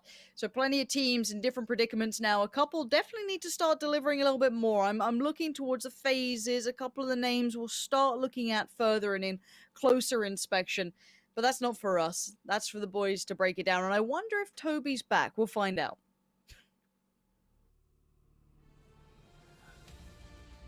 Thank you very much, both. Hey, we've got Toby magically back. Toby, welcome back to the land of the living. So much to talk about in that game.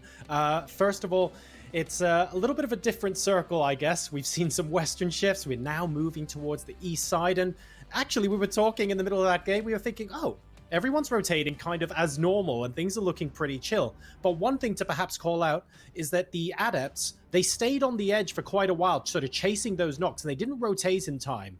How do you recognize a scenario, Martin, where it's too late and you need to stay on the edge versus actually it's still good to move away and try and get to center circle? How did the Adepts do that? There's multiple things to take into consideration here. It's obviously your position in the current circle, and they're taking on M-Force, which was decent. But what they didn't take into consideration is there anyone coming in behind us? Like, is our back safe and all this? And also, how far away did the circle go from us? That circle where they were sitting really comfortably on a decent spot here and ended up close to prison. The circle shifted away from them. They were like on the edge, and they had to fight. And unfortunately for them, you know, you had multiple teams coming in behind them and finishing them off. After that, Omaken was one of them, and they were just in a rough spot. But there's so often times where you have to consider and have to look at, okay, the circle jumped away from us 2 times in a row. When we're not going to be able to get into a good spot into the side of the circle because we barely made it into the edge of this circle here. So now we have to play on foot and try to get the kills on the edge. So you have to take that into consideration, of course, as well. I think they did okay, but potentially could have kept their cars a little bit longer and taken maybe a big rotation. But overall, played out decently. Well, speaking of cars and rotations, Toby, I'm sure you've noticed this throughout the day, but Northern Lights in particular, they seem to be winning a huge percentage of fights against teams that they crash into. How is their win percentage so high? You normally expect something like Defender's Advantage, and even the best teams don't win all their fights when they crash into it. I actually don't remember the last fight that they lost. They seem to be really good at rolling up on these teams and killing them all, and a lot of the time, killing them all and keeping everyone alive.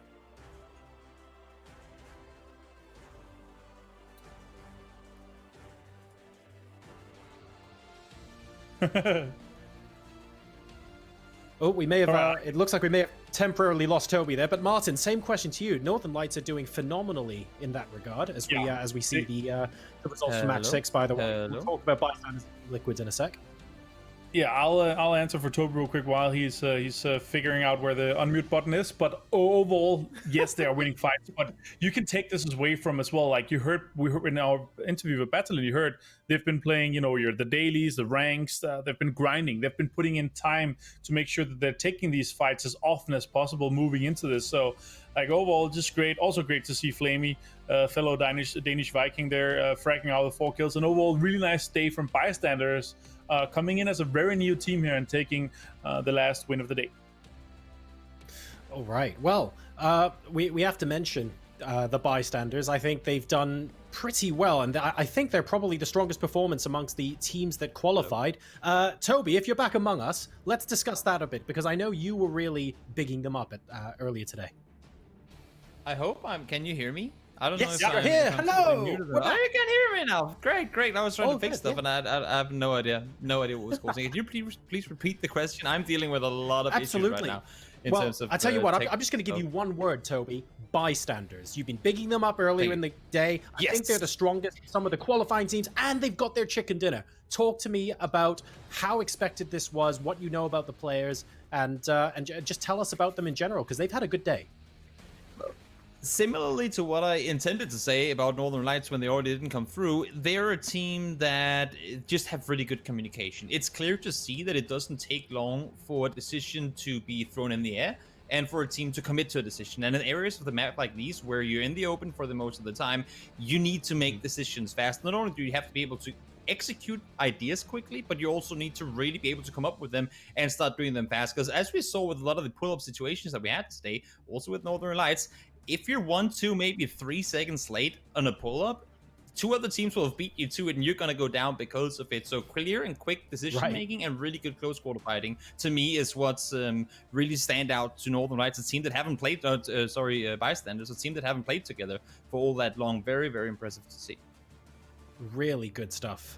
But speaking of a team that is just doing very well as well, we are about to hop into an interview with T-Bone from Omicron Sports, who I'm very pleased to say is joining us after a phenomenal day one. T-Bone, good afternoon, and first of all, congratulations on a really good start to the tournament. I know it's a long haul, but you guys had a fairly good day one. What was your overarching strategy heading into today? And would you say it worked well because it worked according to your plan, or did you guys do well for other reasons? Honestly, we just played the game. We just played our own game, went into each match as a new one, basically, and that's pretty much it. Yeah. That's pretty much it. You guys have had really, really consistent performances today, like a bunches of seconds and thirds as well. And at the end of the day, consistency is the name of the game in PUBG. How are you feeling overall? Do you feel like you're not only going to be in a great position in the groups, but you're in a good position to take it all? Any early confidence from you guys? I mean, we're going to use the groups to focus on what we need to improve still, and then see how it goes from there. That's it. Fair enough. Well, Toby, over to you. I want to hear from you, T-Bone. You get a ton of good placements today, which is normally is extremely difficult, especially in the first day, because it tends to be, I like to use the wild west phrasing. There are new teams thrown in the mix and whatnot. But what do you do as a player and as a team to kind of keep your cool in games where, to be fair, for the most part, you can't be sure what's going to happen? You'd like to turn off. Basically, we just take every game as it goes. Basically, we just take every situation. We talk to each other. I mean, at PUBG, right? Every situation's different, so you're just trying to keep a cool head and focus on what you're doing. Everyone needs to be contributing, and you just take fights as it is, rotations as they are, and then that's how you do it. Yeah. Cool. Hello, T-Bone. I hope you're doing well. I have a question as well. I want to know, once we have with this shifting lobbies, it's changing all the times, and you guys are a fairly established teams, both in terms of drop spot. Other people know you fairly well, and you're coming up against potential more unknown opponents. How do you guys kind of prepare against these guys that you might not have played us so much against compared to some of the more established teams? I mean, you just got to keep aware, right? You see where they drop roughly, and then just expect the unexpected. That's the best way to put it, I think. All right. Yeah. And when you're doing that expect the unexpected work, T-Bone, how much of that is the players sort of getting together and discussing that, and how much of that weight is actually placed on the coach? Is it more coach and support staff almost briefing you guys on what to expect, or are the players very much involved in that process as well? What does that look like? I mean, it's a bit of both, right? Coach might say some suggestions of what might happen, but it's really just on the player's game sense and feeling the situation of every game. you can more or less predict, not exactly predict, but you can have a good guess of what's going to happen and where people are going to go, etc. So, yeah. Great. Well, congratulations on what I think most will say is a very, very successful day one. And hopefully the momentum continues for you guys moving into the rest of the tournament. So thank you very much for joining us. Thank you very much. Thanks, guys. Bye. Well, you've heard now from, I guess, the top teams from today. We've heard from Omicron, and we've also heard from Northern Lights. It's been quite a ride, to be honest, and obviously at the end of the day, it's only reasonable for us to revisit the results. So there you can see Northern Lights starting us off with a win. The Adepts managing to get a solid victory, actually, on the second game of Miramar. And then Redline managed to get the win after that. Now, what you don't see is Omicron just consistently placing so well. They're seconds, they're thirds, they're fourth positions. They'd be there or thereabouts. But now we move on to Erangel. Team Liquid bounced back in big style. And then Northern Lights cemented their claim on today with a win on both maps, with the bystanders rounding off the day as, I believe, the highest place qualifier team. And this is, well, here are your standings. Really strong performances at the top of the board, and the teams that did actually end up winning a round seem to be doing quite well indeed. Martin, is there anything in particular about this list that you think really screams to you, saying, okay, this is going to be entertaining moving into day two? First of all, I gotta say, we are really good at this, huh?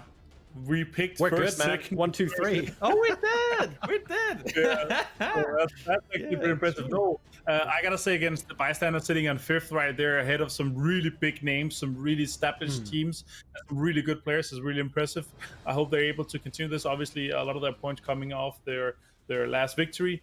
Consistency on a mark, and 3 second places, half of the games literally placing with double digits, and also the last game of Miramar where they're able to get a lot of kills and also getting 13 points there. So really good to see. Northern Lights, I mean, I hope they're able to continue this because they're putting themselves in a really good position, continuing going further into our group stage. So really good to see from them as well.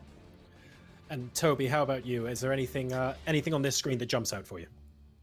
Well, we kind of talked about Omar, and when you look at the wins list there, how they were kind of going underneath the radar, but they were still enough, like they were still present enough that they deserve to be mentioned, given that they're sitting in second place. I feel like they're kind of younger brother of today's games. That's got to be INS. While they weren't quite as effective in terms of kills, they started off kind of poor with the 15th place, but second, third, fourth in the following 4 games. That's really impressive. I mean, they didn't have a ton of kills to kind of back it up and push them all the way up the leaderboard, but they're sitting in a 6th place now, and I want to say for them coming into tomorrow, I would rather have had that pile of games as they did than maybe have had 1 win and 1 or 2 more double-digit like placement games than because they've shown over the course of today's games that in 4 of the games they have placed within the top 5, and I think that's perfect to build on off of like day one with so many insanely tough circles to play around.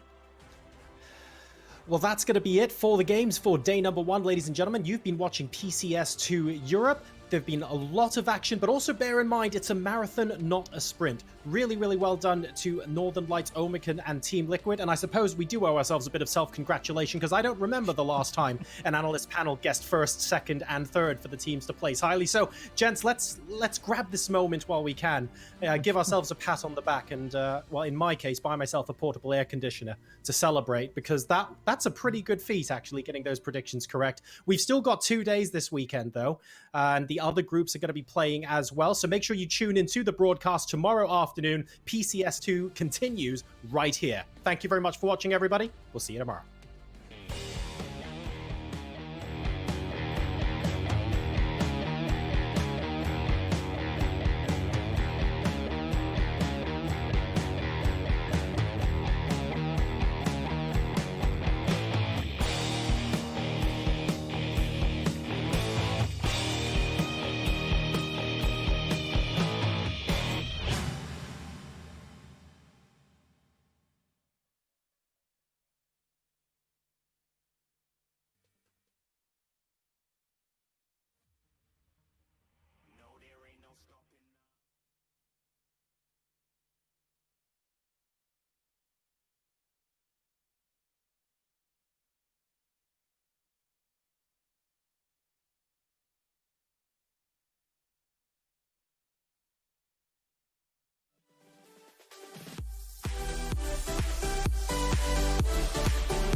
close till I get up. Time is barely on our side. I don't wanna waste what's left. The storms we chase are leading us, and love is all we'll ever trust. Yeah, no, I don't wanna waste what's left. And on we'll go, through the wastelands, through the highways, till my shadow turns to sun rays. And on we'll go, through the wastelands, through the highways, and on we'll go.